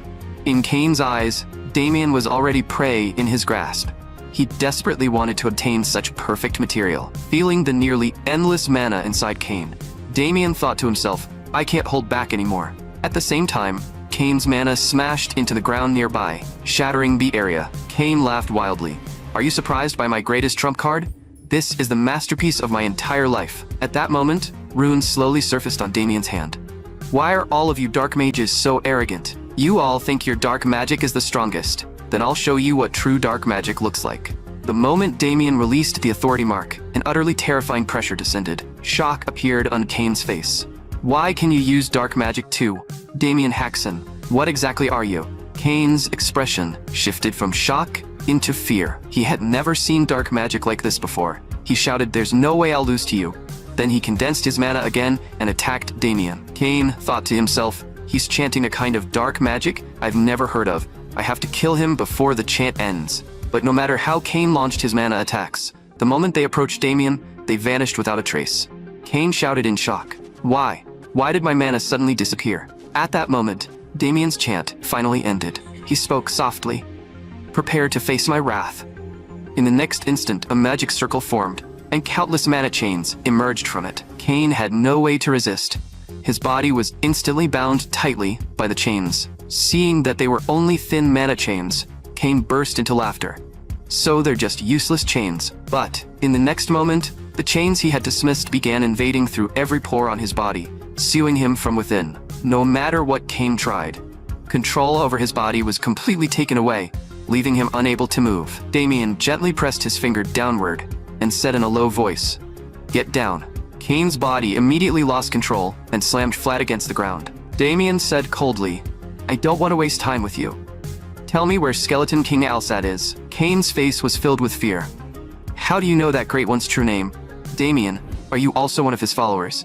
Damien said coldly, "You have no right to ask me questions. Just answer mine." Cain laughed madly. "If you are that Great One's follower, then it makes sense. No wonder your mastery of dark magic is so profound. But, do you think I would betray him?" Damien wasn't angered. "That's fine. I have another method. I can rip out your soul and interrogate it directly." Hearing this, Cain laughed. "Do you think I never considered that? I placed a restriction on my own soul long ago. If anyone touches upon matters related to that Great One through soul interrogation, my soul will shatter instantly. There's no way to break his kind of soul restriction. Damien, you might have defeated me, but you'll never get any information out of me." Seeing this, Damien said calmly, "Then it seems I have no choice but to kill you, but I won't be the one doing it. They will." Cain froze. "They? Damien, who are you talking about?" Damien said coldly, "The humans you murdered. Every person you killed has been hiding within the dark mana around you. Now that your mana has been sealed by me, they can appear without restraint. And this will be the most painful way for you to die. The dead will devour your soul completely, until nothing remains." Cain screamed in agony. "Damien, you can't do this." Damien said coldly, "These are the sins you committed.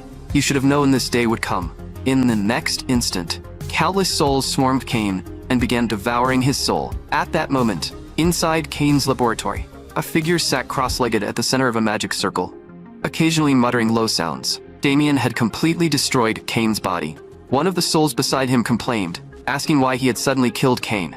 Damien said calmly, "There isn't much time. I still need to arrange the scene and erase all traces of my dark mana here. Before Anis comes back, I need to make this look like a standard execution scene." After finishing the cleanup, Damien entered Cain's laboratory. At the same time, he wondered to himself, "Why do these souls keep following me?" When he turned, he noticed a massive mirror and thought, "If I remember correctly, this is the magic mirror used to communicate with Skeleton King Alsad. If I can speak with him through it, I might be able to pinpoint his exact location."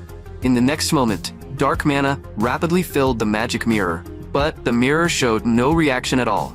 Damien thought, "Judging from the residual mana, it hasn't connected with Skeleton King Alsad in a very long time.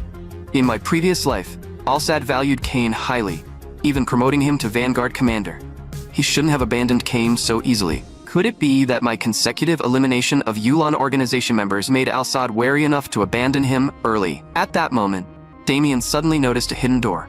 Why is there a hidden door open on this side? Then he carefully explored the room. Soon, a drawing on the wall caught Damien's attention. It was a map, and it also included information on other strongholds. Damien thought, if this intel is accurate, I can use this map to wipe out those bases one by one. At that very moment, a pair of eyes was fixed tightly on Damien. The Watcher seized the opportunity, while Damien was looking at the map, and launched a swift attack. In an instant, Damien sensed killing intent rushing toward him. Almost by instinct, his body reacted, and he punched the attacker back. Is this another humanoid golem made by Cain? But there are no stitching marks on her body. The next moment, Damien saw the place where the golem had been struck rapidly heal, making him even more surprised. He thought to himself, is the reason she has no stitching marks because her regeneration is absurdly fast? Did Cain intentionally lock her in this secret room? Then Damien was slightly startled. This golem has actually developed self-awareness. It was probably formed from hundreds of intertwined consciousnesses that somehow unified into one. But a golem is still a golem. She'll surely harm humans in the future. Damien then prepared to draw the holy sword and eliminate the girl. But just as Damien drew his sword, the souls that had been following him shielded the girl with their bodies. Honorable Knight, ever since this child gained awareness, she has hated the dark mage who created her. Please spare her and take her with you. Her abilities will surely be useful to you. Damien looked at them. It seems you know this child well.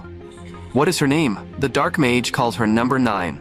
But we gave this child a name, Miwa. The next moment, Damien cut through her chains. I'm not a dark mage. If you follow me and harm humans, I'll kill you without hesitation. Miwa nodded happily, showing that she understood. Just being free was already something worth celebrating. The soul gently touched Miwa with reluctance. From now on, follow this lord and serve him well. Meanwhile, Jamal was leading reinforcements to the rescue. On the way, they encountered Damien and Anis, and learned that the battle had already ended. Seeing them, Jamal could hardly believe it. Damien, you really killed the corpse performer? As for Sanas, the church took her away to stand trial. Magda's injuries were also gradually recovering. Many of the holy knights, who should have been wiped out in Damien's previous life, had survived this time. Damien said, Anis, I should get going. Anis looked puzzled. Aren't you coming back with me first? Damien replied, I still have other things to do. Besides, I left home without permission, so father is probably furious right now. Anis said, Mr. Damien, once you finish your business, could you come to the church?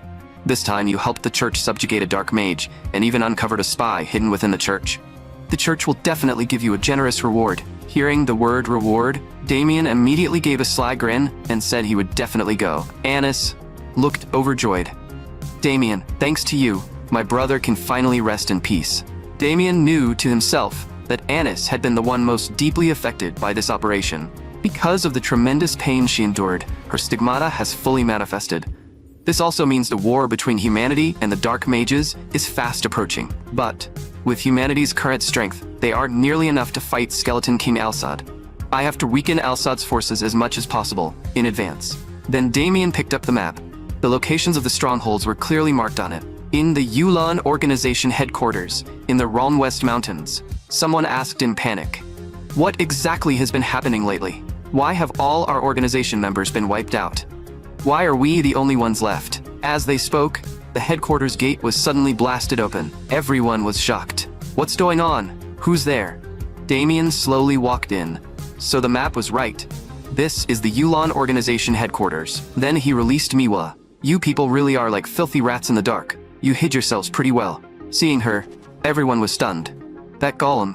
That's Kane's number 9 experiment. At that moment, Damien gave Miwa an order. Eliminate them all. After that, Damien went around destroying dark mage strongholds. His actions soon stirred countless rumors across the empire. According to the rumors, a man was wiping out dark mages with overwhelming power, and his name was Victor. While everyone was discussing it, the real Victor walked in.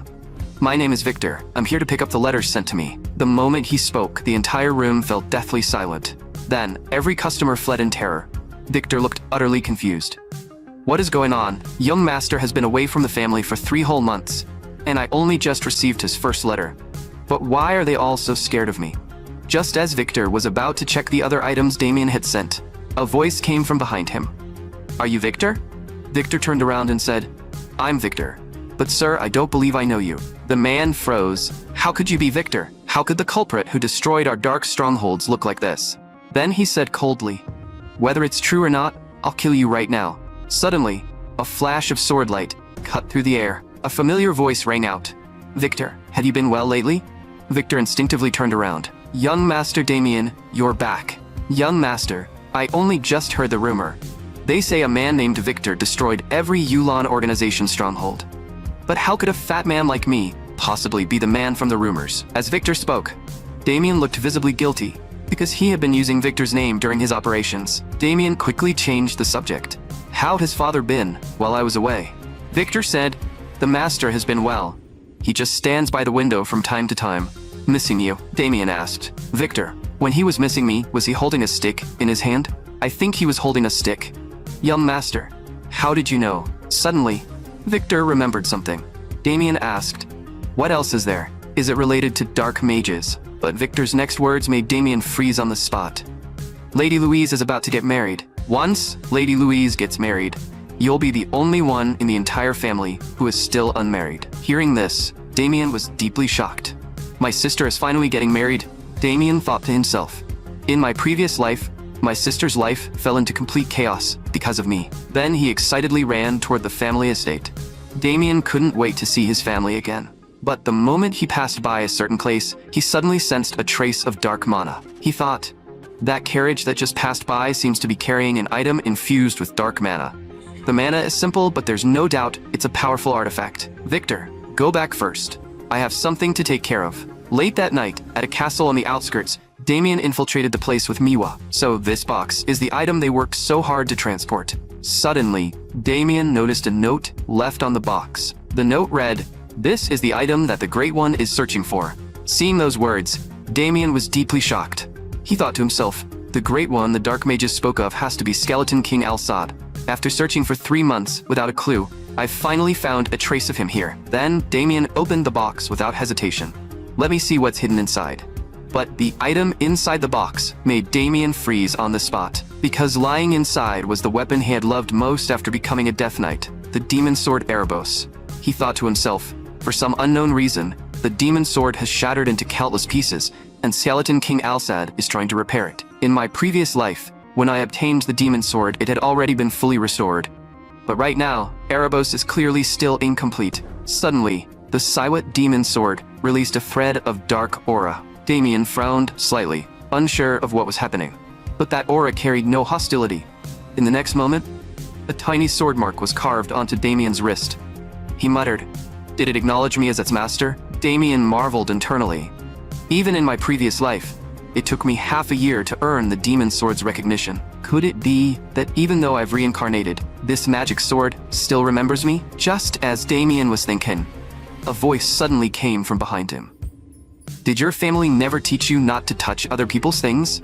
A sudden attack sent Damien flying. Then the attacker saw Manhwa beside Damien. Are you Victor, the one who's been attacking Dark Mage strongholds with a doll lately? Damien immediately said, Manhwa, don't act rashly. She isn't someone you can handle. The person before him was Slala, the administrator of the Empire's largest dark organization. Slala sneered, I didn't expect you to have investigated me. In that case, you should know what my ability is. Damien knew very well. With my current strength, I can't face a true high-ranking dark mage head-on. I wasn't prepared to encounter someone of this level so soon. His mind raced. Should I use dark mana to escape? At that moment, a lazy yawn came from behind them. Seeing this, the surrounding dark mages instantly showed fear. When did I fall asleep? The man said while rubbing his eyes. I'm asking you people a question. Where the hell is this place? Damien instinctively turned his head and was shocked. Why is he here? Did the noise from the fight just wake him up? The man casually pinched Manhwa's chin and smiled. This little kitten looks pretty feisty. Then, his expression suddenly sharpened. If I'm not mistaken, that's Slala over there, right? Slala was stunned.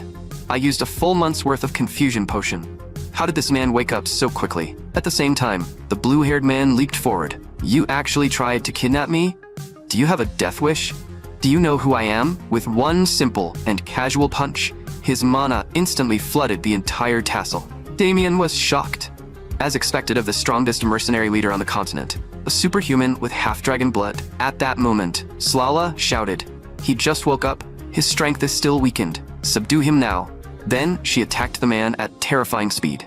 In less than a second, countless waves of dark mana surrounded the man, and attacks came from every direction. Seeing this, the man grew furious. Even trash like you dares to insult me? The moment those words fell, the once arrogant Slala was instantly crushed. Damien couldn't help but marvel. As expected of him, master-level fighters are as fragile as toys in his hands. The man spoke with disdain. If I hadn't thought you were pretty back then, I would have wiped you out long ago. Damien's expression turned serious, thinking, this man is one of the 3 strongest people on the continent. Flan Jastel. A moment later, Jastel burst into laughter. So you're Damien Haxon. I was also chasing the trail of the Dark Mages, and that led me here. Good thing I didn't act on impulse this time. Otherwise, I might have killed you, along with them. Damien asked, you're the leader of the church's honor guard, and one of the 3 strongest people on the continent. Why were you brought here?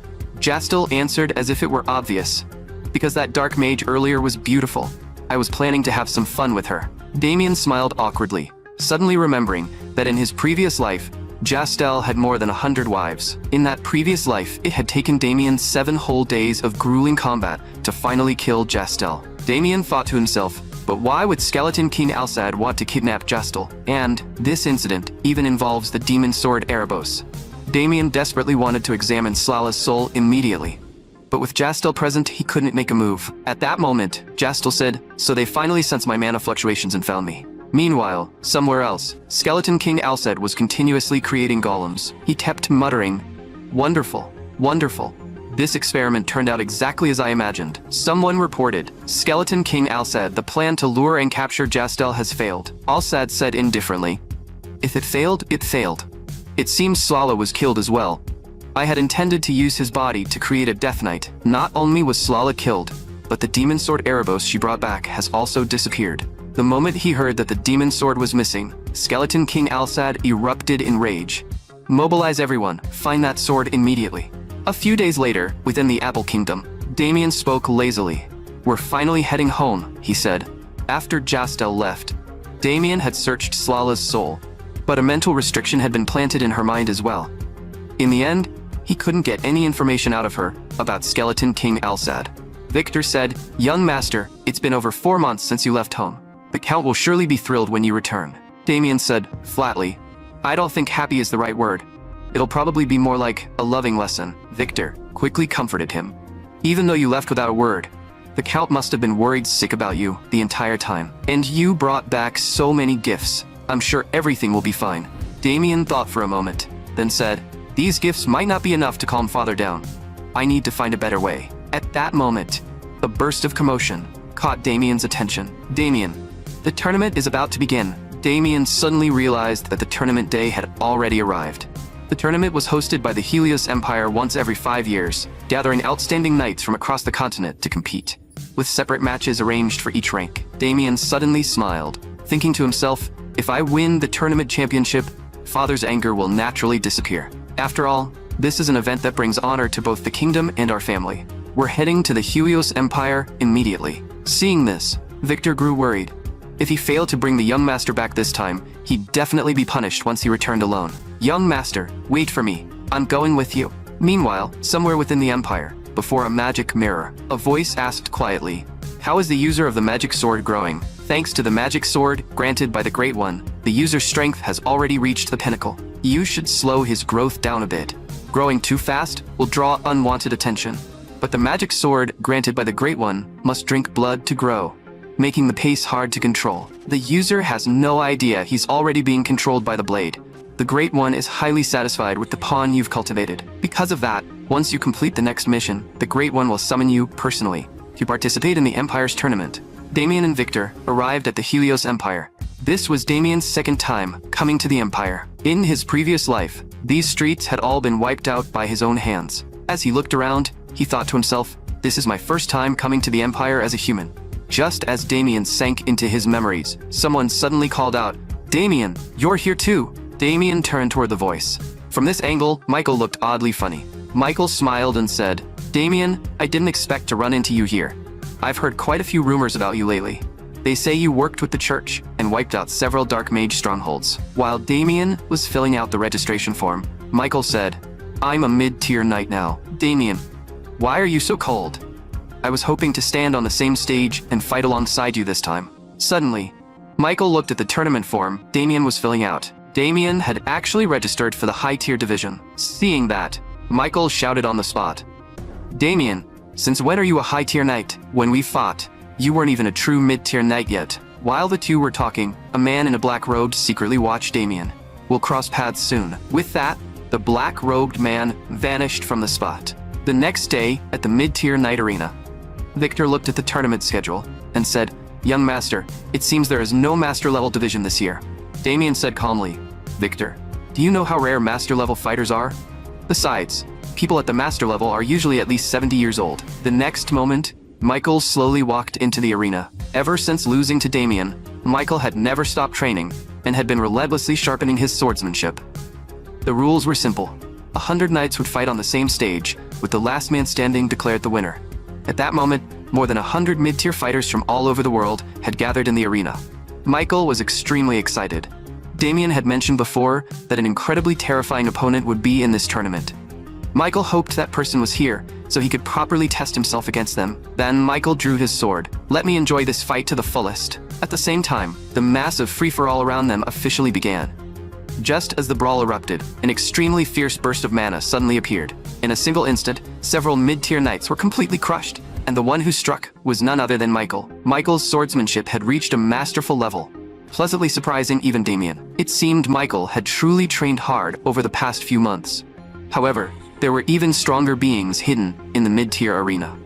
A moment later, someone looked at Michael and said, "You're Michael, the one they call the Sword King, right? I am Rick to Hell.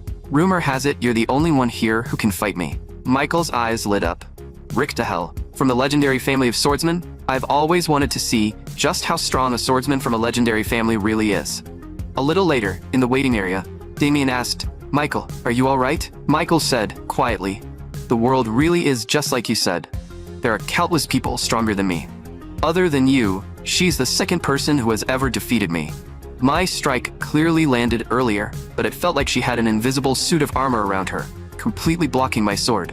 In the end, she crushed me with overwhelming force."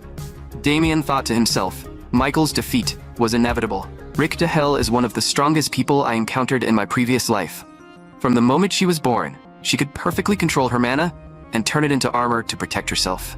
Even in my past life, I paid a heavy price before finally killing her. While everyone was talking, a voice boomed from above, announcing the Emperor's arrival. The Emperor of the Helios Empire had officially entered. Damien thought, the Emperor's arrival means the real competition is about to begin. A court mage waved his staff through the air, and the match bracket for the high-tier division appeared in the void. There weren't many high-tier contestants, but every single one was an elite among elites. "Damien, we all believe you'll be the champion."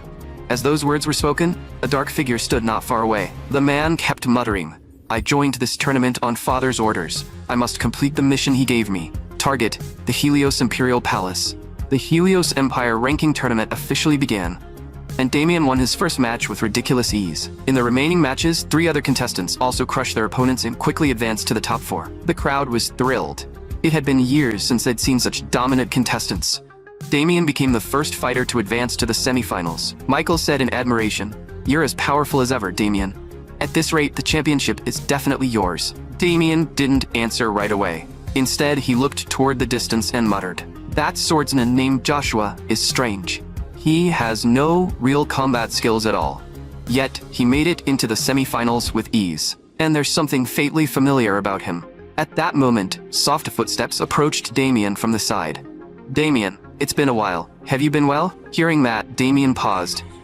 "I don't think I know you." The girl pulled back her mask and whispered, "It's me, Damien.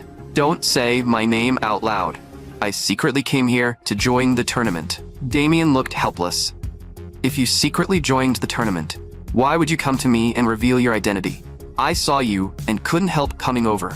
Besides, I just wanted to train myself in secret. You promised last time that you'd come see me. Did you forget, Damien?" Damien finally remembered. "Right, I did promise to visit you at the church. After the tournament ends, I'll head back to the church with you." Hearing that Damien would return with her, Annis instantly blushed. In her mind, a saintess bringing a man back to the church was practically the same as taking him home to meet the family and getting married. Annis was completely lost in her fantasy. When she finally snapped out of it, she quickly said, "Then after the tournament ends, let's go together." With that, she walked toward the arena. But at that moment, Annis was clearly still trapped in her earlier fantasy. The semi-final match was Annis versus Athena. Athena smiled and said, "You're covering yourself up so tightly. Aren't you hot?" However, Annis didn't reply, as if she had silently made up her mind. She had just promised Damien that they'd go back together after the tournament, so she absolutely couldn't embarrass herself in front of him. In the next instant, Annis's aura changed completely. "I'm going to win this match." Seeing this, Athena quickly picked up her weapon. Annis also changed the fighting style she was best at and switched to using kicks. The instant the battle began, Annis rushed forward at incredible speed and attacked Athena. Just as the attack was about to land, Athena swiftly stepped back. While retreating, she pulled her spear out of the ground. Then Athena thrust the spear at Annis with equally terrifying speed, rolling her body half a turn forward at the same time. That entire sequence happened in a single instant. Watching their battle, Damien thought, Annis can't use her full power because she has to hide her identity. Annis was suppressed by Athena's fierce offense, and her body instinctively shifted into a punching stance. The next moment, she threw an extremely simple punch. Yet that simple strike alone shocked Athena greatly.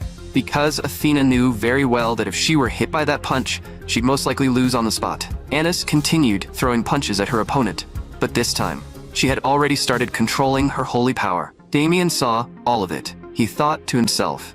Earlier, Anis subconsciously released a small amount of holy power. After realizing it, she started hiding her strength again. At that moment, Athena smiled brightly. I think I just felt something incredible from you. You've been hiding your strength this whole time, haven't you?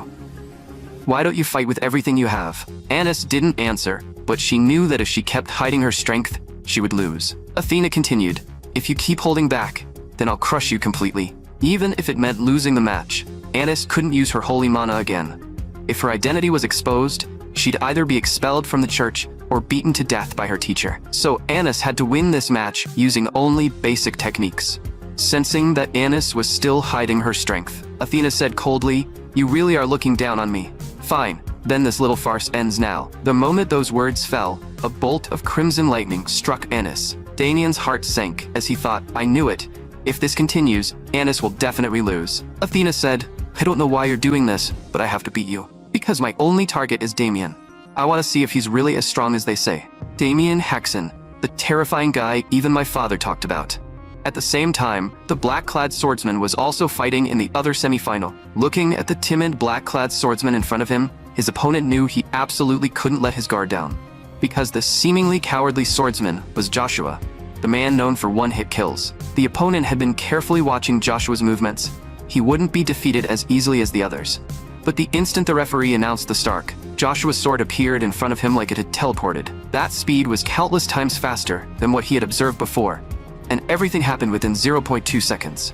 In the next instant, the man's head had already been severed. Joshua's timid demeanor vanished as he muttered, still not enough. This amount of blood isn't enough for my sword. The magic sword absorbed the blood and converted it into power, feeding it back to Joshua.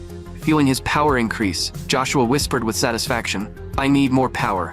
I'll become champion and take the Emperor's head. Feeling Joshua's chilling gaze, even the Emperor felt a cold shiver. There was only one match left before he could complete the mission his father had given him.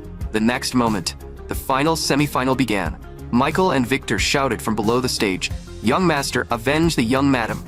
Damien looked helpless, thinking to himself, what kind of nonsense are they spouting? Damien Haxon had made it all the way to the semi-finals without using a single weapon. Watching Damien slowly step onto the stage, Athena remarked, Zero gentlemanly manners. I'm deducting points. Damien looked puzzled. What does deducting points even mean? Athena asked on her own.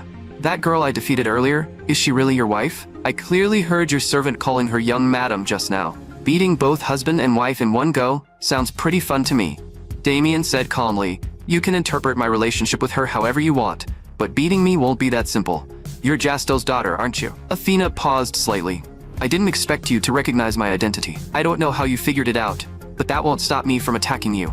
In the next instant, Athena vanished from where she stood. When she reappeared, she was already above Damien. Damien thought to himself, as expected of Jastel's daughter. Her speed is terrifying. As crimson lightning exploded outward, Damien simply took one light step back. Athena didn't relax in the slightest and immediately attacked Damien again. However, Damien dodged with a relaxed expression. In the middle of evading, he suddenly appeared right in front of Athena. At the start of the match, you were scoring me, weren't you? But only the strong have the right to score the weak. Hearing this, Athena summoned lightning and forced Damien back again. Are you saying I'm not strong enough? Joshua, who was watching from the side, felt a chill. There was no doubt that these two were on a completely different level from the other contestants. Athena said coldly, Damien, I'll make you pay for your arrogance.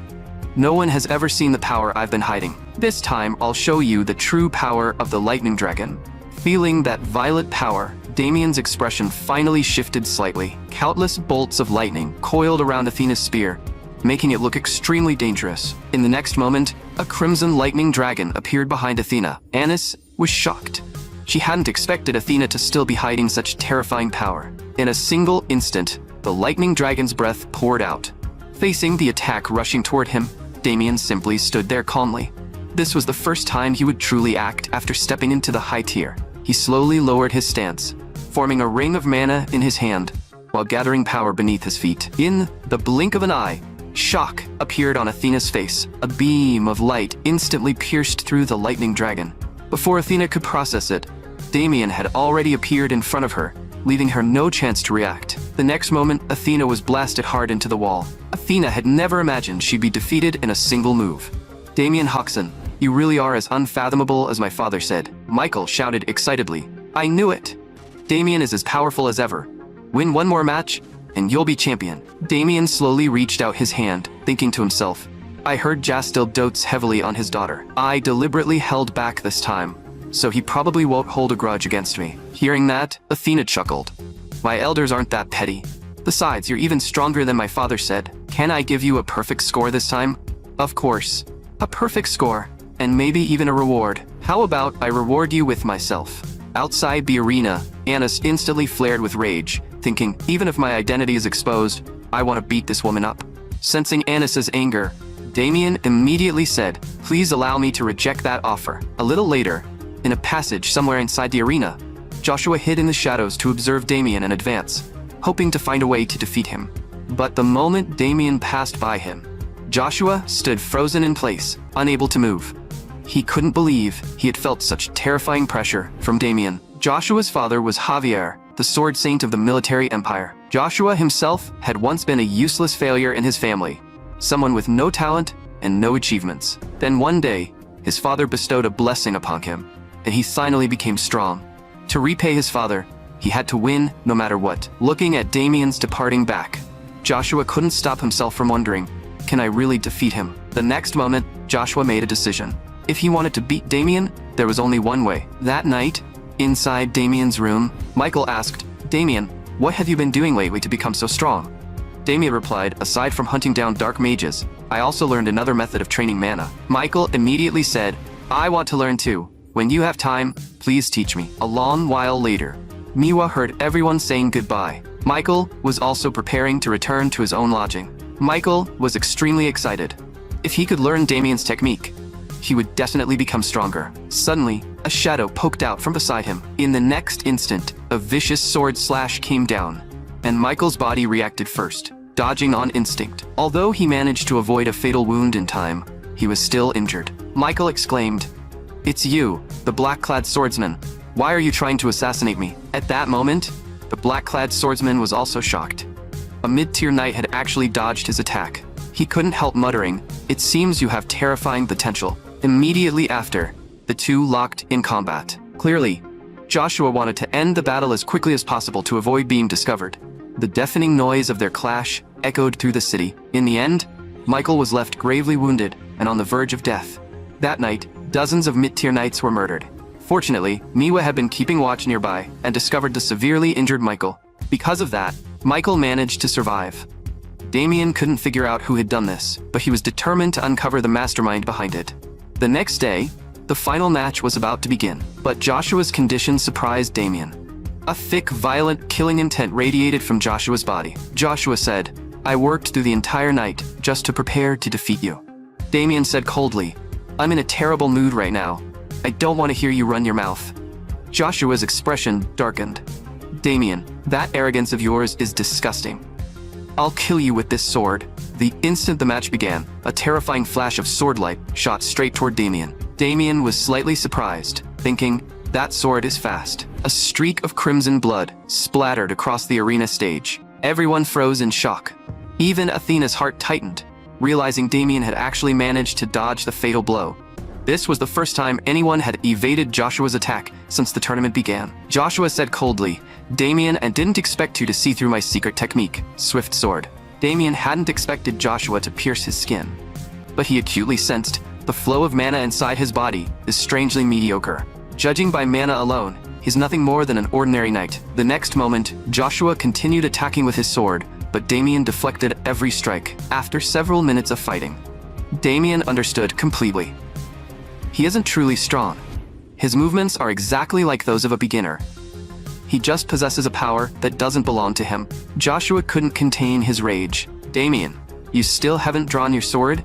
Just how much are you looking down on me?" The next instant, the Lion King sword technique came crashing down with brutal force. Seeing this, Damien froze in shock. A thunderous impact rang out, and waves of mana surged wildly around them. Joshua panted heavily.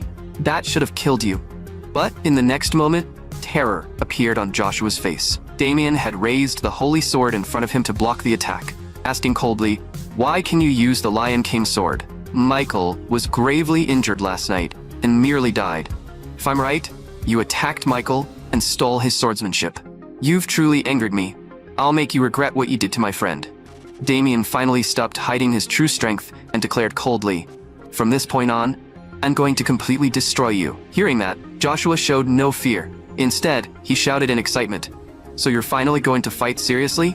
Before he even finished speaking, Damien's holy sword was already half an inch from Joshua's throat. Joshua barely blocked the attack at the final moment, but the massive force behind it made his sword-wielding arm go numb. From that point on, the fight became completely one-sided, with Damien utterly suppressing Joshua. The Emperor, watching from the side, looked shocked. Was this what a true final match looked like? Fear grew stronger on Joshua's face. He thought frantically, why is his sword getting faster and faster? He was already struggling to defend, and sword wounds were appearing all over his body. Joshua was horrified. "I stole the swordsmanship of countless powerful fighters, yet Damien is a monster. I can't fight back at all." The next instant, a sudden flash of sword light blasted Joshua away. Damien said coldly, "Joshua, is this all you have? I'm not even warmed up yet. Keep fighting." Joshua gritted his teeth. "Damien Haxon, I have to admit it. You really are a monster. I never thought someone would force me to use this." Hearing that, Damien quietly watched Joshua, wondering to himself, what exactly is he planning? Joshua growled, "Damien, you forced me to do this. For that person, I'm willing to give my life." Seeing this, Damien's expression changed. Joshua's aura was rising rapidly, and the sword in his hand was clearly a magic sword. A crimson wave of energy instantly swept across the entire arena. Damien immediately recognized the aura of dark mana. He suddenly realized, no wonder he felt like a beginner at first. He's just a sword slave controlled by a magic sword. Joshua shouted madly, "Damien, do you see this? This is the power granted to me by the Great One. I, Joshua, am the true Dark Knight. I am that Great One's most loyal servant, and I will erase you with my own hands." Panic instantly spread across the arena. No one expected a Dark Knight to infiltrate the tournament. Damien's expression turned serious. He thought to himself, it seems Joshua has been completely devoured by the magic sword. In the next instant, Joshua vanished from where he stood. His speed was like lightning, and he charged straight at Damien. Damien was startled. So fast. Just as the slash was about to land, Damien barely drew the holy sword in time to block Joshua's attack. Even so, the violent sword light still carved runes across Damien's arm. Damien frowned coldly, thinking, this bastard has truly gone insane. He actually sacrificed all his blood to the magic sword just to gain power beyond his own limits. In the next moment, Damien unleashed the Moonblade art and forced Joshua back. Seeing this, the spectators in the arena finally breathed a sigh of relief. Damien could still suppress the Dark Knight. Even the Emperor couldn't help but mutter, at this rate, Damien should win, right? But the knight beside him said, both of them are at the absolute peak. It's extremely difficult to judge who will win. And with the magic sword's support, Joshua's power is already comparable to the master level. Damien thought to himself, I never expected a mere tournament match to escalate this far. Joshua shouted, Damien, now I'll take your life. A terrifyingly violent surge of mana gathered rapidly, then blasted toward Damien. In the blink of an eye, the attack was only half a meter away from him. Damien's heart sank. With this much power, is he trying to destroy the entire arena? The knight beside the Emperor shouted, Your Majesty, get behind me. Watching the attack draw closer, Damien seemed to hesitate for a moment. Then he tightened his grip on the holy sword, thinking, am I really going to use that move? It feels like a waste to use it on him. But now, Damien had no time left to think. Holy sword, draw slash. In an instant, terrifying sword light erupted from Damien's body. An overwhelming amount of mana covered the holy sword. This move allowed Damien to briefly tap into master level power. Without hesitation, he slashed, and the sword light seemed powerful enough to sever space itself. The moment Joshua's attack touched it, it was completely obliterated. Damien's sword light continued rushing toward Joshua. For the first time, Joshua felt the true threat of death. Am I really going to die here? At that moment, the mastermind hiding behind the scenes could no longer hold back, and suddenly appeared in the arena.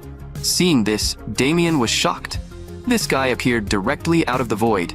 But before Damien could think further, the man drew the sword in his hand at extreme speed. With one casual slash, he intercepted Damien's sword light. Damien immediately dodged to the side. He thought to himself, "There's no doubt about it. This mastermind is a true master-level fighter." Joshua froze.